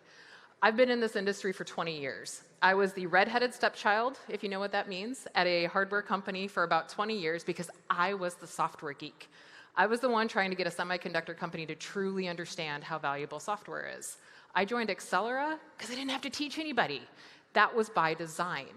The entire platform is designed for you so that it's hardware, software co-designed together to just work. So what does that look like? Like I said earlier, talking is not a whole lot of fun, so I'm going to be super fast on this, but I do think it's important to understand the stack, right? So we start on RISC-V. Why does that matter? Well, that matters because every single government on the planet that I have talked to over the last 20 years wants a solution that is a little bit more akin to their needs. So using RISC-V, open architecture, open ecosystem, allows us to get into that space in a way that some of the other architectures don't. DIMC. You guys know what that stands for? Come on. Energy. Okay, digital in-memory compute. Why does that matter? That matters because when you put digital in-memory compute into a chip that is this size, this little dude, and you stack it in there 4 times with 4 cores, you have completely programmable capabilities on 214 TOPS. Okay, think about that. 214 TOPS allows you to run thousands of frames a second, if you want to. It allows you to run VLMs, VITs, you name it. But all of that is because of this digital in-memory compute technology that we think is fundamental to actually making AI accessible at the edge. So how do we do that? That one little chip goes into a ton of form factors. Again, why does that matter to you? A couple of reasons. One, that means we've optimized that chip to be as performant and as energy efficient as absolute possible. But that doesn't mean you need a ton of memory around your system if your use case doesn't demand it. It doesn't mean you need a massive CPU if your use case doesn't demand it. So what we've done is we've packaged it into industry standard form factors. Let me tell you a quick story as to why that matters. Who here has had to ship technology across borders recently? Anybody? Customs sucks in multiple countries, right? Thank you for, you know my pain. So the last 2 times we have done this, I have had technology get stuck in customs long past when I actually needed it there. What did we do? We literally went to Best Buy, bought a computer, plugged my card in, and we did what we needed to do. That's what industry standard form factors mean. It means that you can go buy something off the shelf and plug in an M.2, a PCIe card, or if you want to go do your own thing, heck, I got a compute board too. But the point is it's scaled to meet your need in a form factor that's super simple, right? That is the point, because again, hardware, software, co-designed for you. How do we make your deployment of Edge AI as performant, as cost-effective, as power efficient, right? 4 to 7 watts, as power efficient as possible. But as I said, talking is boring. And I can already see y'all like, come on, get to the point. So this is why I brought my friend Steven. Steven is going to walk us through some live demos. And we're going to start with what? We're going to start with a NUC, right? Correct. All right, tell us what we're going to see. Yeah, so we brought a little NUC here. It contains our SDK, our M.2. If we can switch over to it. There we go. Looks like I need to log in. I'm hoping I know the password. If not, so we are attempting all demo gods. All of this is running live. So if it doesn't work, give us grace, but it should be fine. Yeah, and we heard that. Live demos are always horrible. They're always slower than you expect. So what we're going to see is I'm going to show you 2 demos on this device, and then I've got a different device. I've already shown you here. It's running Ubuntu 24. I'm also running the other device on Ubuntu 22, just to show you that it runs on multiple platforms. And what we're going to, you know what, I'm just going to turn it on. So let me show you what I'm running here. Run 16 stream. There we go. So what I'm doing, very simple. I've got a little loop there for in case it crashes, it reboots itself back up. But when we're running is a YOLO 8. It's a YOLO 8S. I'm going to dump a whole bunch of streams in there. It's 16 streams. And then I'm just putting in some extra flags. So let's just turn it on, shall we? Then it's just going to take a second to load the model into the chip. And there we go. So what we're seeing here is a video of CES. I've cut it up into 16 small pieces, or 16 separate pieces. And it's processing them all at the same time. This is running the YOLO V8S, at the Coco dataset, 80 classes, and it's detecting them all, as you can see, at almost 500 FPS end-to-end. Well, and the other thing that I want to call to your visibility, right? That's 16% CPU utilization. So if you've got a really business logic heavy application, you still have most of your CPU available to do what you need to do on top of it, right? So it gives you a lot of flexibility to then add layers. We take all of the vision processing or the language processing or whatever you need, in this case vision, and then we allow you to run all of that analytics on the CPU. So, and just before that question comes up, Intel, ARM, AMD, we support all the hosts. But you said this is CES. This is pre-recorded. Can we do it live? We can do it live.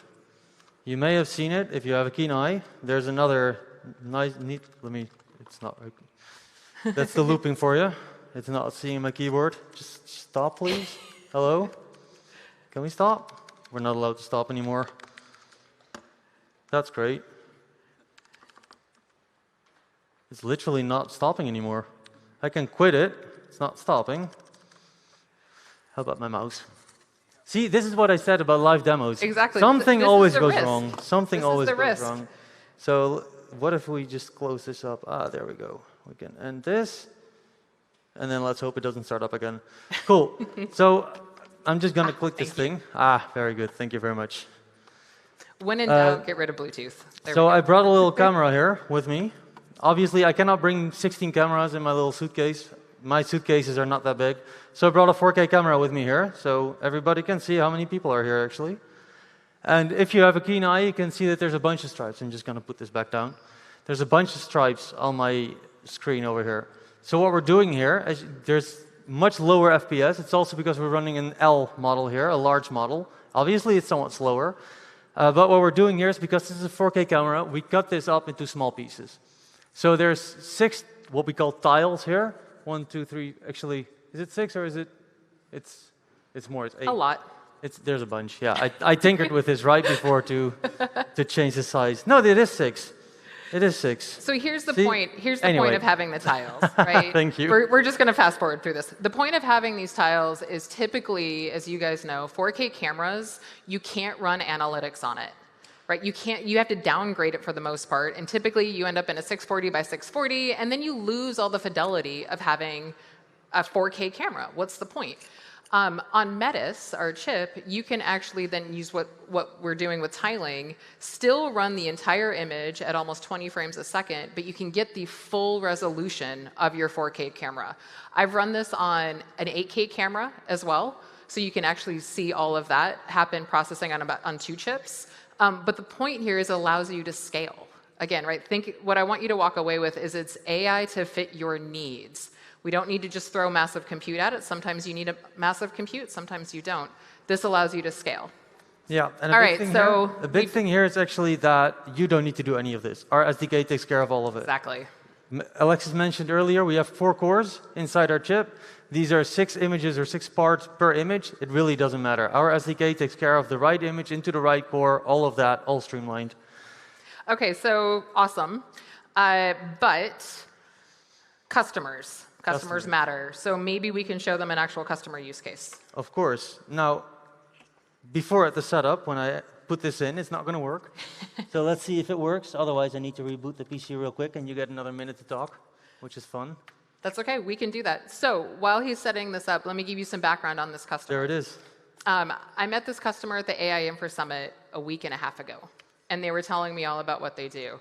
And within a matter of, I believe, 12 hours, we had their data set, we had it up and running, and in 5 lines of code, we were able to make this work.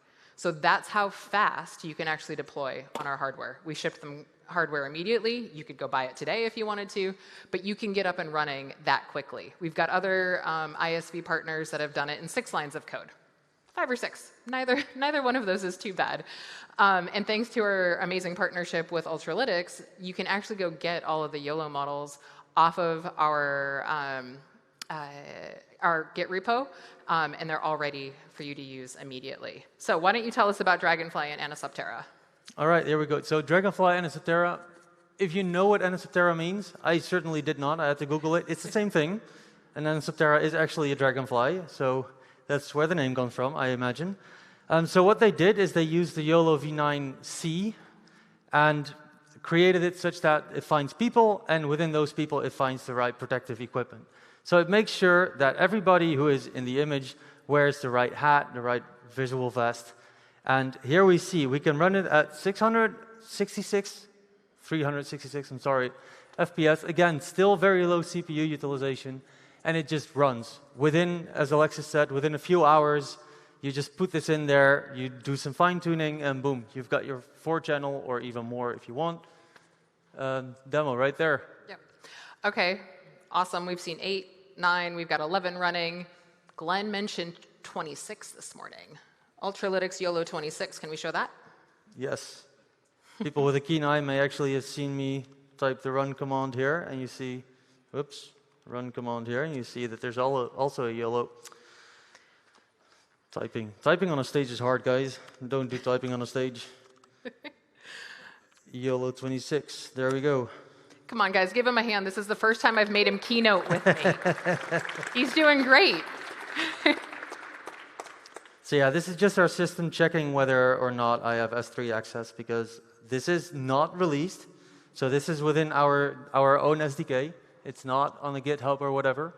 But here it is. It's the exact same demo as the 16-stream demo, only now with YOLO 26. And here's what I love.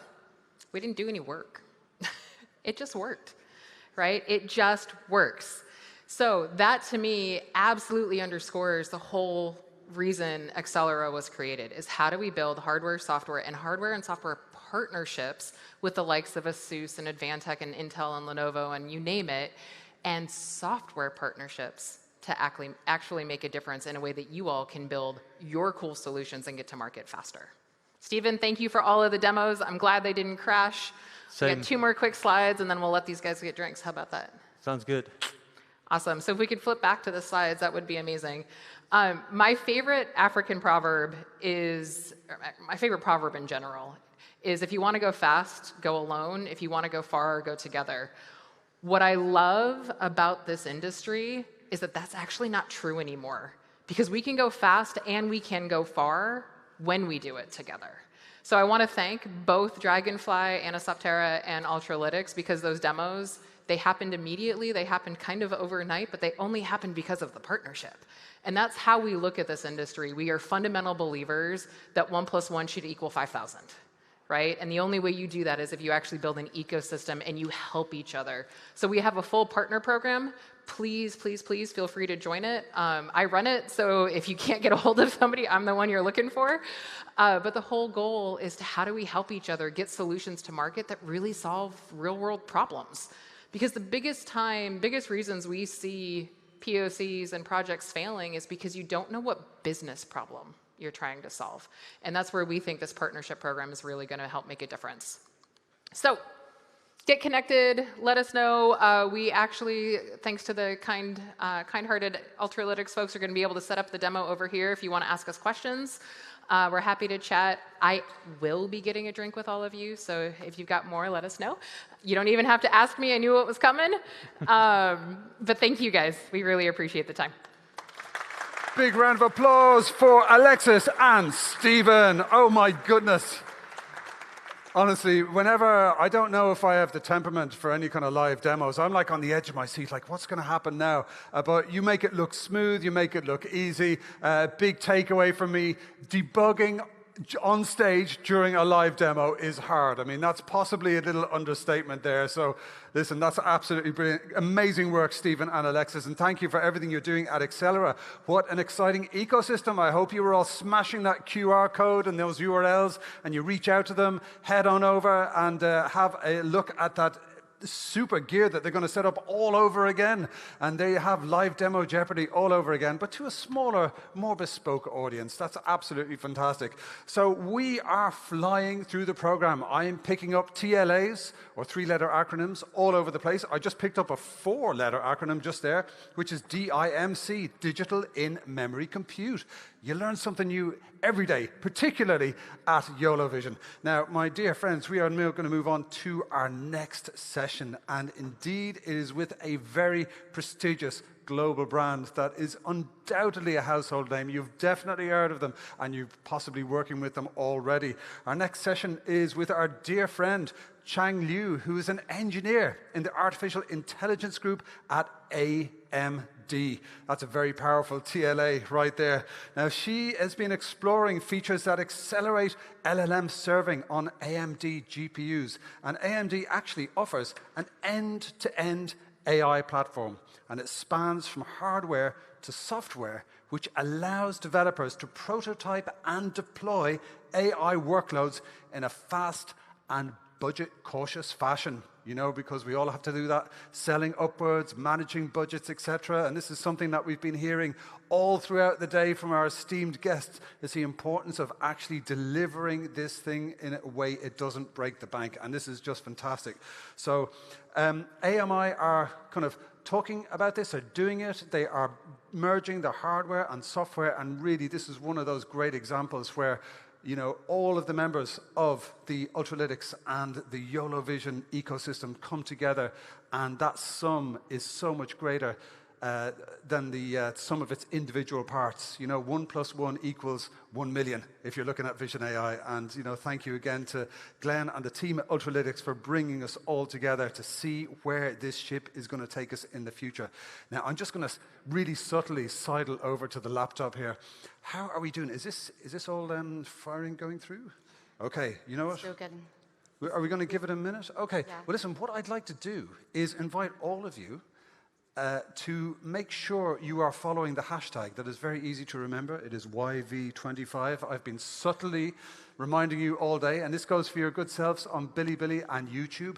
And I invite you all to reach out to other members of the community. If you see somebody who is posting on LinkedIn or any social media using the hashtag YV25, feel free to check them out, because this is about building a global community and seeing where the connections can take us. Again, a little reminder of my favorite TLA, or three-letter acronym. It's ABC. Always be connecting, because we never know where our connections are going to take us.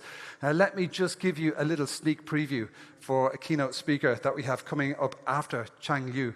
Now, our keynote speaker at the end of the day, before a little extra special fireside chat, is Gerd Leonhard. Now, Gerd is an old mate. I've known Gerd forever. Now, well, forever is all relative, right? I've known him for decades at least. And I remember many moons ago, Gerd wrote a book called Music Like Water.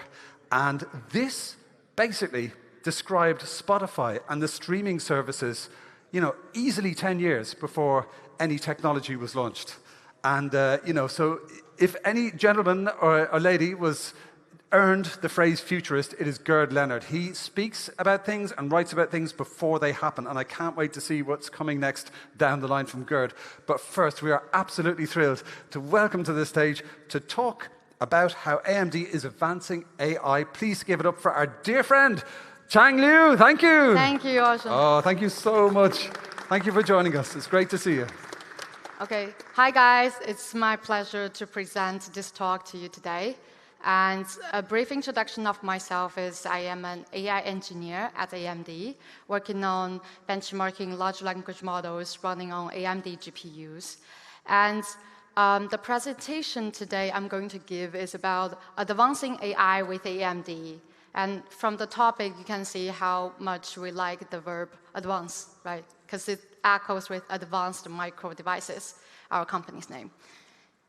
Anyways, so my presentation today is going to consist of 4 parts, starting from AI hardware to our open source software high-performance computing library ROCm, to AMD generative AI models, which were designed and trained by AMD researchers on AMD clusters.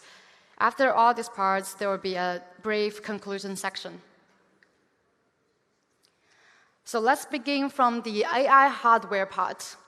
As we can see in industrial vision and machine vision applications, there are a lot of common theme topics, including robotics, smart security, and machine vision, which we have observed there are a lot of applications relevant have been deployed in our daily life.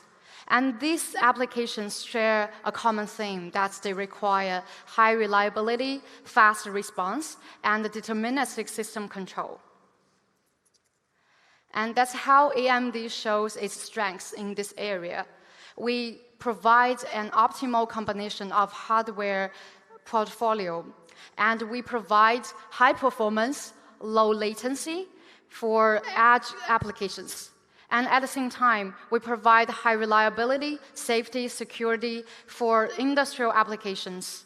Besides, AMD architectures and solution stack enable how to run these applications in real time with faster response and deterministic system control. On the right hand, we list a series of AMD products which support this kind of demands in industrial application and machine vision. As we are talking about computer vision, let's step further to a more general case. So nowadays, we are training large vision models, large language models to tackle our daily demands. And AMD provides its own end-to-end integrated AI platform, from front-end network to CPU node, GPU node, and scale-up network component and scale-out network component. So for front-end network, it would transmit all the data collected from our edge detectors like cameras. And then they transmit this data into our system.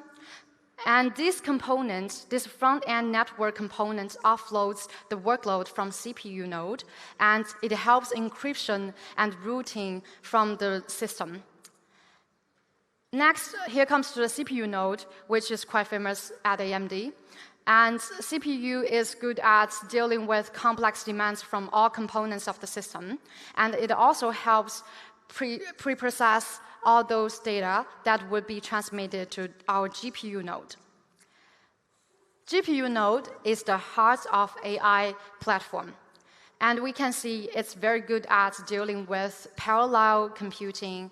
And no matter you're doing a fine-tuning or a training of your computer vision model, or you're applying a segmentation method into your application, you can pick up any one from the YOLO model family to your application.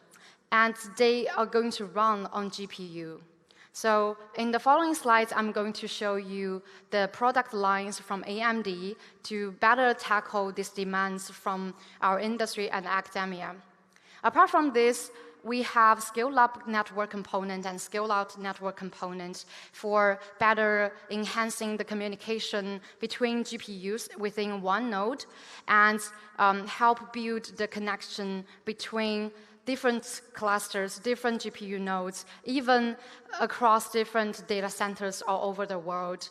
And this kind of connection would help us enhance our AI application and service to be consistent and coherent all over the world. So let's step further to our data center GPU line. I'm going to play an interaction game with you now. So if anyone in this room has ever heard about MI300 or MI series GPUs, please raise up your hand. OK, a lot less than I expected. But the good news is there will be another 100 people who would know our data center GPUs after this talk. So AMD has its own product line in data center GPUs. In 2023, we announced the first product, MI300A and X series. And after 2 years, now there are a lot of applications deploying on our data center GPUs, running and providing services to customers and requests all over the world. With the open source compute library ROCm supported, we can maximize the potential of our GPUs. And from this slide, you can see there is a 35x speed up with our latest MI355 GPU when serving Llama 3.1 compared to MI300. And next year, we're going to announce MI400, which is going to bring more powerful capability in inference and training.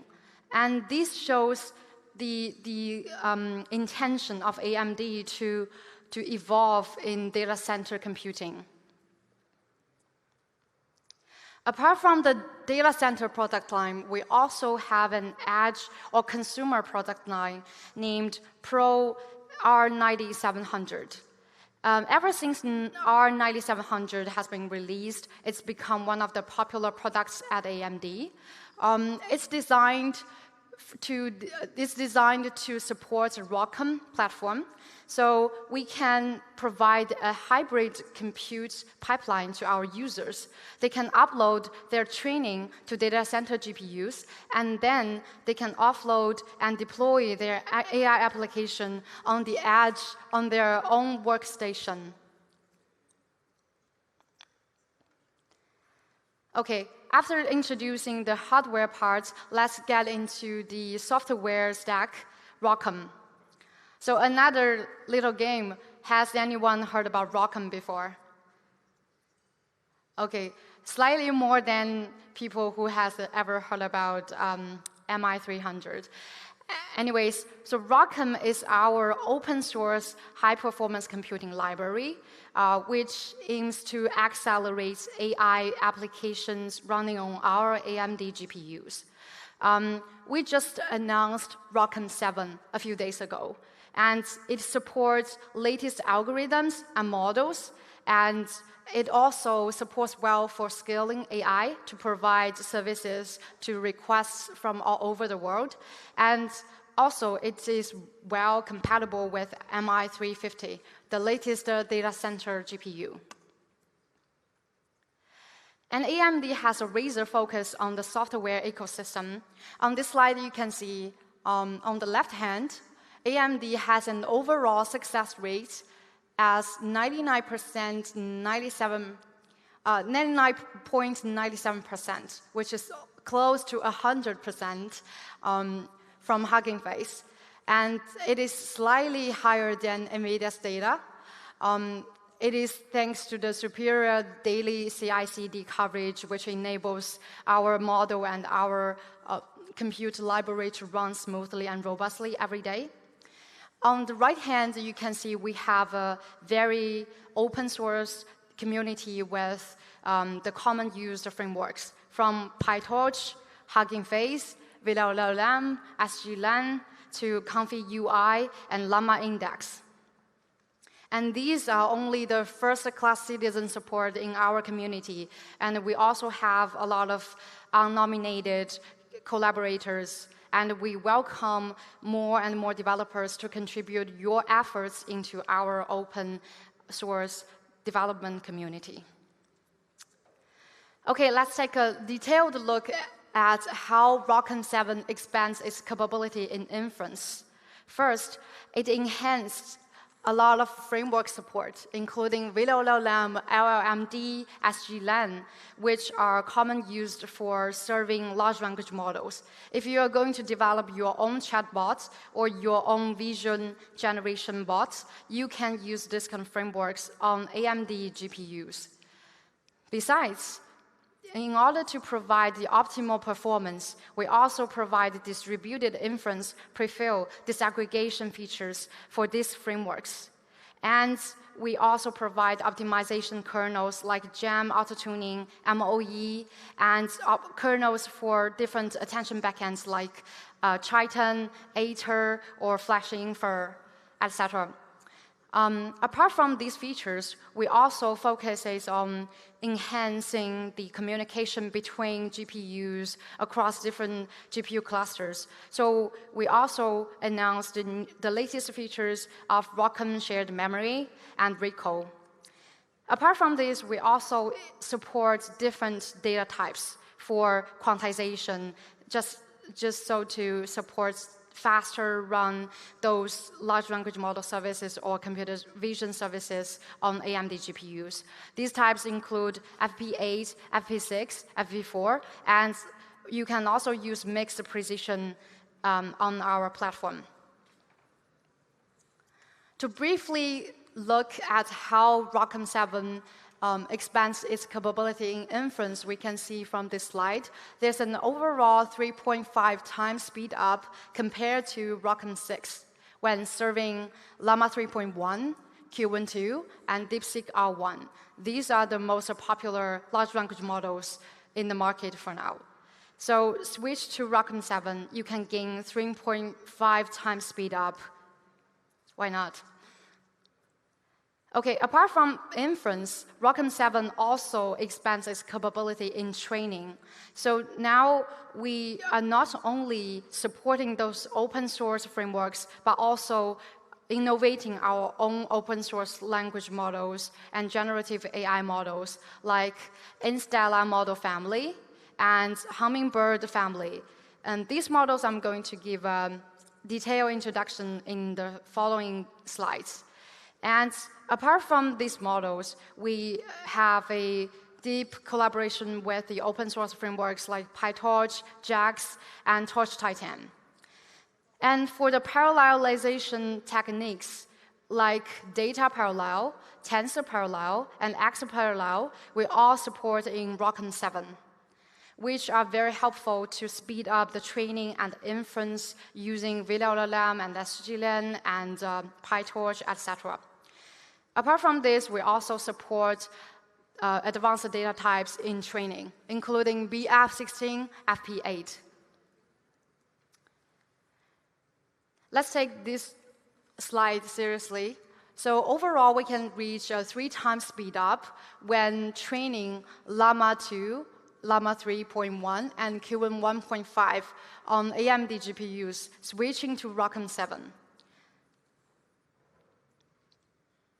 Apart from this, we are also working on engaging developers all over the country. In the past few years, we have hosted a lot of events like hackathons in Paris, Shanghai, Mumbai, and also we held hands-on workshops to help our developers to understand the role of our ecosystem.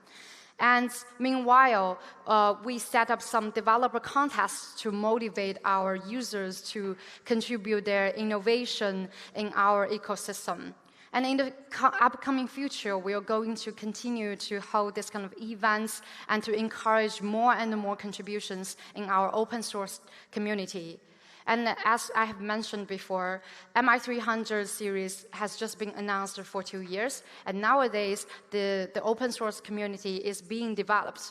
And we can see the trend of this growing development in the future. Apart from all the features beforehand, AMD just launched its own AMD Cloud. And you can register to access our platform via the link on this slide. We just launched this platform in June. Nowadays, there are over 3,000 active users on this platform, and users can reach to our cloud resources, our GPU resources, via this link. And there have been over 1 million GPU hours consumed in the past 3 months, and we can see there's a growing amount of needs in the upcoming future. Okay, now let's dive into our open source generative AI models. As I have mentioned before, AMD has its own end-to-end AI integrated platform and its own software open source platform ROCm.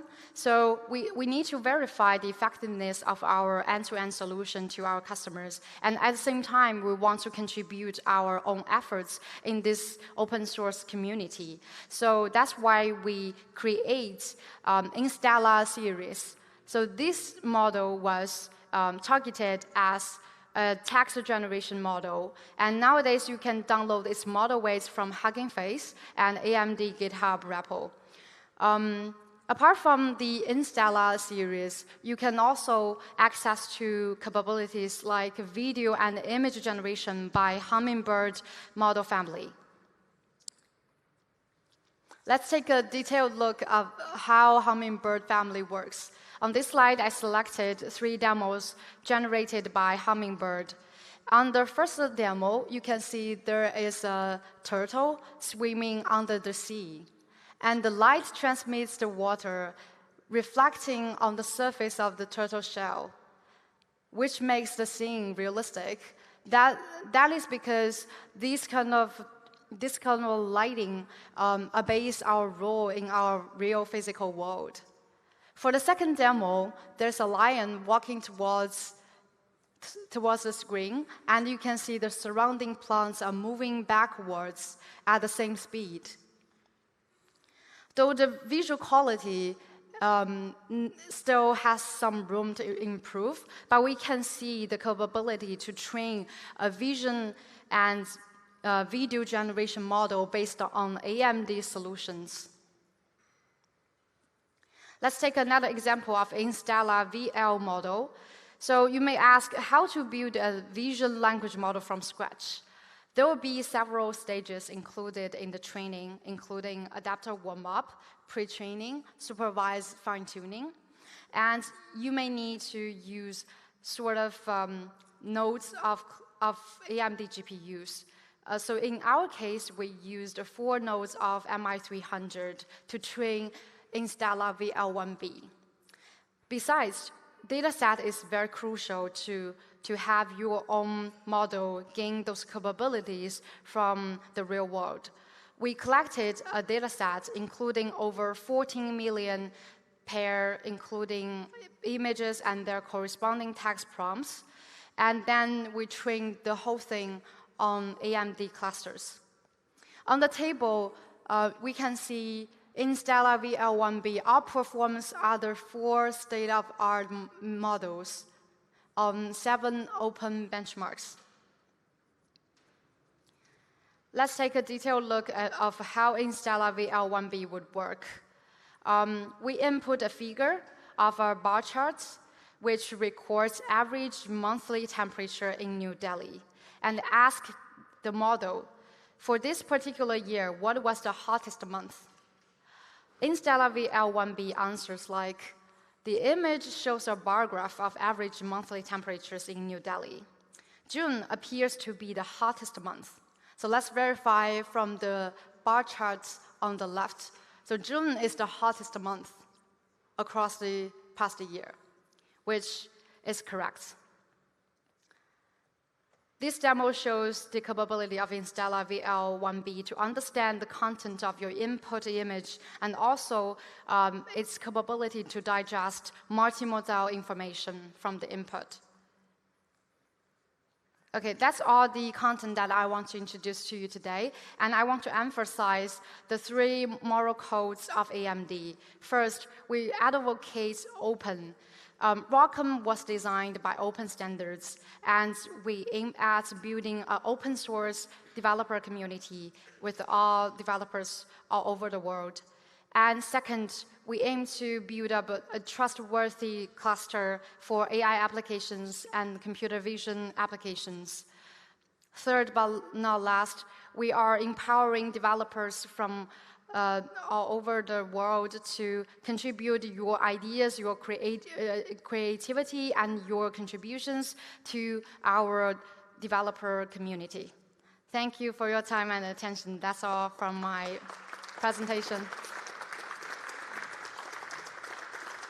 Thank you so much, Chang Liu. That was absolutely brilliant, but I was expecting nothing less. Thank you so much. Thank you, absolutely brilliant. Thank you for being here. Okay, make sure that you find Chang Liu if you have any follow-up questions, if you want to know more about how AMD is rocking the whole scene with ROCm and much more, find Chang Liu after. One more time, a big round of applause for Chang Liu. Thank you so much. Thank you, guys. Absolutely brilliant. Thank you.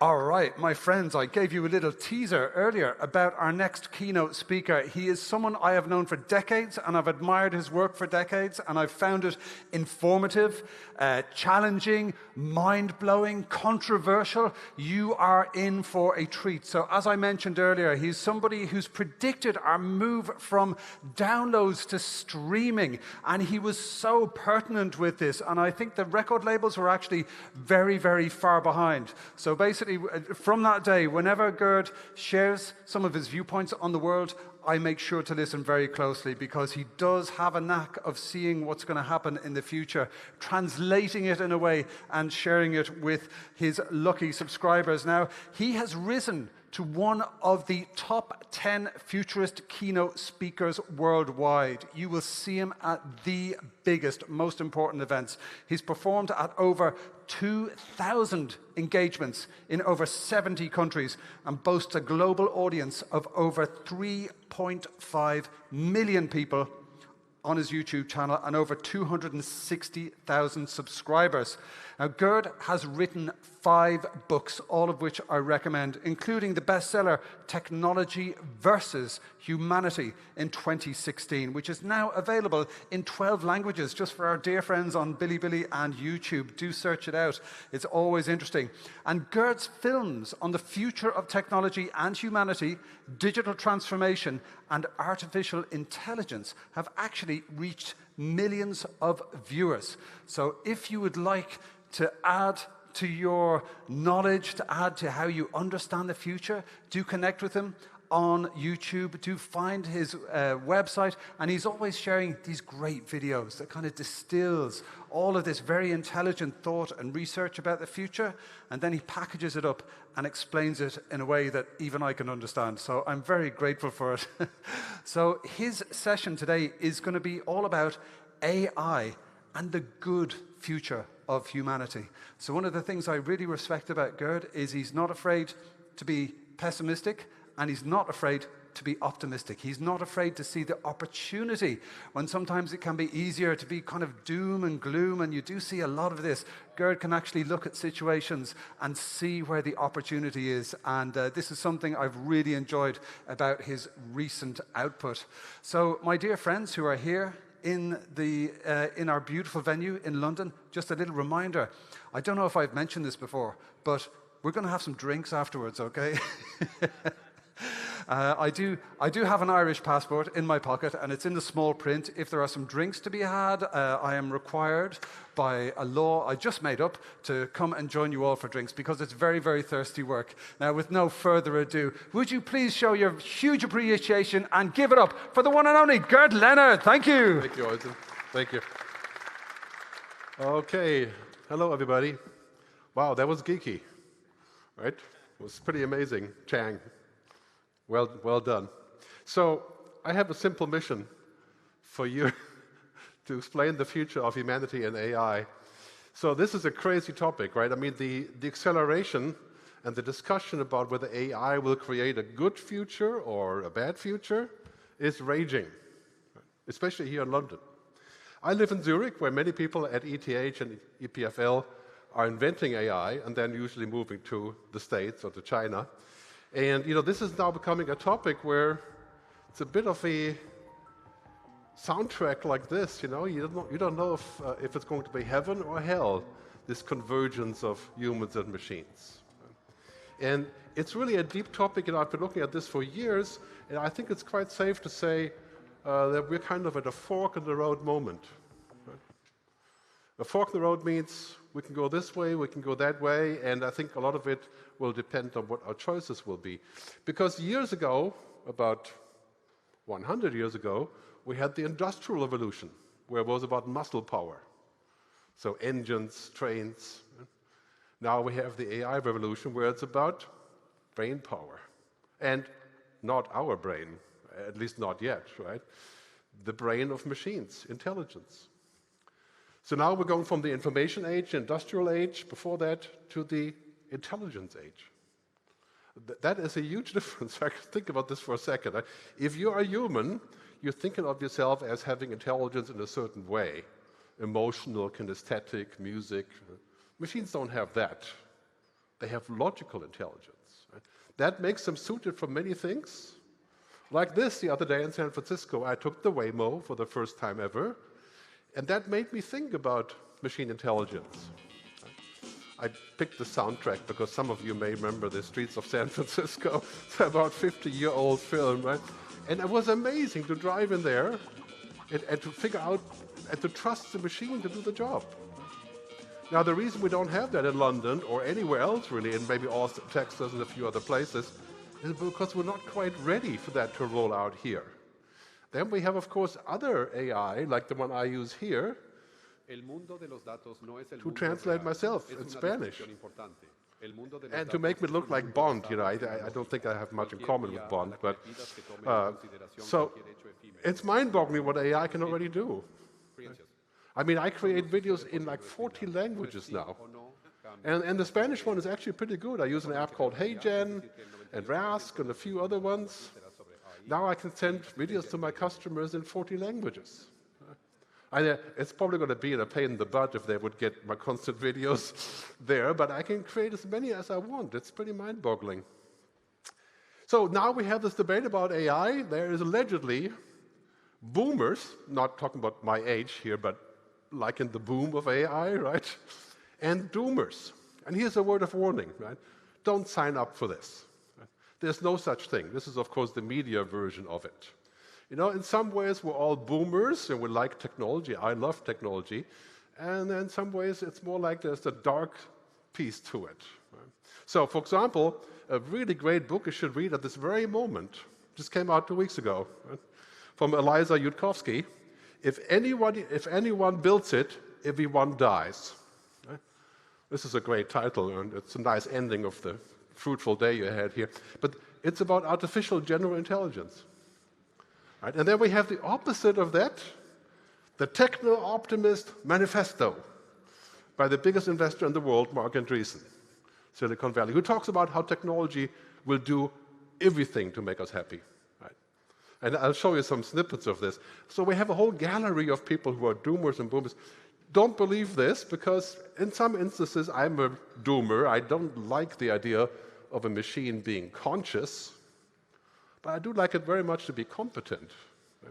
There's a very big difference here. I'll explain in more detail what that means. But basically, this is not just about AI, as we saw earlier. Right? I mean, technology is exponentially just exploding at this moment. Right? AI, robotics, quantum computing, nuclear fusion, synthetic biology, genomics, geoengineering. I could go on with the list. Right? I mean, scientists are saying we're going to have nuclear fusion, which is the opposite than fission, in roughly 12 years.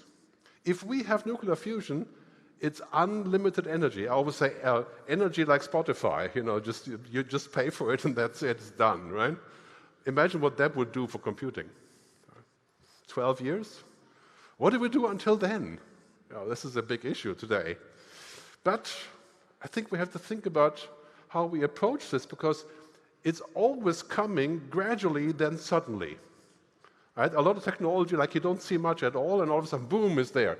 So when I wrote about the future of music in 2004, there was no iPhone, really, and then when Steve Jobs put out the iPhone, invented the iPhone, presented it, then people were saying, the record labels were saying, yes, I put the music inside the iPhone where it's safe.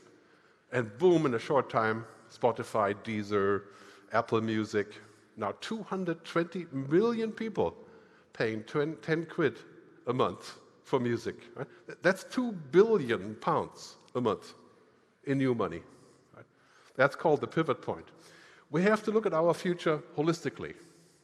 We can't just invent stuff and then hope that somebody else cleans up whatever else it does.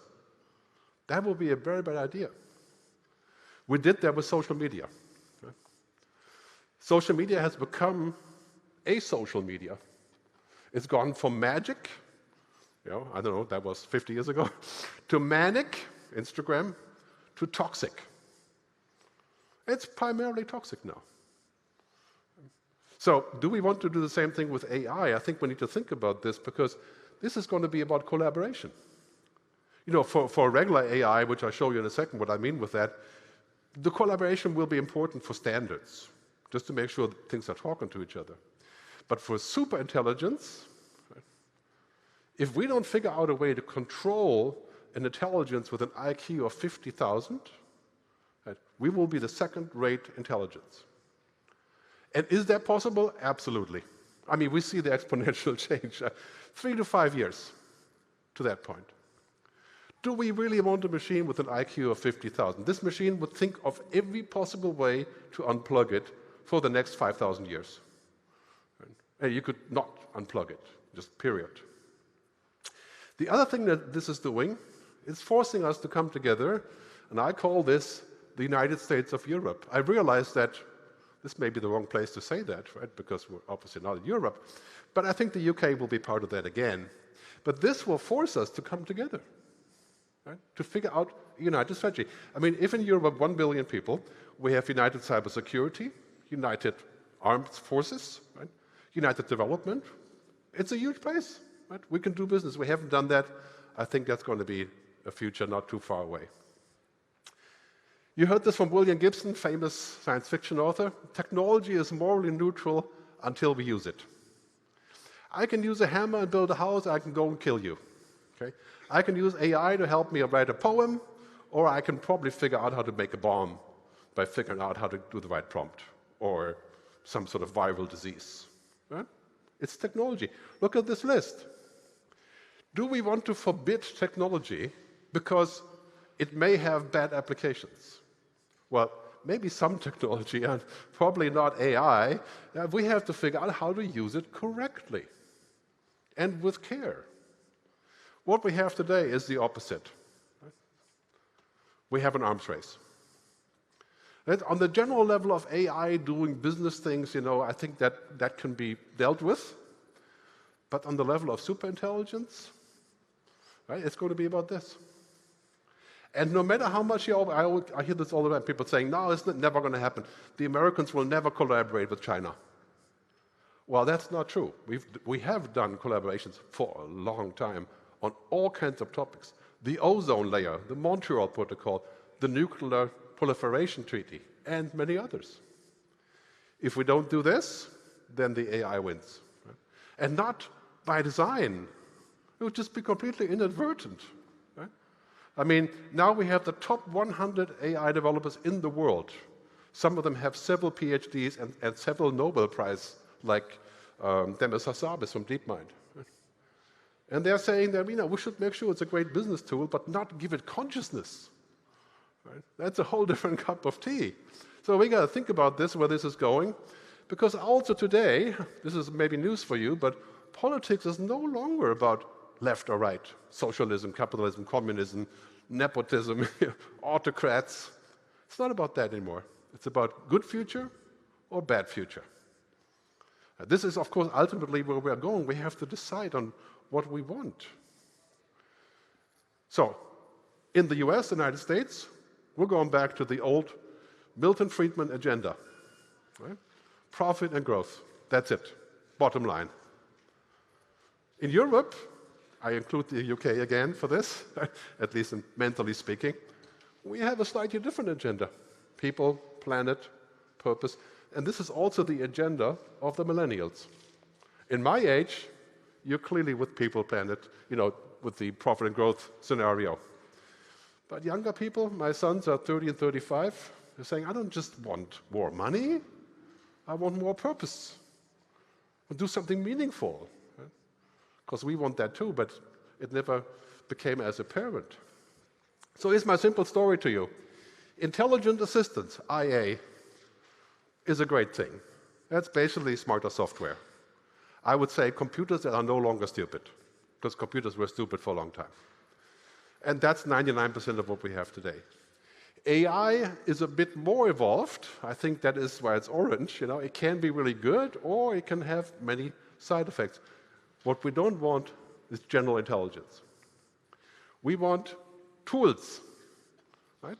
We want better tools to get the job done. If my job is 30% routine, if I get tools that take away half of the 30%, I unlock 15%.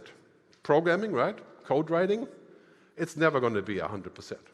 I mean, you're writing code, right? It's a tool, right? It's not a miracle machine. And we get more efficient, which is great. What we do not want the software to have is what's called telos in Greek, wisdom, purpose, understanding, human agency. This is the declared agenda of OpenAI, to create such a machine, and of many other companies. Right? Now let me ask you, what would be the purpose of a machine that can have telos, wisdom, like we do? We have to ask this question, because now it's not about whether we can do it, we can, but why? Would we invent a machine that is better than humans in all of applicable tasks? A machine that has a PhD in 10,000 different topics. I mean, what would there be left for us to do? I mean, we'll be lucky for the machine to just ignore it, like the ants that you step on in the forest, right? Or, I mean, this would obviously not be a good scenario. So, definition of AI, Demis Hassabis, great definition. I've used this for 5 years, very powerful. It's systems that turn information and data into knowledge. Knowledge, right? Not more data. These machines are learning, they're kind of understanding, but not like humans. Our knowledge is different, it's organic. Right? Now the next step is this, intelligence. Machines that generate intelligence. That intelligence is not organic, it's not human, it doesn't have emotions, it doesn't exist. Nevertheless, it will beat us hands down in every computing logical activity in the very near future. Every routine. The economics of information are about to radically change, because we're going to reduce the cost of production of knowledge to zero marginal cost. And this is just a very... Reduce the cost of production of knowledge to zero. That's the guy who runs Microsoft AI, Mustafa Suleyman. Right? I mean, think about this for a sec. Reduce the cost of knowledge production to zero? If that's the goal, what are we there for? Are we just useful or useless humans? In particular, the two trends I'm most excited about for the next decade or couple of decades are abundant intelligence and abundant energy, and the prosperity that we're going to get from these two things, these two. He's talking about his prosperity, of course. This is Sam Altman from OpenAI, right? So unlocking, and this is powerful, right? Unlimited energy, I'm with that. That is coming. I mean, think about that for a second, what that means. Unlimited space travel, transportation, desalination, water, food. Solve every problem, right? Basically, apart from trivial things like war and those kind of things, right? But unlimited intelligence, that could be a great thing if I don't want to do anything anymore, if I can abdicate and just wait for that to happen. This curve is people predicting in Silicon Valley, basically saying at a certain point, computers will start inventing everything. Businesses, code, projects, you'll ask the computer, the AI, the chatbot, to create a business for you. And it will actually do the whole thing. It will look for people on Fiverr or whatever you need. It will just do the whole thing for you. Right? I mean, this is a crazy idea. What happens to the human brain? This is the human brain, right? You know that the human brain has 8 different kinds of intelligence. Kinesthetic, emotional, musical, naturalistic, interpersonal. Many of these things, we don't even know that we have them. I mean, we don't understand how that works. If I meet you later, it takes 0.4 seconds to recognize the other person without saying a single word. The vibe, right? Computers don't do that. Right? We do that. So what happens with our intelligence? Can we still make mistakes? Can we still ask questions? If the doctor is operating and the AI says, you need to do this right now or your patient will die in 13 seconds, what does the doctor say? Does he want to get sued because he didn't do what the AI said? Right? Do we assume the AI is perfect? Or do we override it? I mean, these problems are happening at this very moment. Right? I mean, these are serious issues. So going back to definitions, you know, IA is really about smart software. Cognification, augmentation. This is where you put your money. Right? Solving practical, you know, routine problems, basically. It has nothing to do with consciousness or agency or any such thing. But when we go further and we create a machine, an autonomous system, yes, thank you, that surpass human capabilities in the majority of all tasks, I think we should draw a barrier there. Here in the UK, the Bletchley Park gathering has actually tried to do this. And this is happening like every other week, where we're saying, yeah, we should be using this because it's going to be amazing, right? But should we use this? And can we actually make a difference? Is it possible? Or does it just grow by itself? As long as we prioritize money, yeah, OpenAI has what, 750 million users? Paying users, right? Not like Google. I mean, we're talking about a paradigm change, a world of difference. OpenAI has its own empire now. It's the Tyrell Corporation from Blade Runner. Right? Building replicants. That's really what they do. That's really what they do. And if they have 2 billion users, now we're addicted, right? I mean, you try ChatGPT, you don't search Google anymore. It's finished. Right? I mean, what happens to all of that business around Google? This is the official paradigm of business for OpenAI. Chatbots, reasoners, agents, AI agents, innovators, AI innovators, and AI organizers. Right? The next level above this is the AI God. Okay. The AI that can do absolutely everything. I would say, okay, chatbots, reasoners, agents, I can live with that, right?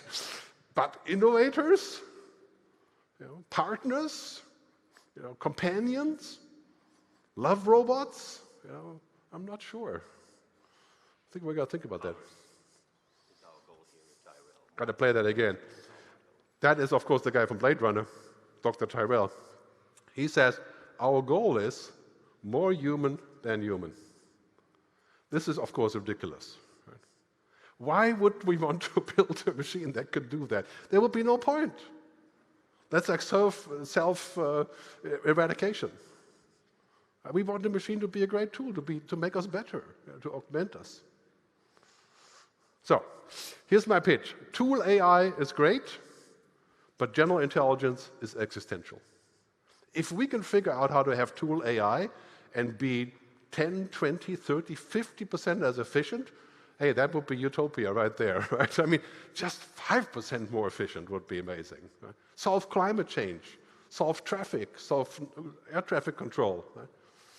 But a machine that has general intelligence? So this is tool AI, I call it cava, like the Spanish champagne.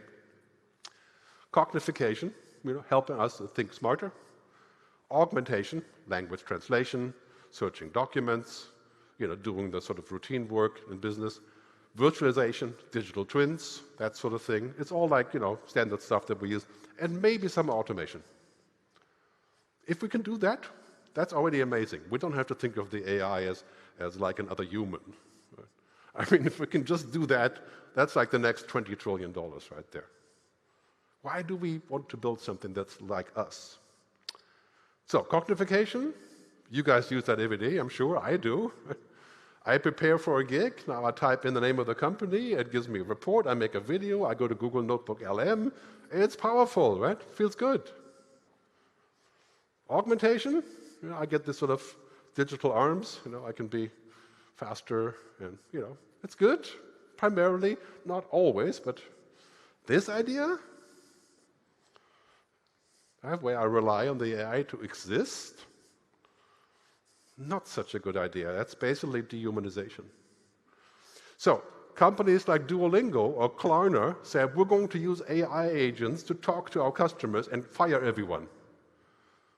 And they did that for a while, and then they realized the customers didn't like it. Right? Duolingo, that's a great example. For the language learning, they made the task with AI, and people hated it. So now they're bringing that back. Coding, the same story. Coding for a while, we thought, okay, 80% automated. No. Right? It is a tool. It augments us. It helps us to do stuff faster. Google Notebook LM is the best tool you can think of that is essentially cognification. You upload any document, and the language model will only search inside of that document. So the other day, I uploaded 100 videos for my keynotes. Right? From Google, just put the link in. And I said, what in the world is Gerd talking about when it's about climate change? And it would give me a great answer. Looking at 100 videos, that's like, 5,000 minutes. It's crazy. And I can ask myself questions. Very powerful. And, this doesn't change what my job is. It just makes it better. Right? Very powerful stuff. Should give it a try. So, agenting. I mean, this is the hot thing right now. Eh? Salesforce, Einstein, all of the companies that do agenting, Microsoft Copilot and so on, basically means that we're going to send out agents to do the work on our behalf. But many companies actually want the agent to log into your own data, like your Gmail, right? I mean, never in the world would I allow my AI to log into my Gmail so I could book a hotel on Expedia, right? That's not going to happen. But the money that goes there, you have never seen as much money spent as you see today on tech, right? It's just mind-boggling. Right? So think about this for a second. We're going to the agentic web era. So Google knows this. If they don't adapt, their search business is toast.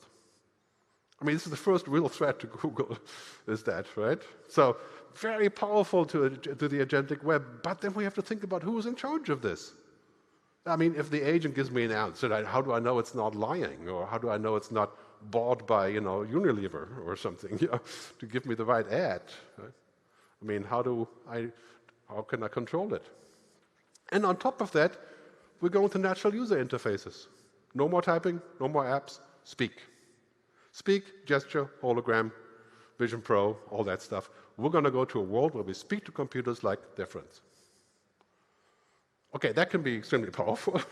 Remember Tom Cruise in Minority Report, going inside the data. I mean, if you're a lawyer or a doctor, policeman, right? Very powerful stuff. So this is kind of a mock-up of the agent model where we essentially have a query, then we go to the agent system, the platform, and it sends out requests to all the agents, and then basically goes out and does stuff for me. You can book tickets, you can do all kinds of things. So check out what the eventual state of this Eric Schmidt is saying. Is the computers running all business processes, right? So you have an agent to do this, an agent to do this, an agent to do this, an agent to do this, and you concatenate them together, and they speak language among each other. So when I look at this future, I want to be clear that the arrival of this intelligence, both at the AI level, the AGI, which is general intelligence, and then super intelligence, is the most important thing that's going to happen in about 500 years, maybe 1,000 years in human society, and it's happening in our lifetime. So don't screw it up. Thank you, thank you. Wow, that was quite a boom there. So Eric Schmidt, he should know, right? I mean, it's mind-boggling. You know, he basically says, okay, I think in many cases, between 50 and 80% of supply chain jobs will be done with agents. Right? You just send them out to do things for you. But think about what that would do for the human workplace and all the kinds of things that we think about every day. So here's the bottom line of this. Too much of a good thing is a very bad thing. Smoking, eating, drinking. We don't forbid smoking. Well, kind of do, but people can smoke. You can go to the bar at 9 in the morning, get drunk. Nobody will give you a ticket. But we don't usually do that. We have rules and social contract and laws for kids and yada yada. We have to figure out how to use AI without too much of a good thing. This is the mission. Because there's no way that we're going to put this back and say, oh, now we won't use it. Right? That's not going to happen. We have to figure out how to keep it safe. Then we have the traps of large learning models. Yeah, this is just some of them, but I start with, I call that traps because it's especially the abbreviation, right? So the first one is truthlessness. Large language models don't know the truth. They don't give a shit about the truth, right? This is about numbers. The most probable answer. Like a parrot with 10,000 PhDs. Right? I mean, it's powerful, right? Truth? No, come on, truth? I mean, it's like social media. Truth is not the topic. Right? Echo chambers, cognitive outsourcing, theater, yay-saying, what's called psychophantry. You know, if you talk to your chatbot after a while, it will say, oh, Gerd, as you always like to say, you know, it just kind of tries to make me feel good about myself, you know? To act like a human, you know? I mean, it's, yeah, that's what it does. It's theater, right? It's a game. And still, it's very useful. But we have to be aware of this. The AI is not going to be a human. It doesn't care about truth or not because it's not part of the program. It's probability that's the program. Right? And this is a vast difference. So when we think about using AI, yeah, let's be aware of the cognitive outsourcing. Right? We use this and we say, okay, for my next date, would you please pick the right suitable person for me tonight, you know, at 7:30, and the AI does that for you. I mean, well, we stop thinking. If we stop thinking, then we're useless. And how do we prevent that? I mean, many people now, they have what's called Claude boys in Korea, South Korea, that is. People using the Claude AI to speak to it the whole day. They're called Claude boys because that's all they do. Right? It's like, what? Is that going to be good for us? So bottom line on this is the following. Outsourcing your thinking is like sending a forklift to the gym to do the weightlifting for you. I mean, it's stupid, right? If we want to be fit, then we have to go ourselves. Right? If we want to discover something new, we have to do it. We use tools, but we don't use a forklift. Right? So it's very important that we keep this in mind where that's going, because the AI is so human now, and it will get much, much, much, much better. Right? I mean, it will pretend to be just like us. Right? It's the biggest addiction we can possibly think of. Right? It's perfect. And it will get much better, too. Let's keep this in mind, right? Machines don't think. They don't feel. They don't have hunches. They don't understand. They don't imagine. They certainly don't care. Right? This has to do with feelings. Right? Machines say, what is the next logical thing after this? That's what they do. Right? You know what humans ask? What does it feel like? What's important? It's a whole different cup of tea. So here's the important question. Who's in charge of all this? And this is the reason why a lot of people that get paid, I don't know, 20 million to join Meta leave after 4 weeks. Because they're like, am I really doing the right thing here? Or is it worse than working for, British Petroleum? Is it one of those jobs that creates a bad future? Wired magazine, a few days ago, you should read this, about Silicon Valley and what's happening there with the arms race to AI. Great pictures that, of course, made with AI about how Silicon Valley is kind of cooking up the world. Really powerful stuff. It's really funny. I didn't do this, so if you don't like it, complain to Wired magazine. But so this is our reality. The world is getting more uncertain every single day. We have all these issues, and they're mounting, right? Wars, conflicts, autocrats, right? All of that. And then we have techno-optimists, people who are proposing that technology is the answer. It's a cult, basically, right? Here's the #1 cultist. We have been and will always be the masters of technology, not mastered by technology. This is a really key point today. Victim mentality is a curse in every domain of life, including in our relationship with technology. Both unnecessary and self-defeating, we are not victims, we are conquerors. We believe America and her allies should be strong and not weak. Economic, cultural, and military strength flow from technological strength. Okay. A technologically strong America is a force for good in the world. Right? Think about that for a second. Right? I mean, Mark Andreessen, right? He's the #1 investor in Silicon Valley. And he says basically this, and then in context to this, you check out what the Trump administration is saying about AI, and it says too many efforts have advocated burdensome regulations, vague codes of conduct that promote cultural agendas that do not align with American values or are influenced by Chinese companies. What? You got to wonder about this. And they're making decisions about our future, right? Yeah, okay. That is a scary moment, right, when you read these kind of things. Mark Andreessen says, no material problem, including those caused by technology, cannot be solved with more technology. Right? Do you believe that? Well, I believe technology can solve a lot of material problems, right? But there are a lot of other problems, how we interact, how we relate, who we trust, how we do policy, what we like, who we choose, our civil rights, that have nothing to do with code. Right? They're crucial to our lives. That's called reductionism. Right? Cooking down the real world to a 5% chatbot. It's like Google Maps. We know Google Maps is not 100%. Sometimes 5, sometimes 50, sometimes 80, but we use it like that. We question it. I think this is where we have to go here as well. Silicon Valley, San Francisco, you see street signs like this. Big billboards on the highway, stop hiring humans. This is a joke, of course, but I think they kind of mean it also. This company called Artisan. Right? In fact, they're proposing that we're going to have the next billion-dollar unicorn company that has 10 employees. You have to wonder, you never know what people are smoking in California, but this is mind-boggling, right? And these guys from Mechanize, right, they want to, essentially, they're hiring software engineers for a measly $500,000 a year, right? They want to automate software engineering and eventually the entire economy. Okay, who would that help except for the company? This is a ludicrous mission. And investors are pouring hundreds of millions into this to automate the entire economy. Think about that for a second. It's kind of like this. We have an AI tiger puppy. It's very cute. We can pet it. It's a nice animal to have. But when it grows up, it will be a real tiger. Right? It will not sit on the couch to be petted. Right? We have to figure out how we can keep the puppy small. Right? We have to figure out that a big tiger is not a good pet to have at home.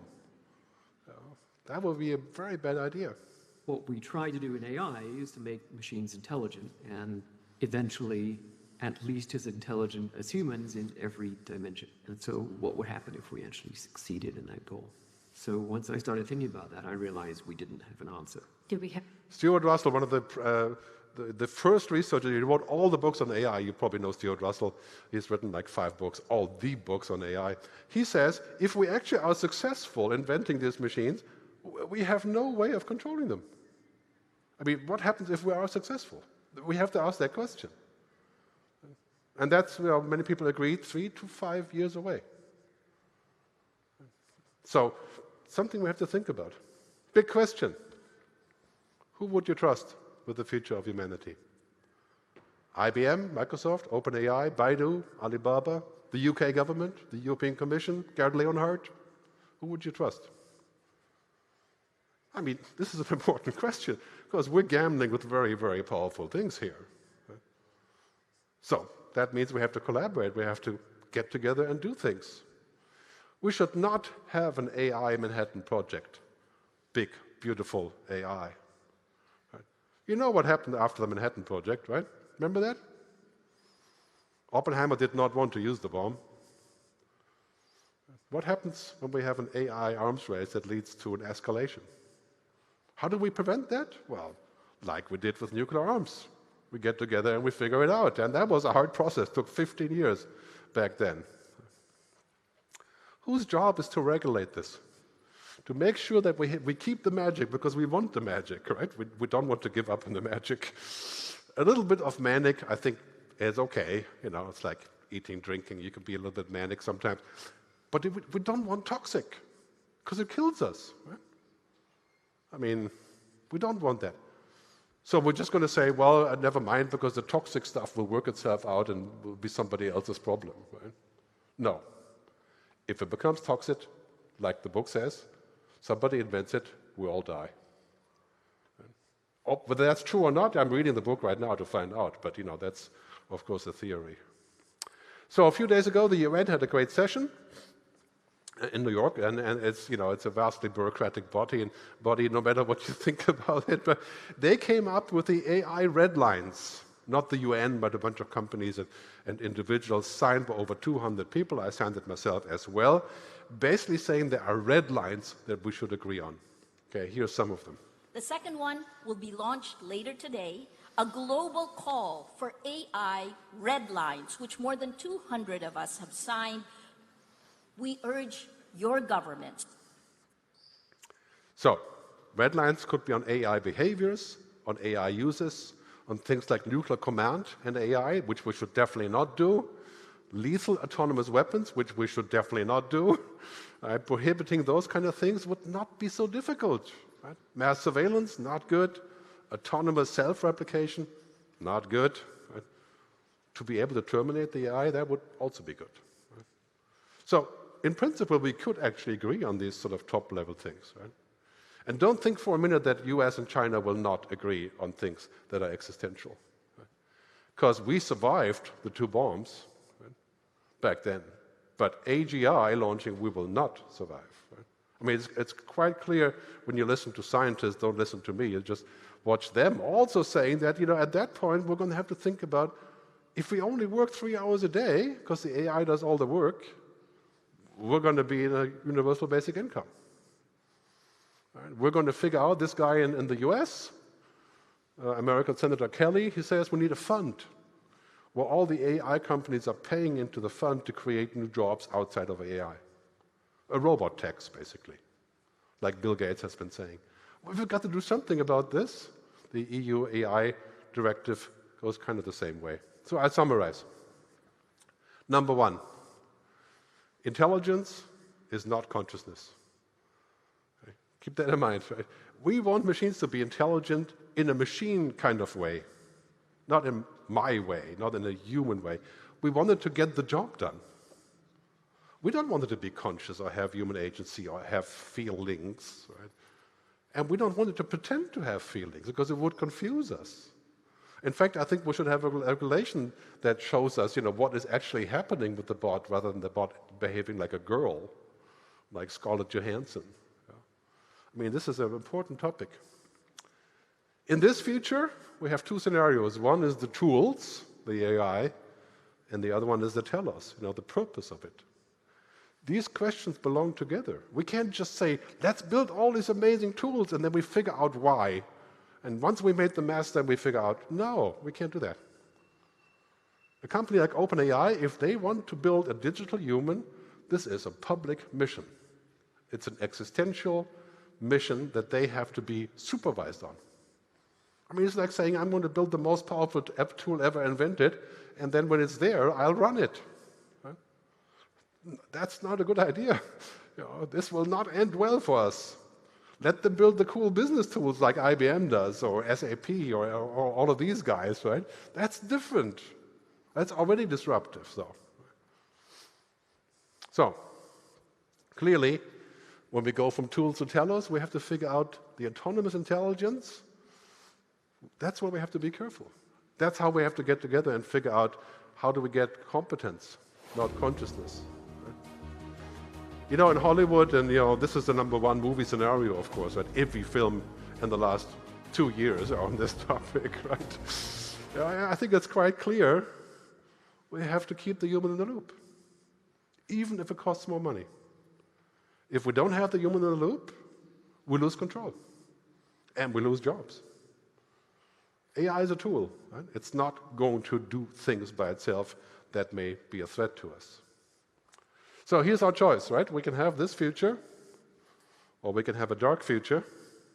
It could be heaven, or it could be hell. It depends on our choices. That's why a lot of people, I think today, they're looking at their job, working for Meta or OpenAI, and they're saying, am I creating heaven? Or is it just another version of hell? Or would it matter when I have 100 million? I can remove myself from hell. Okay? Of course, we know that's not true. So, as I say in my book, that was 10 years ago, embrace technology, but don't become it. That's the ticket. We're going to use AI to get better and faster and help us get our job done, but we're not going to become AI because it seems more efficient. Right? That's not what we want. So I want to thank you very much for your time, and I want to give you a copy of my book. This is, again, 10 years ago, but very much on this topic. Just scan the code, and then I will send you emails every other second with automated videos and stuff. Thanks very much for your time.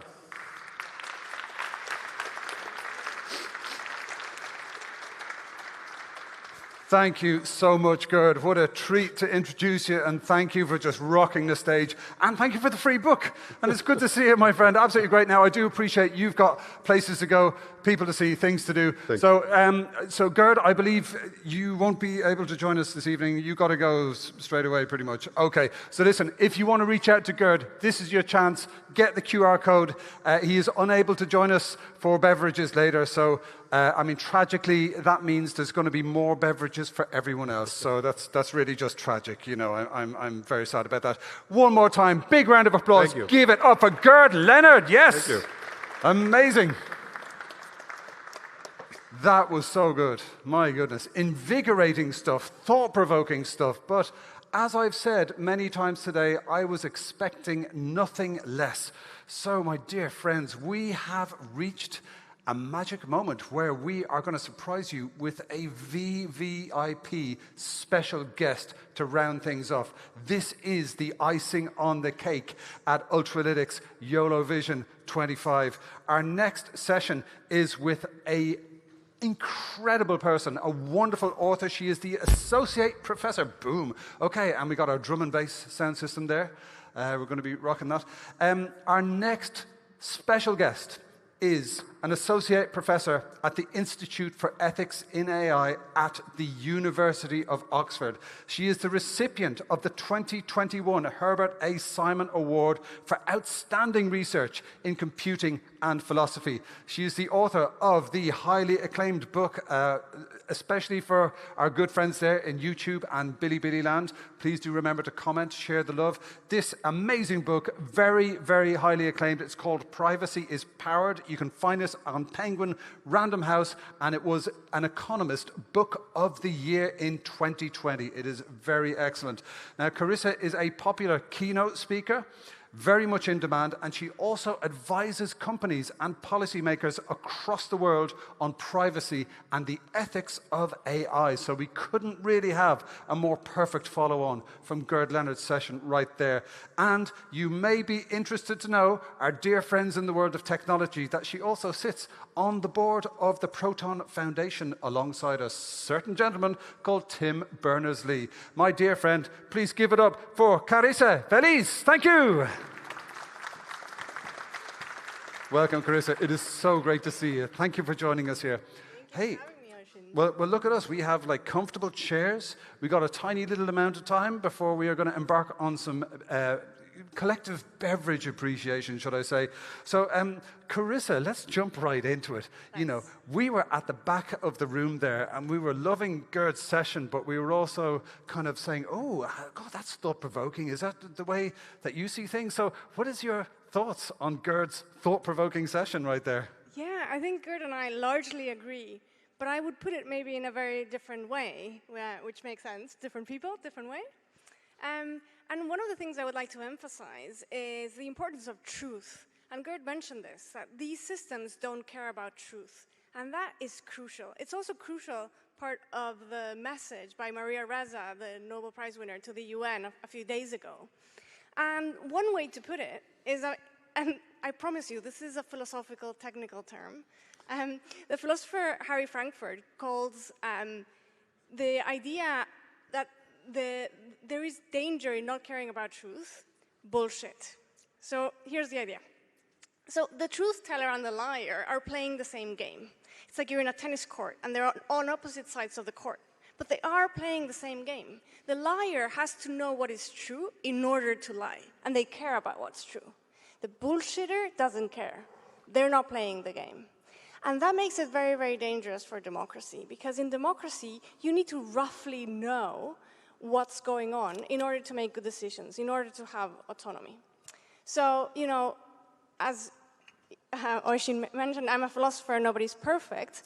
And one of the dialogues that is one of my favorite of Plato tells the following story.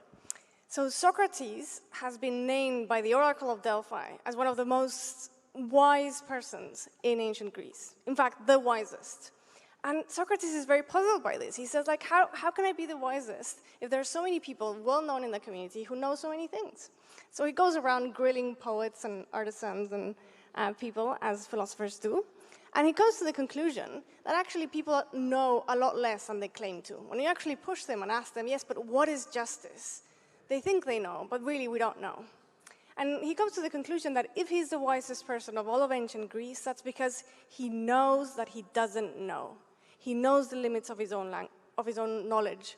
And large language models don't. They don't know that they don't know. And even a 5-year-old does. And that makes a huge difference for how we navigate the world and how we approach a question like, what is the truth? Wow, there you go. More thought-provoking thoughts from the stage to round things off today. But I'd love to maybe flip over slightly because, you know, Gerd's presentation was very much around the large language models and generative AI and et cetera, et cetera. And, you know, our day today has really been around a global community, an open source community with a focus on vision AI. So, you know, we have those visions of the future, the good future, the bad future, etc. Do we think there's a role for, you know, global open source communities in terms of helping us to reach the vision of the future where things are working in our favor? Definitely. The open source community is very important because it checks on code, which is super important for security. It's very important because it creates conversations that wouldn't happen otherwise, and it is more of a community than many communities we call online, right?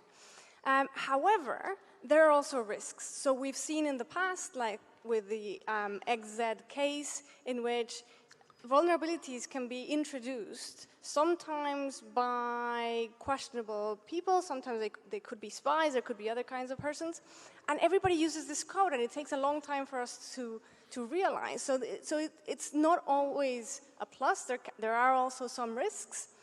And in general, something that I try to teach my students, so I teach philosophers, obviously, but also computer scientists and physicists and mathematicians, And one of my favorite classes is I go through all of these inventors who spend their life, they poured their soul into something that they end up regretting. And how tragic is that? And there are many examples. One of my favorite is Kalashnikov, when he's close to dying. He writes this letter to his priest and asks, you know, he says first, I wasn't aware that my rifle would be used in these ways. He decided for a war that he considered just. And he asked his priest whether he's responsible for all the deaths of innocent women and children that have been perpetrated with that weapon. And the lesson is, for the open community, but for everybody here, you have to design whatever you design with the idea that somebody will try to abuse it. So you have to think like the bad guy in a Disney movie and think, how could somebody misuse this? And it's a very tall order, but it's the world we live in. Wow, so folks, you need to unleash your inner Darth Vader, but just to make sure that things don't go in a kind of Darth Vader connection, just using my sci-fi fan analogy there. That's good stuff, yeah, because this technology is so powerful, and humanity is so powerful, and the human imagination is so powerful, so it kind of behooves us to do everything we can really to make sure that things move in the right direction. So, you know, we have an amazing global community here, the open source community, the Ultralytics global community here. Do you have any kind of specific advice for the AI industry in terms of how we might go about developing AI tools in a way that is responsible? Well, the first one is that, like, imagine, like, what could go wrong? It's great to be an optimist, and we need optimists, and we need to dream big and imagine the world being a better place and figuring out how to build it. But we also have to think about what can go wrong. That's part of the trip. And if you can't think of it, just call me, and we'll have a chat. This is my strength. And another advice is to really be innovative. There's so much fear of missing out, so much following. Just because AI is a certain way today doesn't mean it will be this way forever. In fact, quite the contrary. And I would like it to be somebody in the audience who makes the difference, who makes it differently. So if you had been in New York City in the 1930s, there were as many petrol cars as there were electric cars. And why did the petrol car win that race? For a series of flukes. The United States found very cheap petrol. The electric car management company was terrible. It was terribly mismanaged for reasons that had nothing to do with technology. But something crucial was that Henry Ford was a fantastic businessman, right? But it could have been, the point is that it could have been different. And the kind of AI that we're using today is incredibly invasive.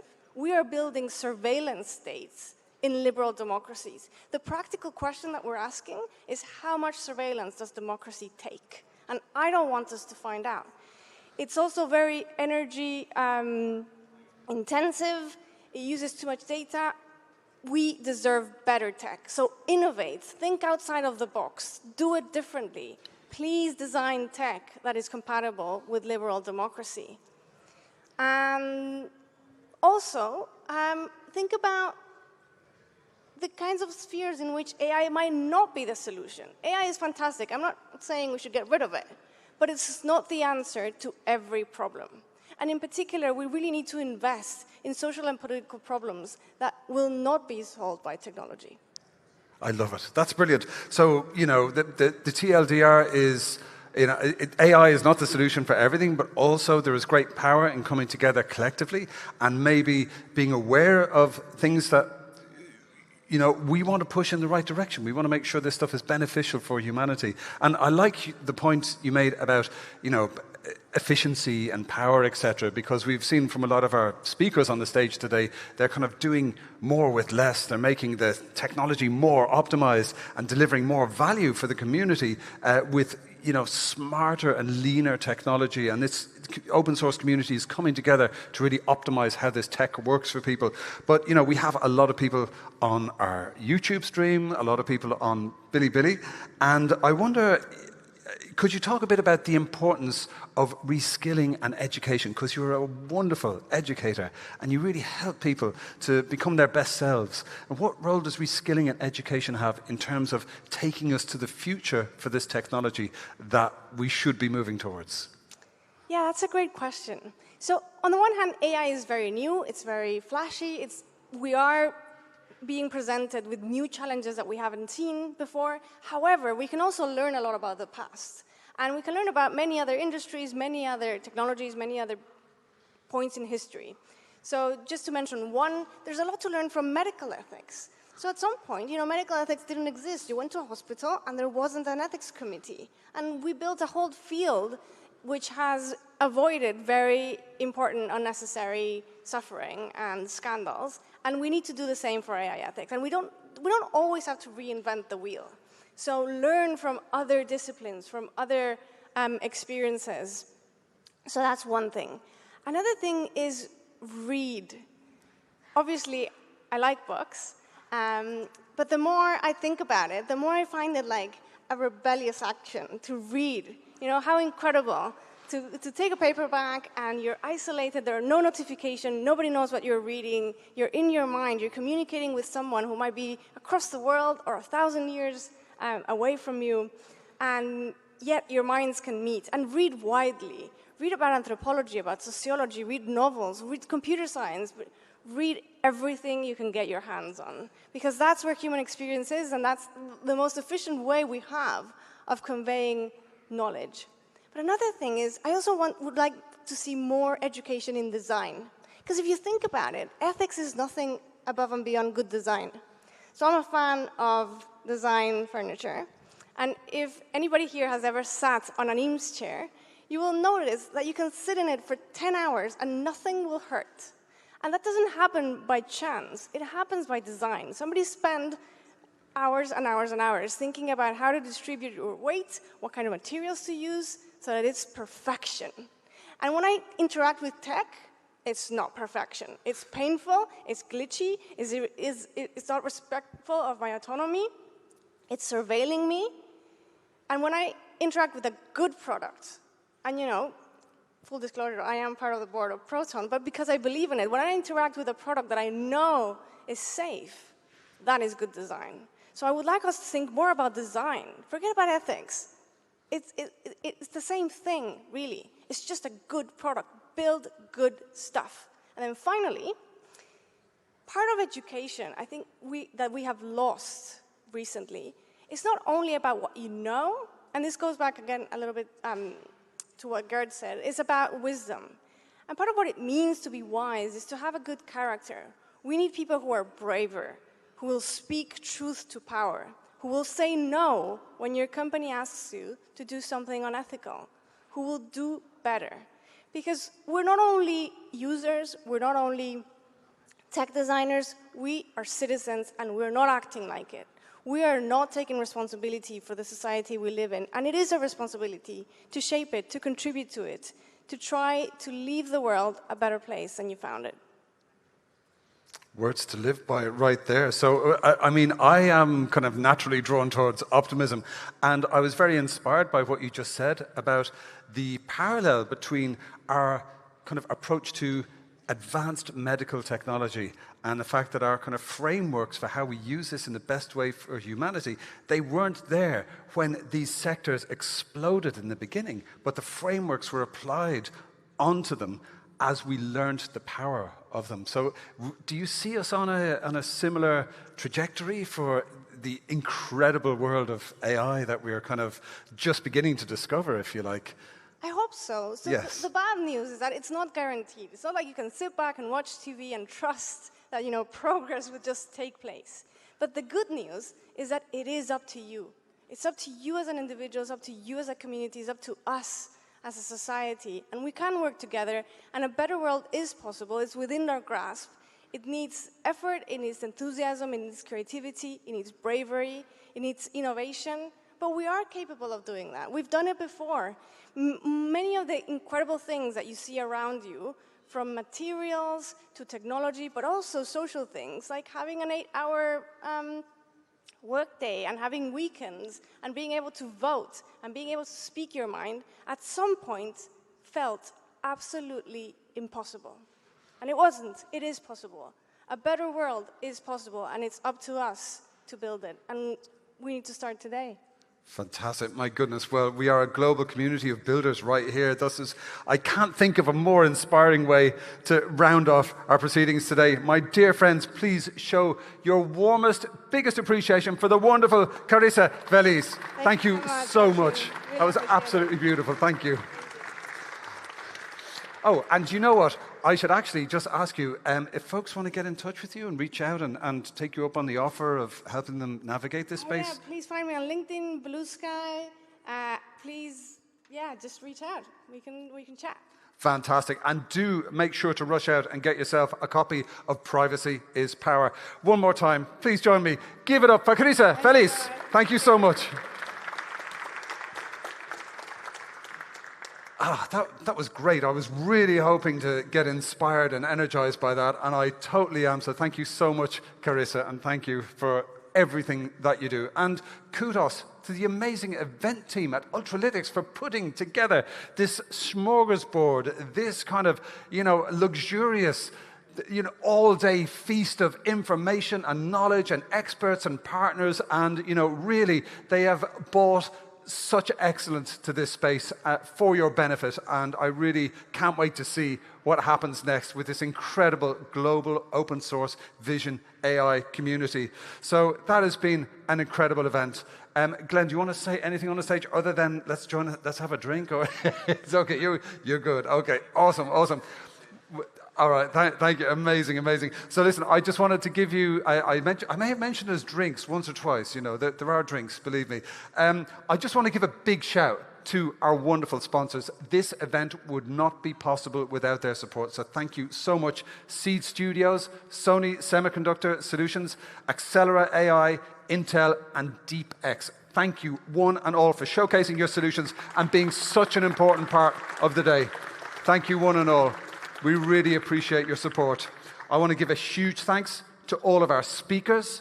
I want to give a huge thanks to all of our participants here in London in this magnificent venue, and all of our wonderful attendees who've been joining us from all over the world on YouTube and Bilibili. Thank you very, very much indeed.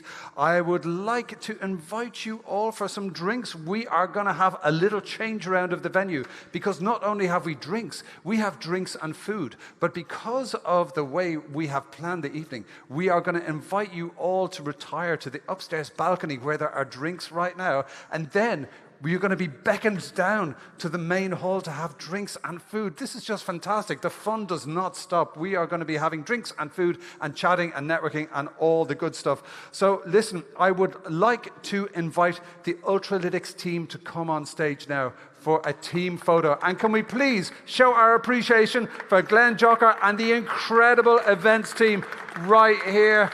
It's been absolutely incredible to be a part of it. And thank you all for being a part of it today. Now, obviously, we are all staying here for drinks, and we really, really hope you can join us. We will see you at the bar. Thank you.